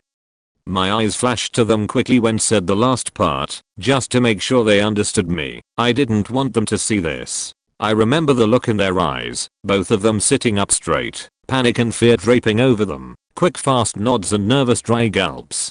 2 light chimes, and the trolley squealed to a stop. I motioned for my friends to go first, and they took the longest strides their little legs could, and left the car. I followed behind them quickly, still looking at that disgusting fuck. Right before he was out of my sight I shot him an evil eye. He smiled back at me, a large grin, toothy and evil. I'm glad they didn't see that. Whenever I'm reminded of evil in this world I think of that man shaking and smiling. The part that scares me to think back on most is that if I had not seen that man and his friend we would have been stuck with them till the next stop. The ride to the next stop is 5 minutes long, cuts through a dark tunnel, and when we got off, so did the only other person who was on the car. 3 girls alone with 2 grown men for 5 minutes. I try not to think of all that could have happened in that span of time, which seemed so short, but had so much potential to be a daytime nightmare. Moral of the story is be aware of your surroundings. Always trust your gut, and if you don't have to, don't look back. Back before Craigslist was a thing, a friend knew a guy who was selling a laptop for a price too good to be true. I was supposed to meet him at a gas station to buy it. He was dropped off by some buddies. His buddies seemed kind of weird. They all stared forward and didn't make eye contact, to the point of it being noticeable. The guy apologized that he was running late and hadn't picked up the laptop yet, and asked if we could run back to his place to get it. Being stupid and naive, I agreed and gave him a ride. I figured if my friend knew him, he was okay. We are heading over, and I'm following his directions, and I start getting a little sketched out. I realize I'm going from a public place that was supposed to allow a transaction that I brought cash for, to an isolated place that this guy is leading me to. But I'm a big dude and can take this guy, so I don't instantly pull the plug. Dumb. As I'm driving, I guess he notices me looking in the rearview mirror and says don't worry about them, the guys who dropped him off, following us. I owe them the money I'm getting from you to buy the laptop. They just want to make sure they get it. He basically said it thinking I noticed we were being followed, and to try to calm me and keep me going where he wanted. But guess what? I didn't even realize they were following us. I was just checking my mirrors like a regular driver. And the fact that they were, the situation, and his comment showing he was hyper aware that this may look like a robbery made it obvious that's exactly what it was. I said fuck that, flipped the car around to go back into a more public area. I gunned the gas and basically acted crazy toward this guy, faking pissed that he was going to try to rob me. Scared the shit out of him with my driving and aggression toward him, and kind of intimidated him from trying to take any action toward me, since I knew the jig was up. He couldn't have taken me on his own, and if he had a weapon and used it, we were going too fast for him to hurt me and not get injured by being in a fast moving car with an incapacitated driver. He was also acting guilty as hell. I don't know how to explain it, just the kind of thing like when you catch a kid with their hand in the cookie jar. Once I got back to a relatively public area and had a few hundred yards between me and the guys following me, I slammed on the brakes and aggressively got him out of the car before he could scurry up the courage to pull out a weapon or let his buddies catch up to us. I didn't physically push him out, but made it clear if he didn't get out that instant I was going to assume it was on and fuck him up. I think I said something to that effect. I saw him think about it for an instant, but knew his friends were kind of far away. I could probably take him, and even if he pulled out a weapon I might be able to disarm him, and I was acting crazy. I could also just gun the gas again. But point being, I saw him think about it. He hesitated, then got out. He wasn't getting out of the car from a paranoid person. He clearly tried to scurry up his nerve then lost it. It may sound like I overreacted, but it was the kind of situation where, if you'd have been there, it was obvious what they were doing once you noticed. I'm very sure he would have led me somewhere once he was sure where the money was, and his little gang would have surrounded me with at least one or two of them being armed. Turns out my friend didn't even know the guy that well. He just came into the shop he worked on occasion. Stopped being friends with that guy because he is either an idiot or was in on it to a degree. A while back, me, 15 at the time, and my younger brother 12, were at our dad's new apartment. Our parents just starting the divorce process, and he had a female neighbor who he introduced to us a couple weeks prior as his friend. Anyways, around 10 PM, he was over at her apartment while we stayed in our dad's apartment because we didn't really wanna hang with her. Us being young pranksters, we decided to sneak out of our bedroom window and go around to the other side of the building to scare them at our living room window.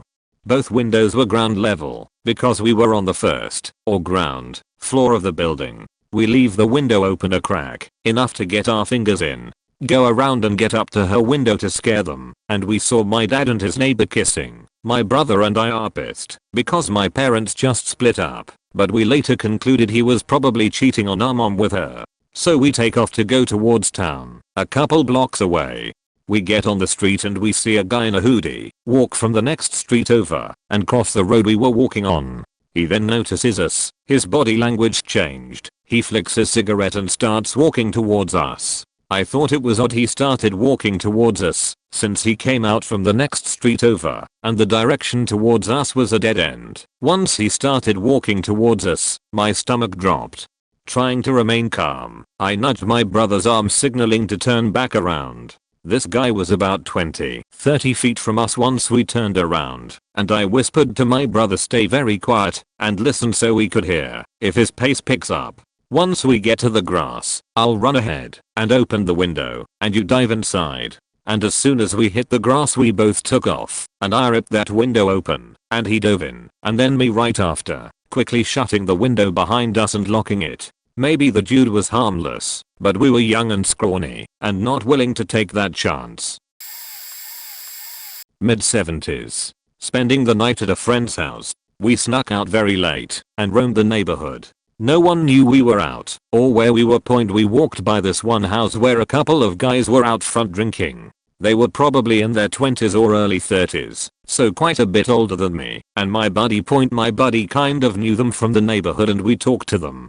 They invited us in to watch some porn. Being young boys just hitting puberty, that appealed to us, so we went and nothing happened, but the porn was very eye-opening. Eye-opening in a disturbing way. After the film was over, we watched it on a projector. We were going to leave, but the guys insisted we stay and wanted us to go to the basement with them so they could show us something. It was very cordial the way they asked, and my buddy, who was not the brightest crayon in the box, agreed, but I felt like something was off and said we should leave. The older guys tried to get us to stay, but I just slowly backed away towards the door and kind of pulled my buddy with me. I don't really remember the details of how we got to the door. At this point in time, I became a little scared and told my friend I was leaving. I believe I just walked out the door, hoping he would take the hint and follow. Again, this memory is a bit hazy. Luckily he followed me out, and the guys followed him out and said goodbye in a very cordial manner. They didn't chase us or force us or anything like that, and maybe nothing was going to happen in the basement, but it sure creeped me out. I still have bad dreams about that night sometimes.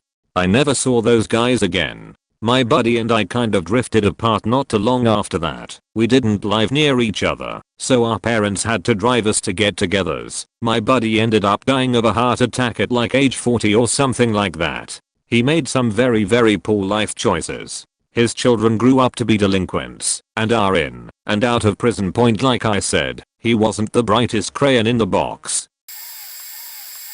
I was young at the time. Probably 10 to 11, maybe younger. My dad took me to a local park that was separated by a really large pond/lake. On one side, you had swing sets, merry-go-round, seesaws, jungle gym, everything you'd expect a park to have 20 years ago. The other side was an area for small gatherings, birthday parties, etc. The two sides were connected via an asphalt path that's around 1/8 of a mile. Was playing on the swing sets, while my dad was talking to a friend of his on the other side. While I was there, an older bookregal pulled up, and two people got out, 20s, male and female. Female sat on a bench near the swings, and didn't say anything the entire time this interaction happened, just watched. The guy came over and started talking to me, asking if I'd like to go over to play on the seesaw or something like that. I said no, and tightened my grip on the swing set chain. He looked at the woman, then back to me, and said, "Oh, okay. How about some martial arts? Want to get off the swing set and practice some martial arts with me?" Again I declined and tightened further. This went on for what felt like forever before they finally just left without saying anything. As soon as they were out of sight, I sprinted to the other side to my dad and told him what happened. He made me stay with him, drove to a payphone, and called the local sheriff that we knew, and told him about it, but nothing ever came of it. Not exactly the true nature of the thread/question, but there's no doubt in my mind that if I had gotten off the swings, or wasn't obvious about holding on so tightly, that I would have been kidnapped. I was sitting in the back row on my second bus back home from work. I was listening to music and chillin' when I suddenly started to smell fire. It was a strong smell, but I, nor anyone else on the bus, didn't think much of it, since there were lots of dry weeds on the side of the road, so we all just assumed there was a fire on the side of the road somewhere. However, as we kept going, I began noticing there was no fire or smoke to be seen anywhere in the distance, and the smell was only getting stronger. Now, the back of the bus is near the engine, so I was used to it being relatively hot there, but I was starting to realize it was really hot. Like, too hot. Even for this. I felt torn between the need to get out of there and the feeling that maybe there is just a fire on the side of the road and I'm just acting crazy. I was looking around to see if anyone else is noticing the smell or anything, and I saw another girl looking at me. She noticed me and said, "That smell is really strong, isn't it?" "Too strong." I agreed, and as soon as people heard us, they started catching on. Soon enough people were yelling for the driver to stop the bus, and we all got off. Looking at the back of the bus, I could see smoke and sparks as the driver opened the sort of little door, sorry English is my second language, to the engine. A literal fire just burst out. As the driver bolted to get the fire extinguisher, people just got closer to film it. I didn't just back up, I got the fuck out of there. Why? The driver decided it would be best to park a possibly flaming bus next to a gas station. 3 years ago I was traveling Vietnam with my buddy. It was our first night in Hanoi and our first day in Vietnam. We went out on the street, had this amazing beef stew with a fresh baguette. It was tremendous. We sat outside in the rain drinking cheap beers and got pretty drunk. We decided to go to a nightclub, and this nightclub was bouncing. DJ was on fire, drinks flowing. It's a great night until we heard girls screaming and people shouting. The cops had came in and they were beating people up, throwing people out and kicking people. A group of guys started fighting with the cops and a full-blown riot kicked off. I got punched hard, my friend fell on glass, cut himself, and we looked at each other and ran for the exit. We managed to get outside, and it was still kicking off outside. 2 bottles and cans flying about, chairs and tables. The level of brutality that night was horrible. Me and my buddy were terrified we were gonna end up in jail for something we didn't do. We booked it hard, ran like Fact Point, and got out of there. All we heard that night was ambulances and cop cars. Any type of riot is scary, but drunk nightclub riot in a foreign country on my first day was faking freighting. Welcome to Vietnam. Get punched in the face, almost trampled to death, and nearly being arrested. Wild night. I loved Vietnam and had a great time there. We didn't get off on the best foot though. Bun cha for life, y'all. At the end of a family trip through Europe, we were in Berlin on New Year's Eve. After the festivities we were gonna get taxis back to our hotel. My girlfriend, brother and I took one taxi, while the rest of my family took the one behind us. After getting in the taxi, the driver started driving, and I asked him if he took credit cards. He said no, only cash. I told him there was an ATM right at the corner I could get cash out of, but he said no, I know a place with an ATM. I'll take you. During the car ride he asked multiple probing questions about why we were here and if we were traveling with anyone. I made sure to tell him we had family in the taxi behind us and they were meeting us at the hotel. While the three of us didn't mention anything to each other, we were all really concerned at this point. He took us to a small restaurant on the corner of a very dark street. He specifically stated only one person could get out to get cash. I was the one paying, so I climbed out. I was terrified. My girlfriend stood on the street with the car door open and didn't move, despite the driver telling her only one person out of the car. My brother told me afterwards that he had his hand on his seatbelt ready to unbuckle and fight if the driver tried to do anything. The restaurant was empty when I walked in, but immediately after I did, a large group followed me in. I didn't look up or say anything. I took my cash out and quickly left. We got back in the car and drove off. The driver answered a phone call and had a long conversation in a different language during the drive. He dropped us off on the side of the road 100 feet from our hotel. We assumed to avoid any cameras. In the end, we were overcharged for a taxi ride, but we walked away with our lives. We are sure this guy was involved in the sex trade and we were all terrified we weren't gonna get home that night. About 8 years ago, my friend and I, both female, 23 at the time, were at a well-known club in Australia. It was just the two of us, but we went out together all the time. About 20 minutes into getting into this club, a manager comes over to us and motions that there's a celebrity in the booth who wants us to go and sit with him. We declined cause we couldn't be faked and were having fun on our own. He insisted and said he'd give us 20 drink tokens because we were young and dumb, and who would say no to free tokens. We agreed.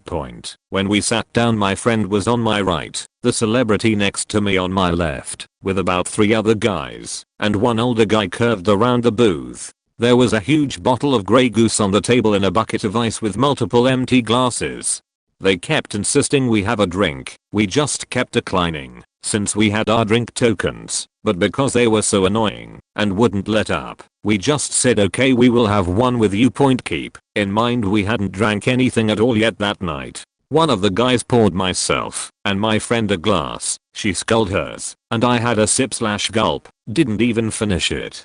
I'll never forget this night because the stuck-up prick couldn't even hold a conversation with me, but all he mustered to say was, "I can see your cleavage, you're definitely asking for it tonight, haha." That was enough for me to grab my friend and tell the guy we're gonna go dance. He said he didn't dance and to just stick around for a chat. He'd grossed me out, so I said thanks for the drink and we got up and walked off towards the dance floor.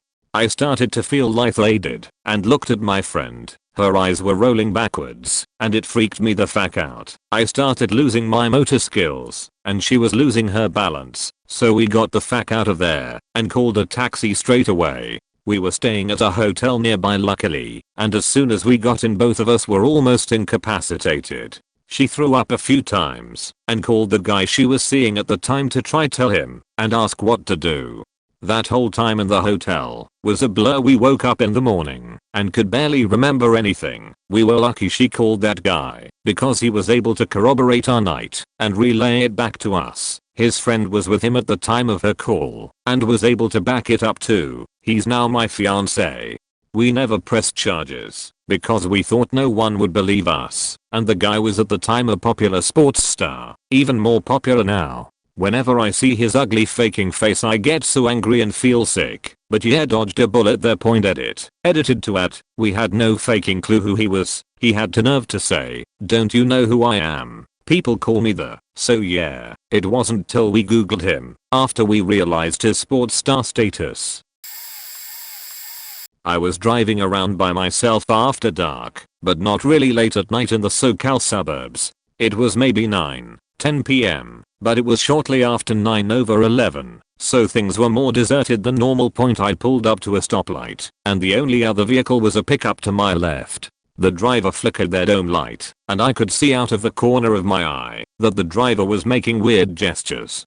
The light turned green, and I drove ahead, and the truck with the dome light was keeping pace with me, flickering the dome light. I look over, and there is an older guy in the truck gesturing. The next light is green, and I just slow to a stop, hoping he accelerates ahead. But no. He stops, in the lane next to me, at a green light. I look to my left at him, and his mouth is open, tongue flicking. He's making weird faces, pointing at me, and the dome light is on solid.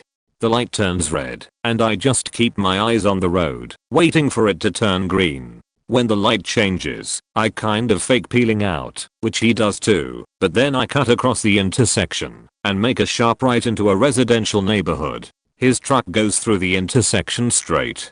I turn a couple of corners and parallel park and turn my lights off. Pretty quickly, I see his car takes a couple of slow passes up and down the nearby street, his dome light still on.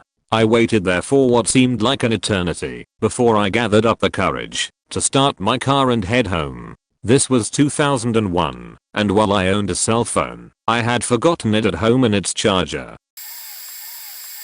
Two of my friends and I, all females, went out of town in Denver. We went to a couple of bars and decided we wanted to keep exploring. We ended up at a hookah bar. When we walked in, we noticed the bar was filled with Middle Eastern men and maybe one girl. They all seemed to be staring at us. We sat at a table by the door, and across from us on the other side of the room there was a long table with older Middle Eastern men in nice suits. One of them called over some younger guys who were at a table near us, and they spoke for a couple of seconds. Then the younger guys came over and sat by us. We know what it is like when a guy's hitting on you at a bar, but this seemed different. These guys were asking us weird questions. I was overhearing what my friends were being asked, and they wanted to know what car we were driving and if we knew anyone in town.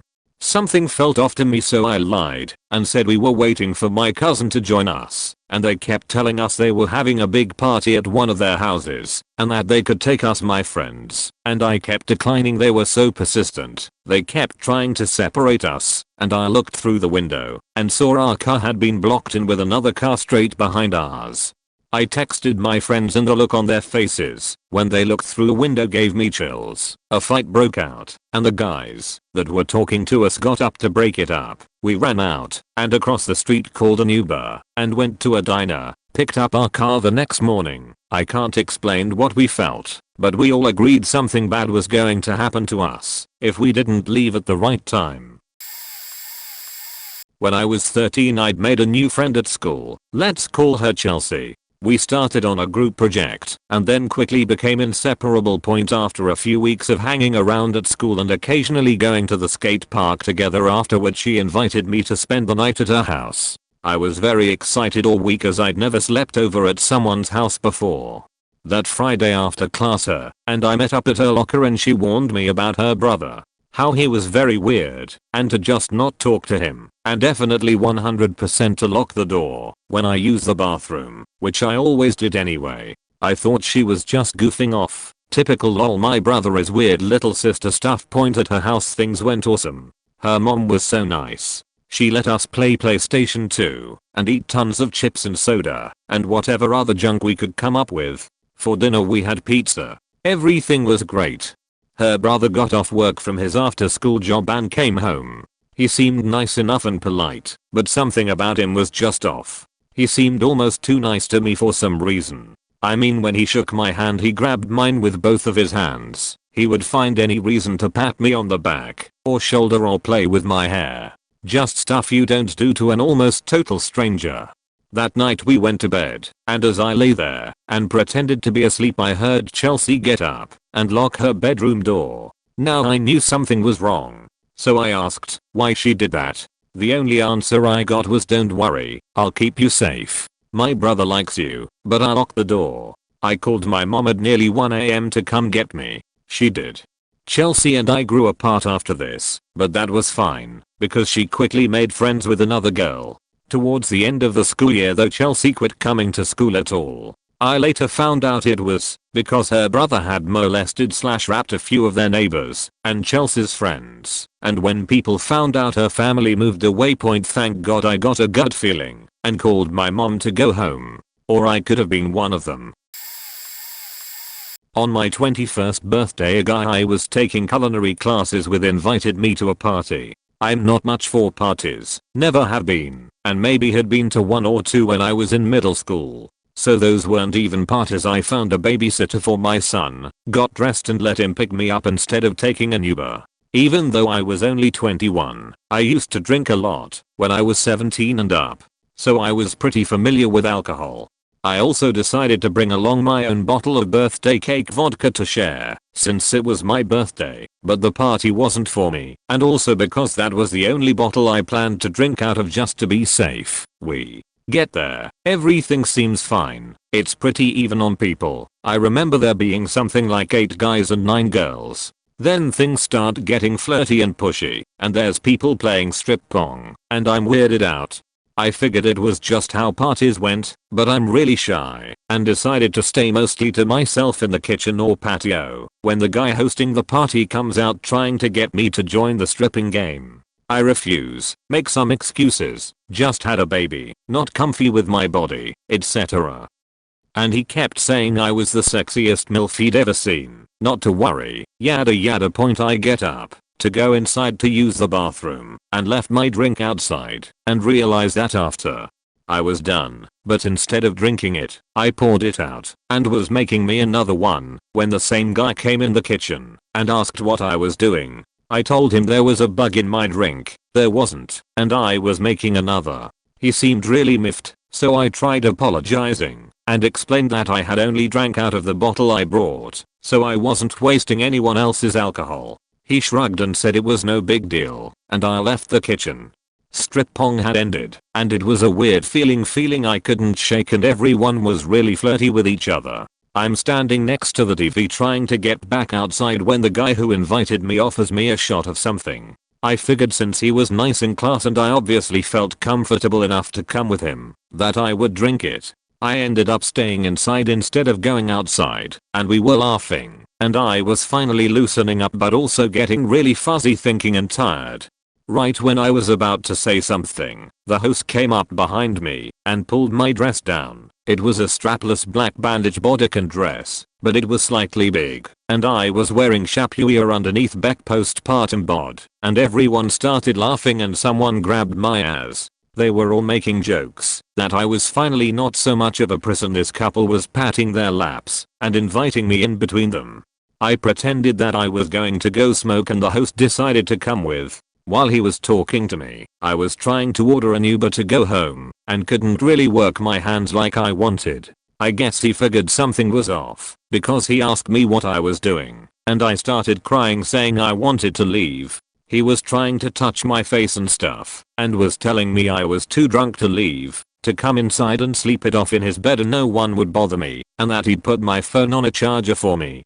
I started crying harder and harder and repeating I wanted to leave, which just made him mad and start yelling at me about why did I come to the party if I wasn't here to hook up, since that was what it was about. I kind of snapped out of it and told him I didn't know that or I wouldn't have come, and that now I was leaving and I was sorry, I thought it was something different. He tried stopping me, and I remember I just started screaming and running around the apartment complex thinking he was following me.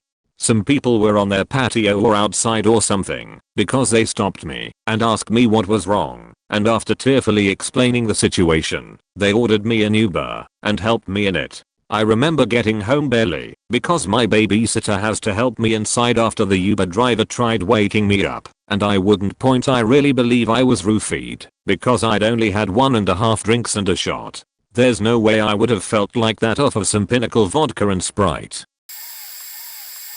I was like 18, walking home late at night, think 2 AM, and noticed behind me a bloke run out of his house, jump in his van and peel out of there. Okay, no big deal, strange shit happens sometimes.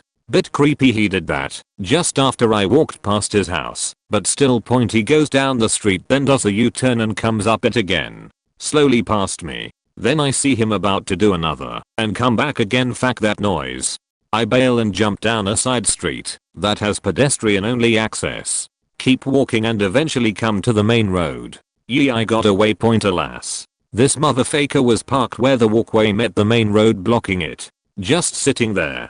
I was super creeped out and lurked in the shadows. Eventually another car came along and he had to drive off point, so I literally sprinted across the main road and into another pedestrian only path. We played this game for a little while, me using dark pathways he was unable to follow and him trying to cut me off point. Eventually he sped off down a side road. Ah, great, it looks like he has given up. Nope. That road was a dead end. In order to get home I would have to walk out into the open down a full street, because there was no more hiding places. I can only explain it as a trap. After about 10 minutes of him sitting down this dead end, thank God I knew the area, with his engine and everything off, he does one last sweep of the area like 10 miles per hour over the speed limit and facts off. Point I moved out of that estate and hid in another one and called my mom to pick me up. Point I have no faking idea what that guy planned, but hell no. I'm happy my brain told me to run when it did and then to stay hidden when he was trying to bait me out. I'm also super happy I knew the area like the back of my hand, because I don't want to imagine what would have happened if I couldn't evade using paths a van was unable to fit down. Those little pathways don't even show up on Google Maps. Another time I walked over to my local corner shop for some snacks and smokes. My usual routine was to buy some rolling tobacco and then duck behind the store to roll some up, since it's less windy back there. I usually did that and played Pokemon Go, just sitting there for like 10 minutes smoking and enjoying the fresh air for some reason. I don't know why I decided I just wanted to get away. I decided to power walk out of there and roll my cigs in the next street over and didn't bother playing on my phone. There was no unusual cars, people or anything. I have no idea why I got spooked, but I had a really bad vibe.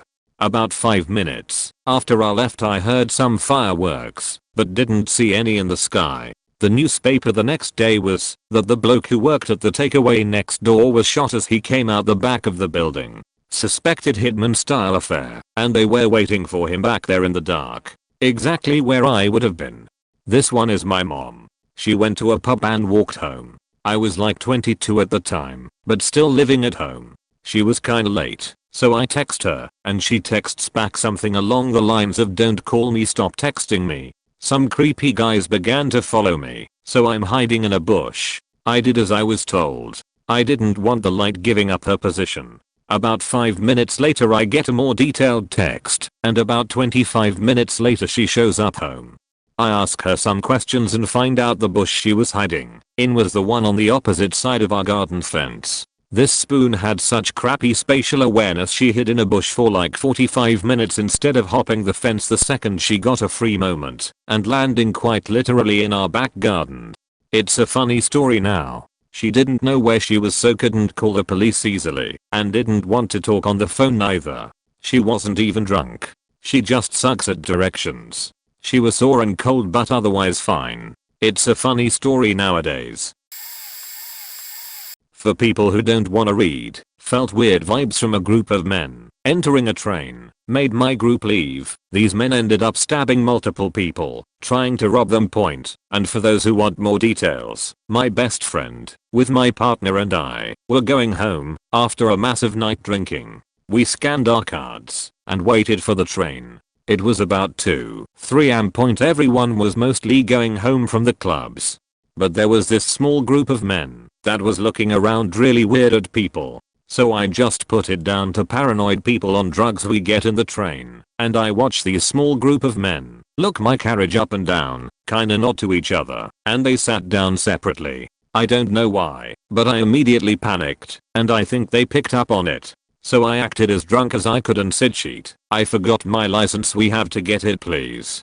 My group, pissed off, quickly got up and off the train and started heading for the exit. I kinda stayed on the station considering just going in another carriage. But two men on the station side were like death staring me. They asked me what the hell was wrong and I explained. They were both so angry with me cause we had to wait almost an hour for another train, but forgave me pretty quickly cause we were all very drunk and I was trying to protect them, but gave me shit for the rest of the night.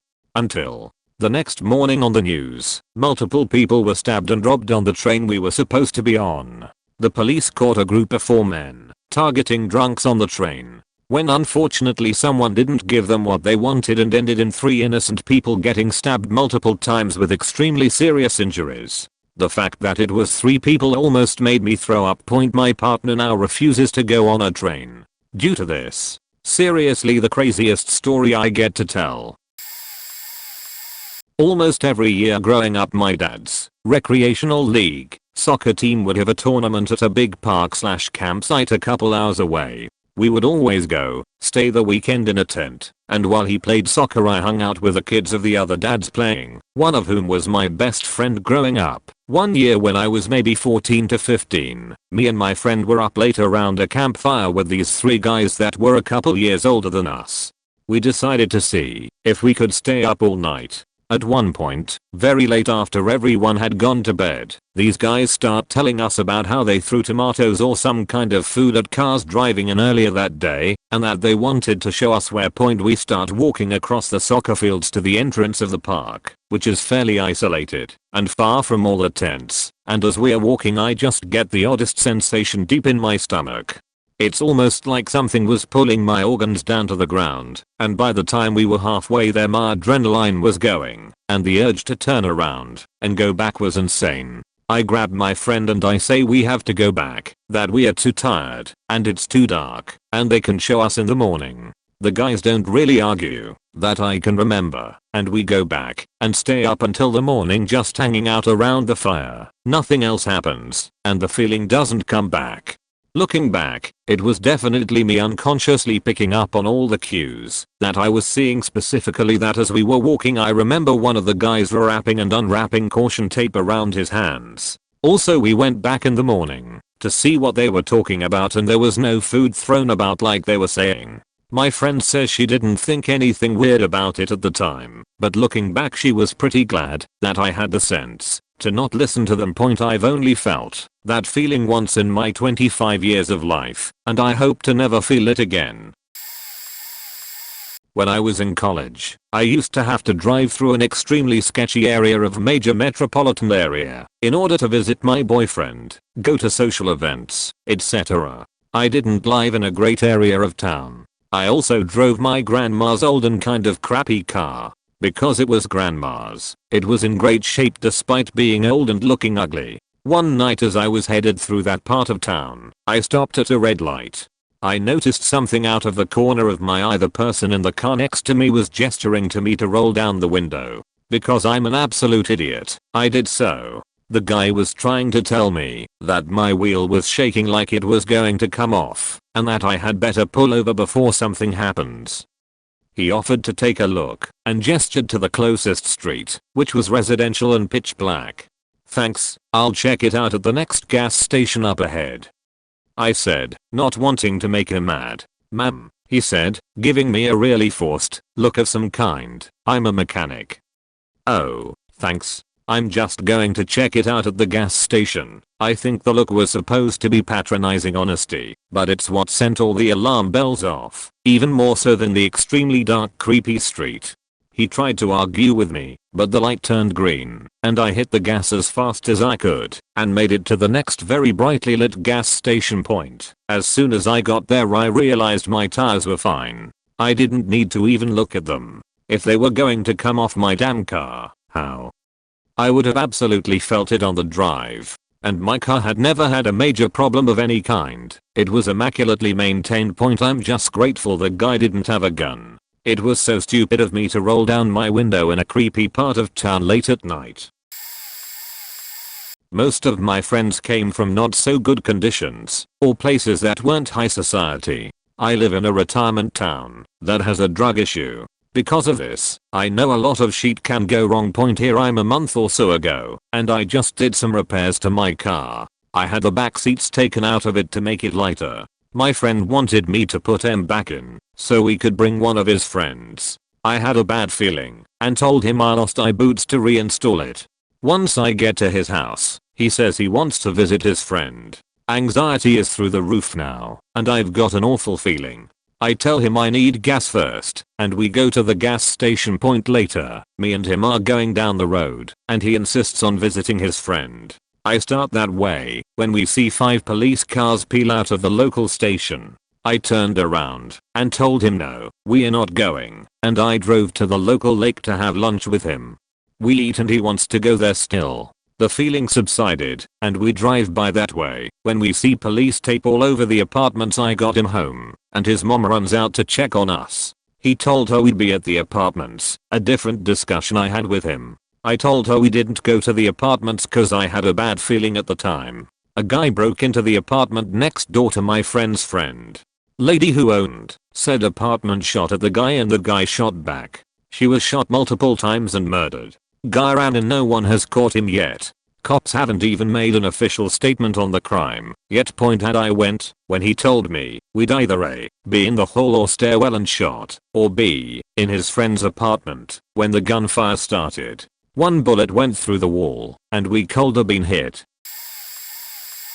I've told this story before, but I think it fits here. Two of my high school friends were spending the night after we had gone to a movie. Instead of going to bed we were up looking at ghost or alien videos online when I heard the fridge door close. It caught my ear because I didn't hear anyone walk down the stairs into the kitchen or open the fridge. This freaked me out a little, but I was on edge because of what we were looking at, so I went into the kitchen to check it out.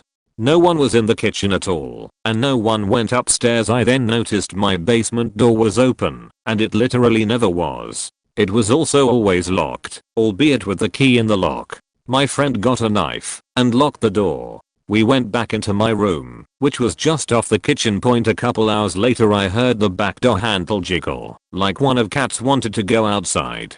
So I went to the kitchen again to let it out, but there was no cat there. What was in the kitchen was smoke billowing out from the bottom of the basement door.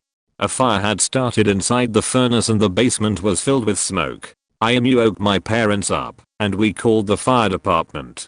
I learned that the house was also filling up with carbon monoxide. Had I not been scared, if the fridge door closing, which kept us up longer, everyone in my house would have died that night, pets included. I've since realized a lot, if it was hallucinations, and probably my brain's way to get me to go outside where there was air.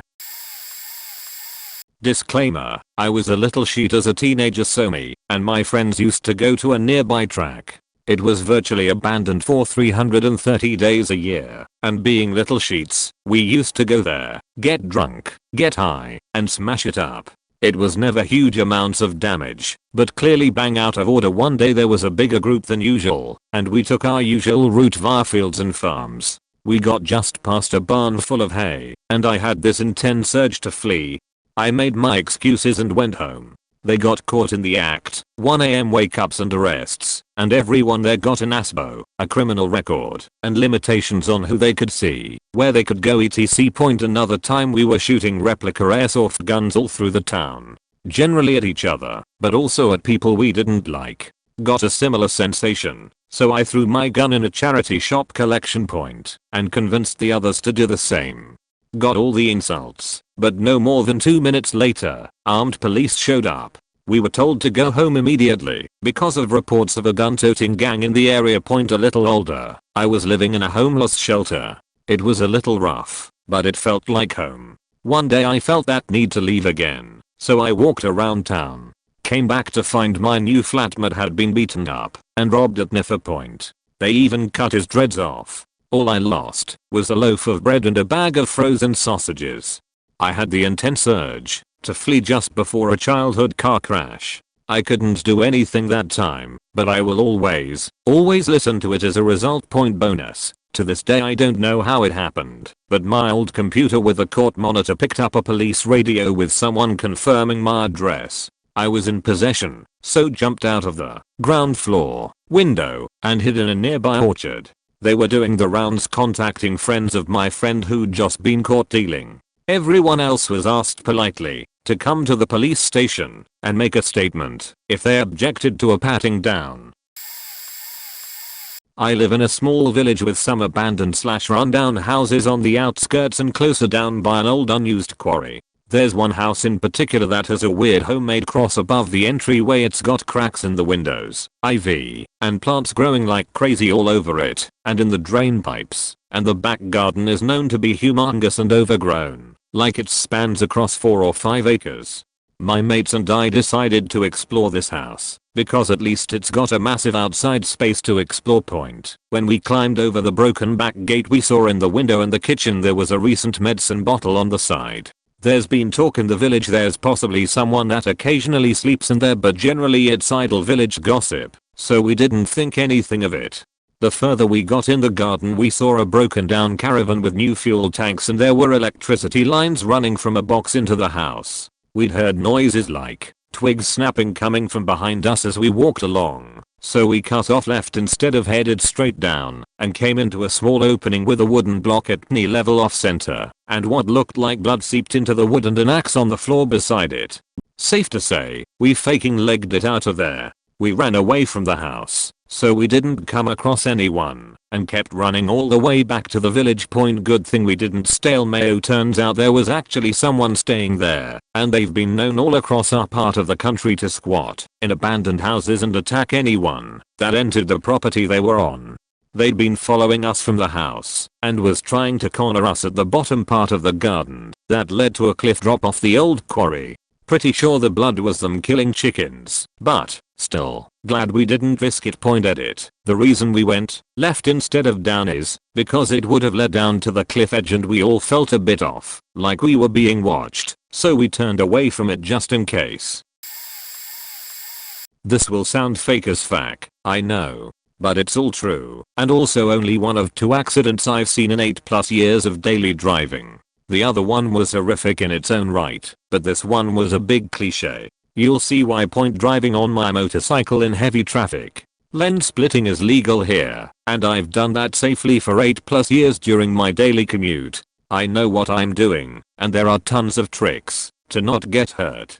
But this one time I was splitting between 2 cars. Typically that means that the drivers of said cars are aware of the other car being there. I assume they have no idea I'm there, but at least they won't bump into each other. Point right. Point: something felt off about the car on my left as I was overtaking them with a +10 miles per hour speed difference. I realized something was going to happen when I was in between 2 cars.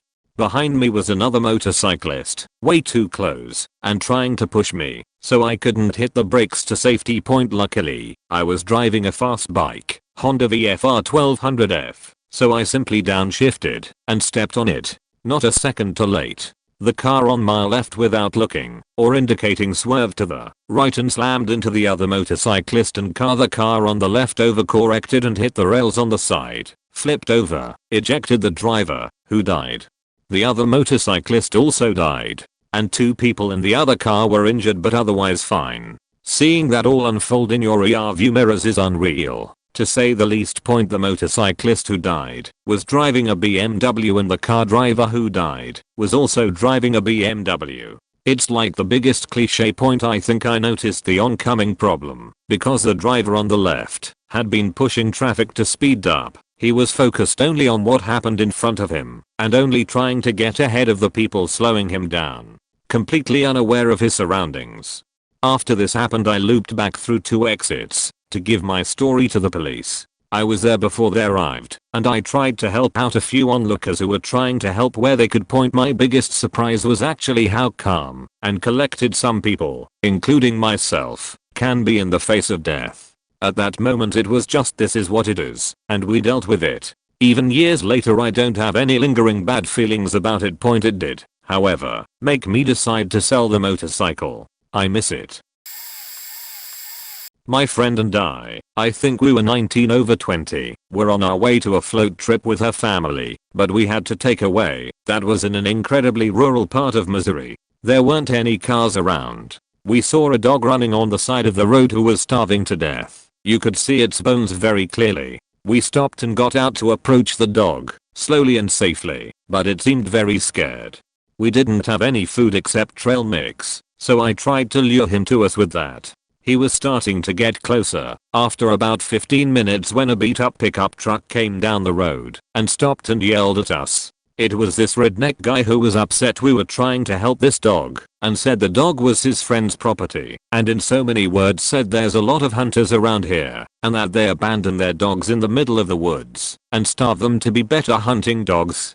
I was going to take the dog anyway if I could get him close to me, but he wasn't getting close. The dude started getting really aggressive, and I whispered to my friend, who was trying to feed the dog while I was talking to the guy, to call 911. The dude called his friend who owned the dog to get over here and take care of this. My friend couldn't get any service and neither could I. We have the same carrier and we both didn't live anywhere close to this area.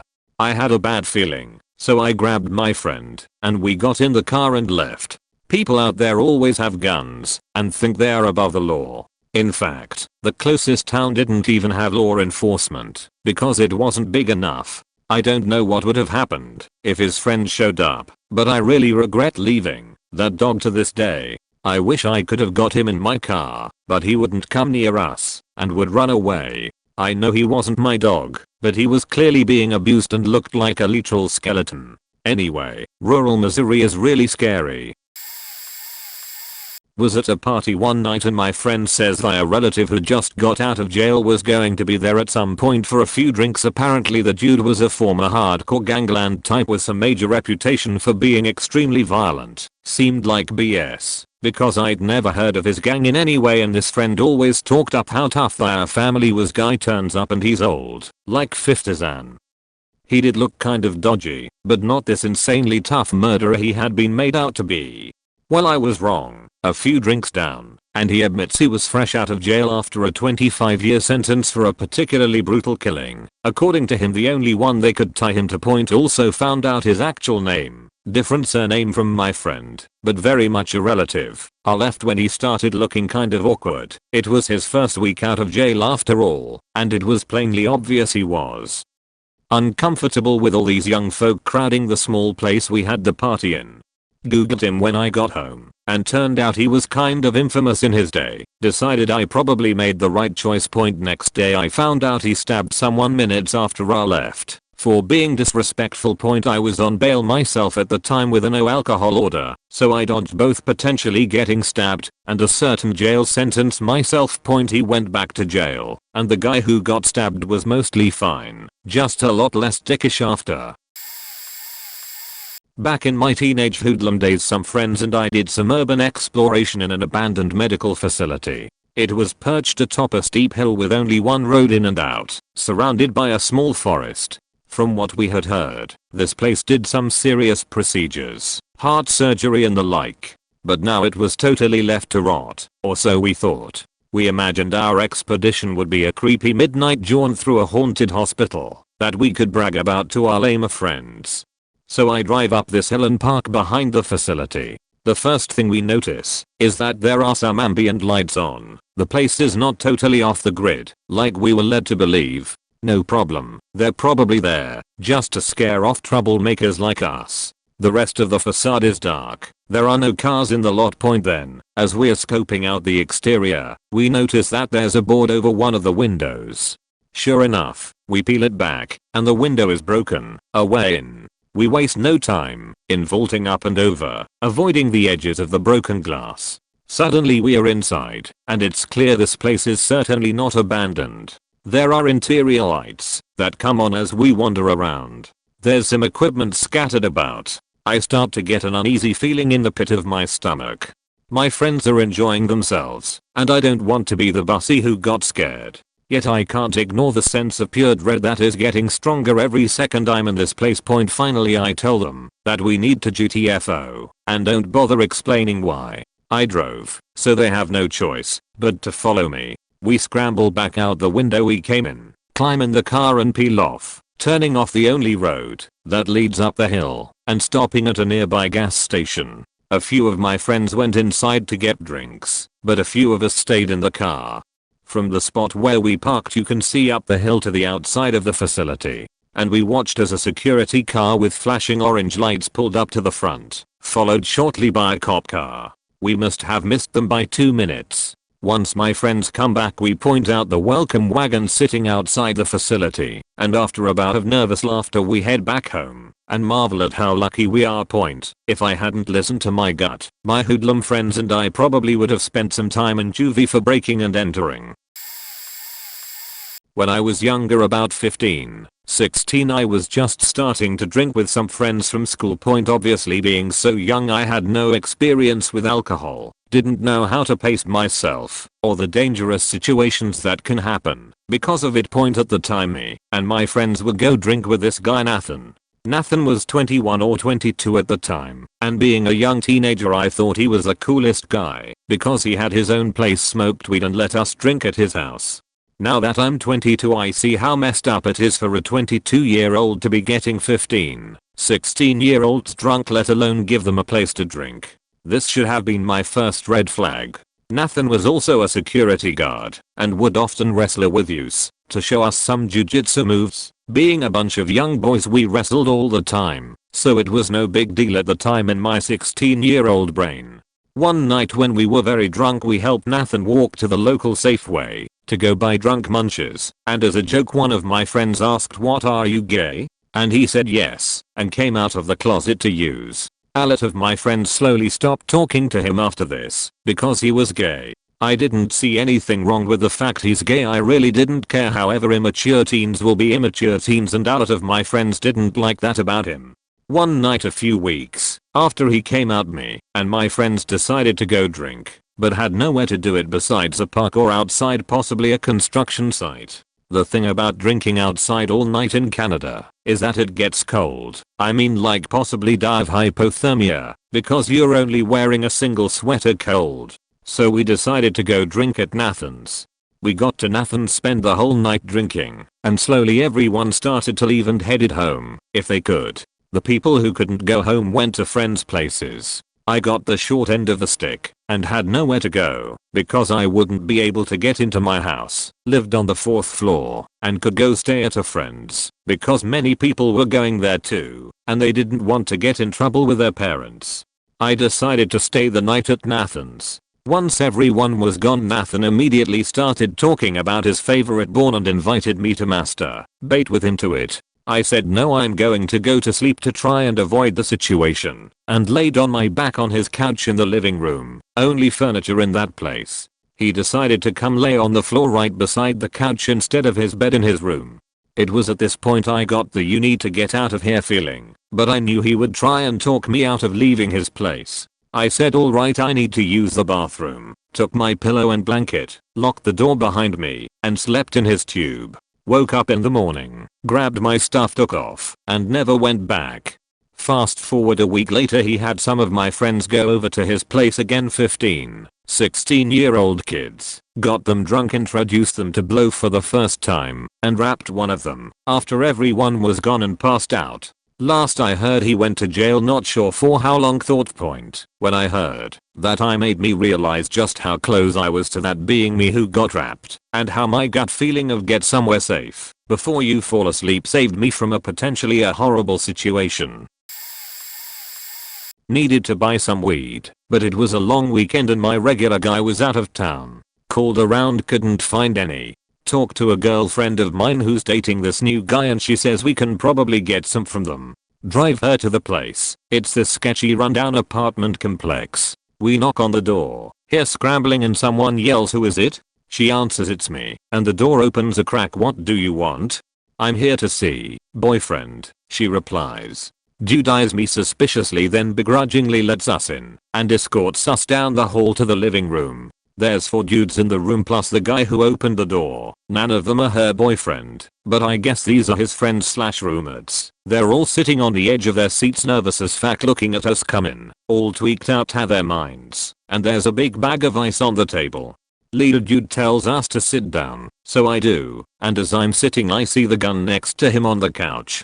Turn to my left, there's a twitchy dude in a chair with a gun lying flat on his thigh. His finger on the trigger and his leg is bouncing up and down from the nervous energy of the meth. I'm wondering if I can make it down the hallway without getting shot. Probably not, so I just talk real slow, like I'm just a harmless pothead, no concern.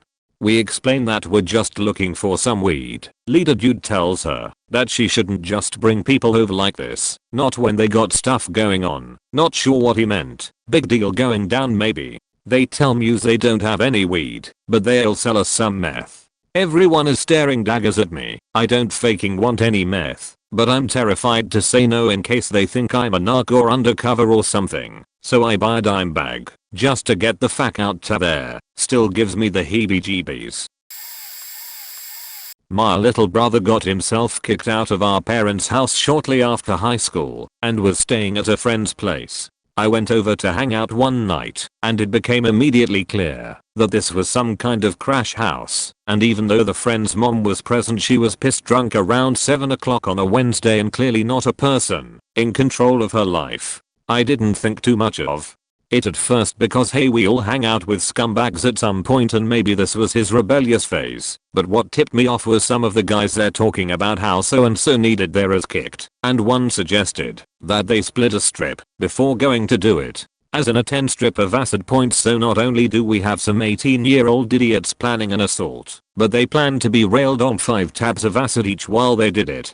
If you aren't familiar with acid, just know that planning to fight on acid is weird, and on 5 tabs is ludicrous. Absolutely psychotic shit point anyways. I pulled my brother aside after seeing that, and multiple other red flags, and told him point blank that he needed to leave, and if he stayed he could count me out for backup when things went to shit. After a few more days and some minor incidents he left. And then several weeks later the police found and questioned him about the group and the house. Turns out they had legitimately tried to start some drug gang, got themselves into a shootout, and were then on the run. I don't know if they ever got caught, but I would be floored if they got very far. Oh yeah, and there were 2 17-year-old girls living there. I didn't ask any questions about that part beyond confirming that my brother wasn't doing anything. A few years ago I was dating a girl that I already thought was probably a bad idea. One day her mom asks me to go with daughter to pick her up some weed. I figure why not? I used to be a big pothead, no judgment. She knew the guy. We get to the apartments and he meets us out front. I can already tell the guy is a total dirtbag just by his demeanor. He starts giving me the old runaround about I need a ride here to pick it up and you'll have to wait outside etc. I've seen enough, been there done, that in my teenage years I tell him no thanks and we start heading back to my car. The girl starts insulting him, aggravating him. He's following us. I tell her to pipe down and get in. She does. I get the car started. She rolls down the window and continues to aggravate him. They start a pissing match. I roll the window back up for her. He leans down, stands back up. I immediately grab her head and push it down. He's tried to send a rock through the window, missed, and hit the door. He leans back down again, and with a much larger rock caves in my windshield. I'm in reverse by the time it hits. He runs to my rear passenger side and leans down again, but this time I floored it and sent him flying into the car next to us. She was promptly scolded, dumped, dropped off. They were both broke and jobless, her and mom. So of course I footed the $600 repair bill over her desire to run her mouth to an angry alcoholic. I have no problem defending myself against physical aggression, but you're never guaranteed to get out safely. I don't even want to know what would have happened if I didn't leave when I did. Wasn't a we need to get out of here quite as much as it was a we are driving separately and then a we aren't going. Wife's family was in town and we had a camping trip planned. For days I'd been warning them about the weather forecast, but they insisted it would be okay. One car heads up with sister and brother-in-law. Their daughter decided to ride in the motorhome with aunt and uncle and grandma and grandpa. They were disappointed we didn't want to ride in the motorhome, but I refused. They're dangerous faking vehicles anyway, and we took my truck. Well, as they're driving up someone pulls up next to them and motions that something's wrong with the motorhome. They pull over onto the shoulder of the expressway. Father-in-law realizes the steps are sticking out and the button to retract them isn't working, so he shuts off the engine to restart and see if it resets the breakers. Not how that works, but whatever. When he tries to start the engine again, there is no power. Nothing. As if the battery had vanished into thin air. This almost means no lights. We catch up in my truck and it's getting dark. Also, to the west are those dangerous looking clouds I warned them about. Moving and I maneuver in front to try to jump the motorhome, but it's a broken wire or something because it's not doing anything at all. It starts getting windy. You can hear thunder in the distance. The clouds have blocked out all light. I had one road flare in my truck, so I lit it and threw it down. Then the wind picked up and the motorhome started leaning. I had no room for any of them in my truck. We were packed and had my 6-month-old son, so I told them just to buckle up and ride it out while waiting for the tow truck. Then got in the truck and floored it to the off-ramp a half-mile away, where he should have pulled off in the first place for fact's sake. My wife insisted we just continue to the campground. I told her no faking way, and we stopped at a McDonald's to go inside for dinner, since we were all getting hungry. The storm hits, Power goes out for a few minutes, signs get knocked down, and in about 10 minutes everything clears up. We call her parents. Everyone is okay, the motorhome stayed upright, and the tow truck driver is puking up in the downpour. We call sister and brother-in-law. They are trapped in the campground. A branch landed in the spot their car was parked. Right after they decided to leave, Wolf crushed their car. Another branch blocked the exit to the campground, so they were stuck. Motorhomes and campers got knocked over, some crushed by trees, tents totally blown away. It was a disaster and the campground closed for the rest of the season. They were stuck in that area for 5 hours as trees were down all over the place blocking roads, even after campers hacked up the fallen tree to open the campground drive. We would have shown up there right as the storm hit if we'd kept going. We went straight home. The next day we all reconvened at the in-laws house. Father-in-law wanted me to look at the motorhome and see if I could figure out what was wrong. I turned the key and it started up instantly. He wanted to load up and go to the campground. I had to show him their Facebook post that they were closed due to damage to convince him to cancel the goddamned camping trip. We just put our tents up in their yard and had a nice time without going anywhere. I was arriving back to my apartment in a small town around 1 or 2 AM on a weeknight. I got a weird feeling before I even got out of the car, so I made sure to have my key to get into the building ready to go, just in case. My building's lock had been broken for weeks, but I just didn't feel right, so I was like tonight would be the night the lock was fixed. So I gather my sheet, have my key at the ready, and I start walking to the front door. The door was recessed a bit, so there was maybe 20 feet of building on the right before you get to the door. As soon as I walked by the side of the building and past the bushes that were there, just at the edge of my peripheral vision I see a man in all black wearing a hoodie with the hoodie up rise up out of the bushes. I'm terrified at this point, but I don't want it to turn into a chase, so I'm listening intently to his footsteps.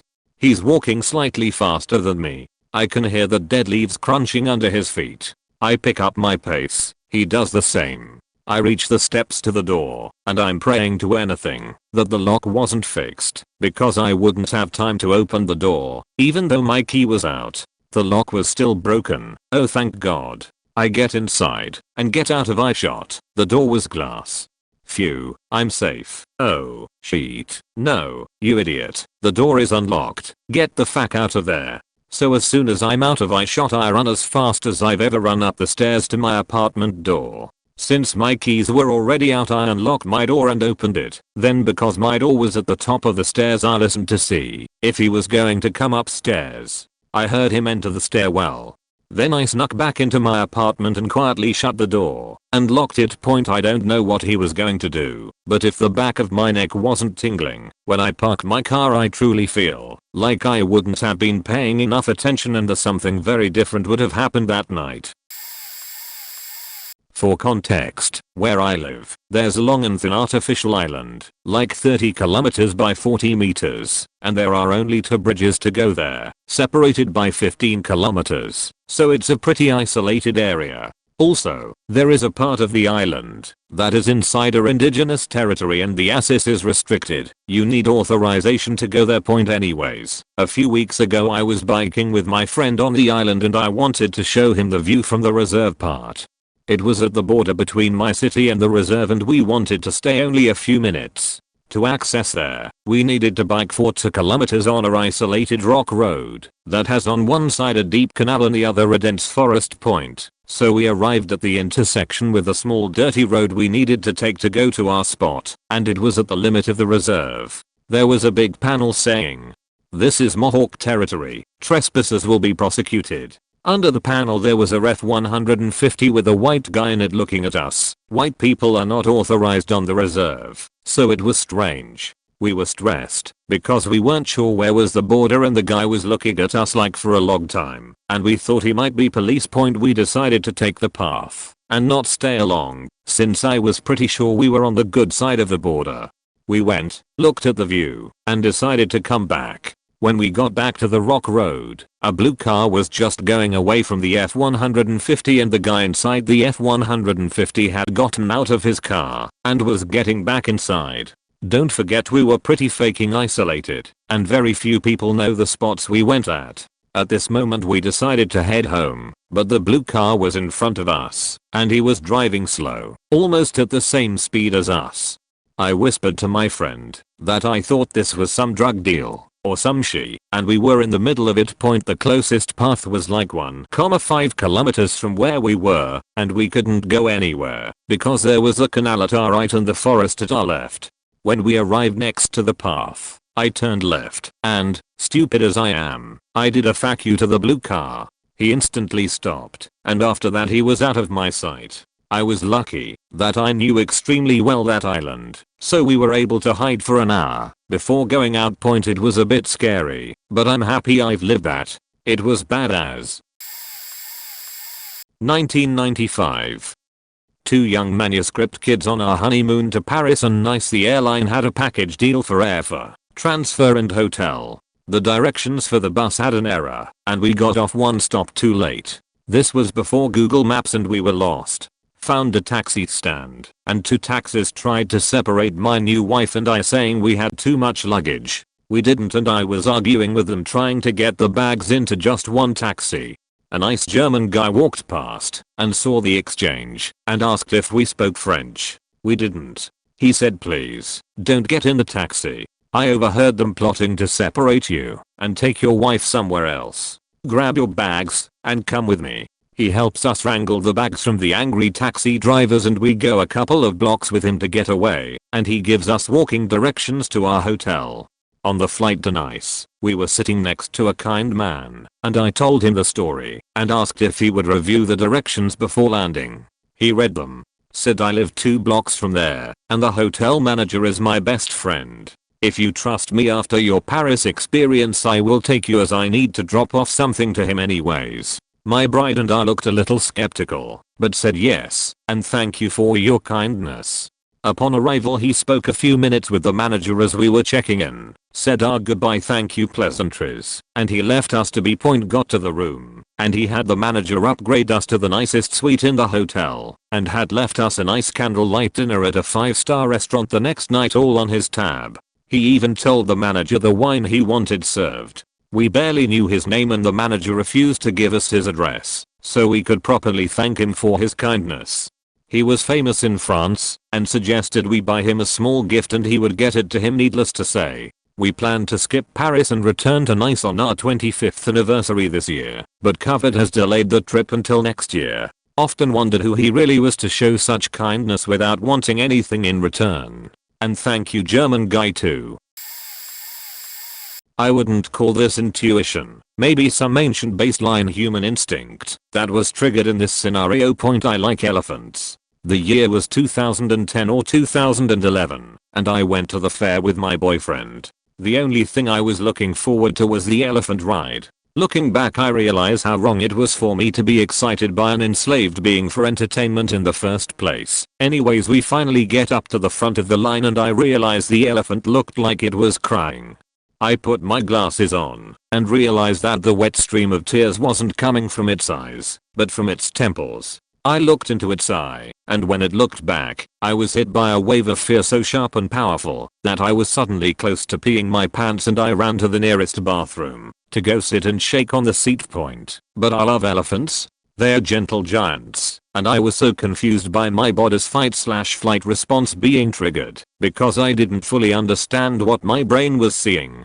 If it was just crying, why would I feel so shaken and full of ice cold fear instead of just feeling deeply bad for the animal? I didn't get back in line. I later that year found out that male elephants go through a months-long period of must where they secrete hormones from their temples and become hyper-aggressive, have been known to kill people and other elephants, and destroy villages.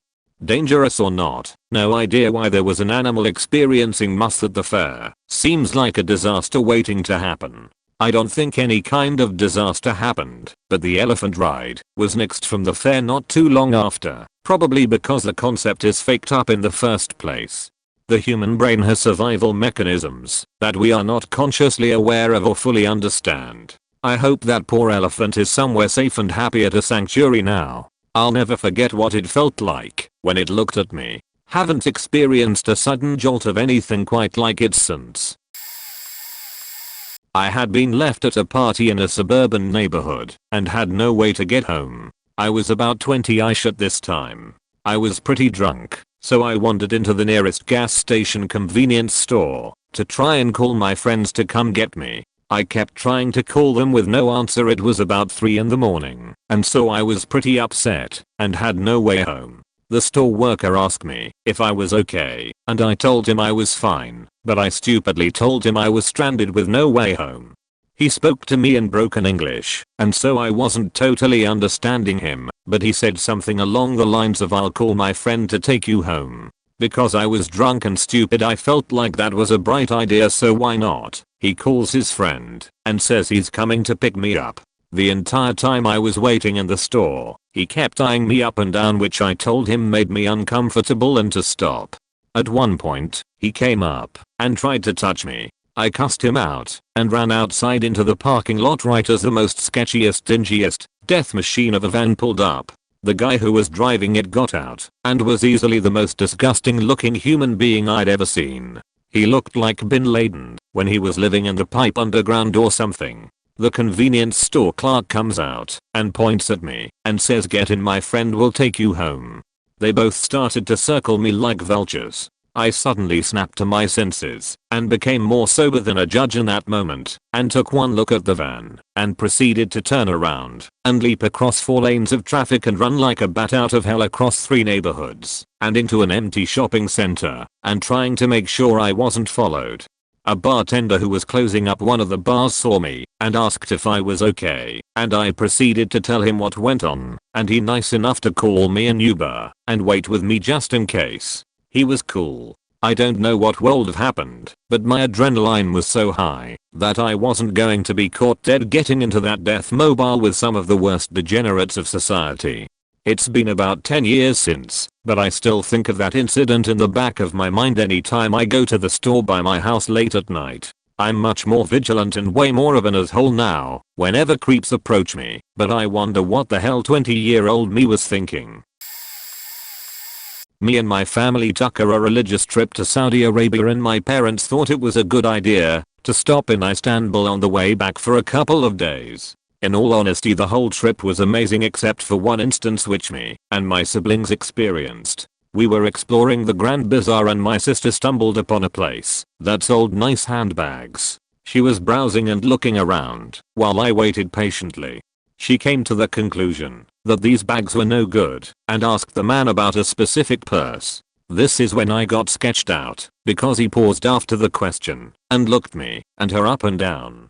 Then said, "Yeah, I have more purses but in storage." My sister, who really wanted the purse, said okay. Being a brother, I'm always protective of my fam, especially my sister, so I told her while we were following this guy that it's not worth it. But she kept insisting it'll be fine. We were winding and going deeper into the bazaar and it was getting weirder. He kept asking us questions like where we were from, how old we were, are we by ourselves. I looked at my sister, who began to get a little concerned but kept going. Eventually we go to a weird little corridor where he said it's just downstairs. He proceeded to pull out a bunch of keys and unlock the door, which had about 4 separate locks on it. Another man opened the door. He was rather large and was speaking to the man who brought us there in Arabic. Then they opened the door fully, which was a dark staircase going down, and at the bottom was a dinky little brown door. He looked at my sister only and said, "Your bag is down here, beautiful," in a broken English. I grabbed my sister and said this is a bad idea and not worth it in our own language. She hesitated and said fine. We said never mind to the man and walked away quickly, but he started following us and telling in an angry tone. I turned around and told him to basically fuck off and we aren't interested. He looked at me for a solid 20 seconds as if contemplating something there. He looked at my sister, which set me off further, and told it to back off. He then turned around and stormed off. Till this day I'm sure that he had malicious intent. Stay safe, guys. Not really a "we need to get out of here" thing, I guess, but it was still a gut feeling that saved me. When I was a sophomore in high school, I was not one of the cool kids, Had never had a boyfriend or even been kissed, and was even pretty frequently the butt of people's jokes and pranks about dating. Like any teenage girl with major self-esteem issues, I just wanted a boy to notice me, in not a "you're one of the guys" way, so I could feel validated. I had these two friends who had made it their mission to hook me up with someone. This was in the years right before social media was a big thing, so using the internet wasn't really much of an option. Both of my friends were the type of girl who had been convinced, by grown-ass men, that they were mature for their ages, and had generally dated some pretty crappy guys, so I already kind of had my guard up when it came to the guys they were trying to find for me. One of them eventually said she found someone who didn't go to our school, but who was allegedly the sweetest guy, and tried to set me up with him for a movie date, or whatever.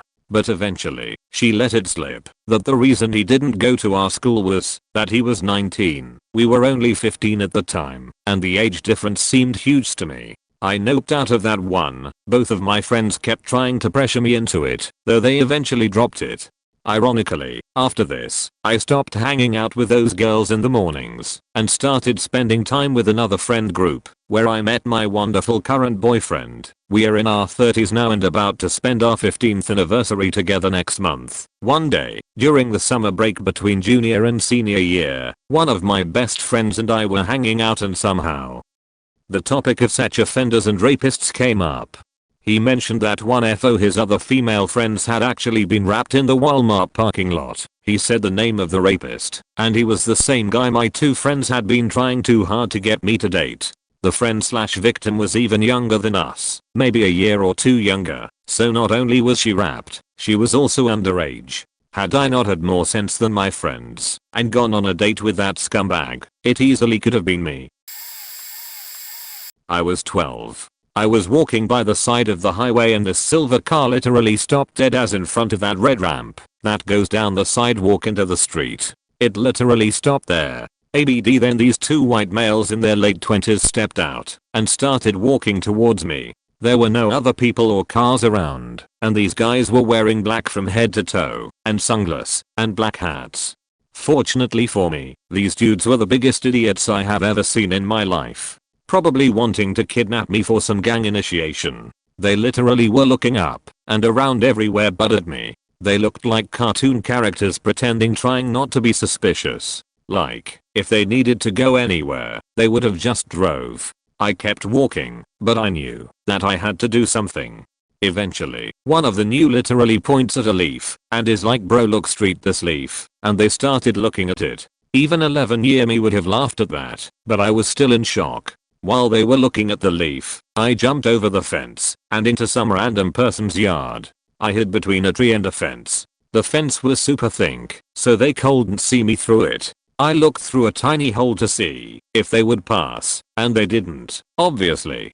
But I stood there for 30 minutes and saw that same car pass several times on the road. I was like, I gotta get out of here. So I just jumped back over and started running. Once the car turned away, I got to my house without them following and ate an entire bag of Colonel's corn. Needless to say, they probably did not pass that gang initiation. I whatever TF.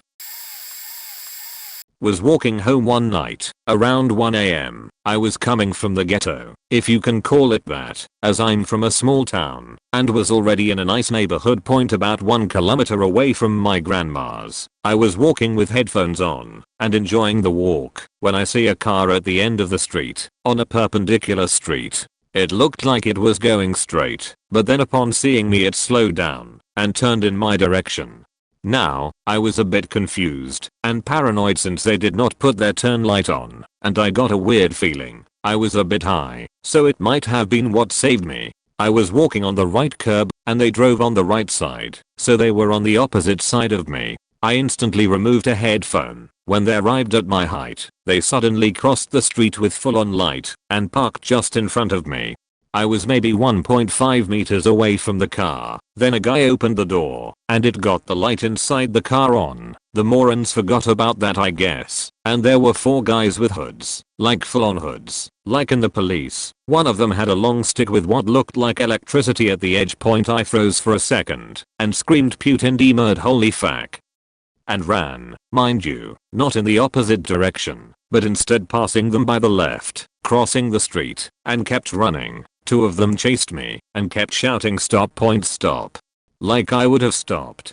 Anyway, a car in the distance saw me. I was shouting like hell, felt like I was gonna die, but ran so fast for some reason that I had 20-30 meters of advance and accelerated, which made the guys turn back. Point all in all, lasted for 1 to 2 minutes I think, but I have rarely been so scared in my life. Called the police while running. They told me call me again if they come back. Thanks for nothing I guess. I hope it was understandable as I'm not a native. Point edit. Could have been an overkilled attempt at stealing my phone, or could have been a more morbid affair. It was around 7 years ago, when I was 18. At that time, there was a jihadist cell operating in my city. Might been a failed and pathetic attempt at doing some terrorist stuff. Mom's intuition. Actually 2006 World Cup Brazil. Just riding the wave of being 5-time victor in 2002. And to be honest, we could have come straight from the evil, cruel, and cursed Germany game, that I would still be living for the World Cup. I'm the most stereotyped football Brazilian ever. My first word was goal, or goal for you guys that said it wrong, haha. I couldn't see my country's flag without screaming whatever the version of the name of the country I could, spelled Basil or Brasil. They were both my country, and I was the tiny little most futuristic patriotic girl in this country. Fair to say World Cup is my jam. Most of my important emotional memories are tied to football. I've met my husband on World Cup of 2014, and we married in the World Cup of 2018. I was 13. My best friend, still today, came, we watched, we won. Of course we are going to out on the town to celebrate. The night was going to be long, and we were planning to celebrate like the young vibrant teens we were. Getting drunk on ice cream and candy on the amazing ice cream shop my neighborhood had. Of course. We'd done of it a lot of times. He basically lived on my home on weekends or vice versa. We didn't even need permission for this things anymore. So we were leaving, and the moment mom heard the keys, she teletransported and no, we were not going. Why? I have a bad feeling about this. It's dangerous. It's no. I'm responsible for both of you and it's no. We tried plotting to run away, but the woman stationed herself on the only way to leave the house. Few minutes ago we heard noises, pop pop pop. We lived a fairly secure neighborhood, stealing sure murder / kidnapping, and things like this. Now, so we thought it was a motor acting. Until 1, 2, 3 and many more we starting losing count of how many police cars of all types starting showing up. Coroner office, agents I didn't even know existed. They decided to use the World Cup fires to disguise gunshots on a Quima de Arquivo, something gangs do when they need to end someone's life who knows too much. 2 blocks from my home, on the street I would be passing at the exact same time we would be passing their. TLDR, my World Cup celebration was going to end with 2 families grieving the wrong place wrong time deaths of their 2 teens, daughter and son, if my mom hasn't had a feeling. Not as exciting as the other stories, but here we go. So freshman year of uni, I had usual feeling of freedom, where I didn't have my mom breathing down my throat all the time. Because of this, I always was out, going to the mall, various shows, shopping, eating out, basically faking around town. If I wasn't in lecture, so some context, at that point, I didn't know anything about this new city, Tally, and I was always freaking lost but Google Maps got me through most of it. Now, one thing I loved doing was going to Walmart, because we didn't have one back at home. So I go Walmart shopping like usual, but since it's far out it took the bus a while to get there. When I was finally leaving, it was getting dark pretty fast, and in a rush to get back to the dorms I ended up catching the wrong, last, bus. When I realized my mistake, we had already went some ways away from the Walmart, and I didn't have enough for a lift. Luckily the bus driver was nice enough to direct me and inform me that he passes another bus's route that'll pass right by my school. After a while, when it's completely dark, he dropped me off at this corner, or whatever. He told me to find a gas station right around the corner, because the other bus's stop is right in front of it. 8. I can follow directions right. Trouble is, because it's dark I couldn't see shit, and I already have terrible vision. My phone was dying. The battery was bad, and even with maps I couldn't understand where I was, or like my orientation. Basically, everything was stacked against me, including my stupidity. Yes, LMAO, I find the gas station, but I walk right past it. Because I didn't see the sign, it was too dark. So there's barely any street lights, and I'm walking away from the station like a dumbass. Also, side note, I assumed that I could probably make it to my school, since it was technically down the street. Lol. While walking, I call my mom. I didn't want to because I know I would be ripped a new one if she found out I was out that late, and I jokingly tell her of my situation. I told her I can handle it, but I'm letting her know where I'm at just in case, and then I hung up. To preserve my battery point right after that, this really tall buff guy walks out of the bushes like a wide grass median. There were apartments on the other side of the station, and starts talking to me like, hey girl, hey. And I answer hey. My mom told me to not talk to strangers, mostly strange men at night. He immediately asked me, you wanna have sex with me? Or something along those sex related lines. I say no, and I'm like no. They probably thought I was a prostitute or something, I don't know. If anything else, why would he ask? Anyway, I just got this uneasy gut feeling that I needed to be by other people. We finally reached the point of the thread. So I turned around, and I started walking back to the gas station, which was quite a ways away. My anxiety is on 10, and I remember I was feeling hella dizzy point. So this guy starts following me asking variations of the questions. Why don't you wanna mess with me? Why you gotta act like that? What you walking away for? As I speed walked faster, I felt like running would have triggered him to run too, and I'm not a good runner. I felt like he was getting more aggressive. So I pulled out my phone and pretended to call my mom. At that point, my phone was dying, so I didn't bother to actually go through with it. As I opened the door, I heard the guy say to his friends, oh man, guys, she went into the gas station. There were more guys? So I chilled in the station for a while, and I told the clerk, hope it's cool, I'm just hiding from these dudes.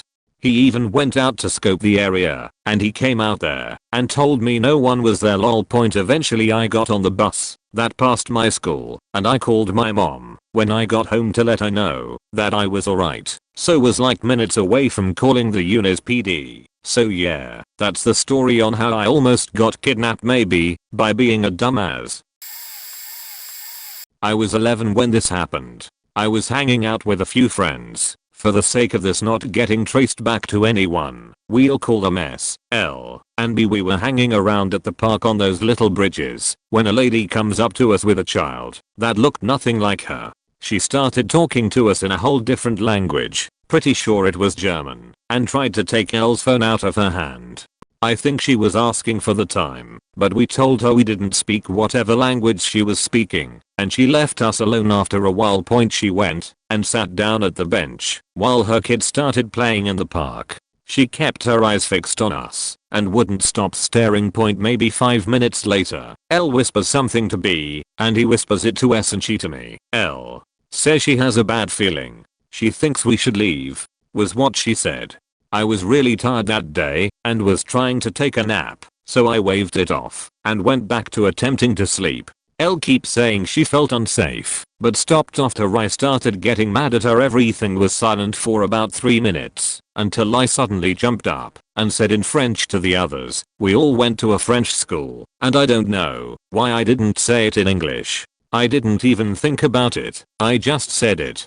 It might have had to do with the feeling that she knew English to get up and leave right now. The others stood up, and we passed her on our way to leave the park. This part of the story varies a bit depending on which friend I talked to, but the lady reached into her bag and went to pull something out. B says he saw a gun handle. I live in a place where you need a license. S thinks it was a taser handle. L and I agree that it looked like a knife. We aren't sure of what it actually was, but we hurried out of the place and went to a place pretty far away. 3 hours or so later we decided to go to my house, and that meant having to go past the park. We hurried past, and when she saw us, she stood up and began approaching us. B quickly yelled that we were having a race and gave us a reason to start running. I don't know if my gut feeling saved our lives, but I'm pretty sure it did. We were playing man and near the bay at my friend's house. I was hiding with my friend, who decided to go down closer to the docks, where there was a little staircase into the water. It was frozen over, and there was a wooden raft / platform frozen in the ice. Keep in mind this was Canada in February, so the ice was thick. Like 2 feet thick. She decided to go down the stairs and hide on the raft, so no one could see her behind the drop. She told me to follow her. I refused. She called me a wimp and got on the raft. Pretty much right away the raft shifted and dropped her into the water, then started to float back over the hole she was in. Thank God I was there and didn't get into, or we would have been trapped with no one around. I started yelling, grabbed a post, and stuck my leg down near the raft to push it away. Luckily she was able to climb back up onto it, and then the stairs. Walked her home soaking wet in -20 degrees. Don't fuck with ice. Thick ice doesn't mean it's safe to walk on. Edit. Oh. And the opposite. Can't believe I forgot this one. I was working, and my back was to the window. I had stayed late after everyone else left. I got a tornado warning on my phone, but rolled my eyes. We had gotten several that summer. That turned into nothing. And I don't live anywhere near tornado country. Kept working when the power went out. Shrugged and decided to pack up. Got in my car, started to drive, and noticed the sky was black behind me, with a great big funnel cloud. Did I go back in the building and hide? No. I kept driving. The tornado basically followed me all the way home. Destroyed houses, schools, and loads of buildings behind me. One of the biggest disasters my area has ever had. Even my work building was damaged, and my friend's house on the same road I was driving on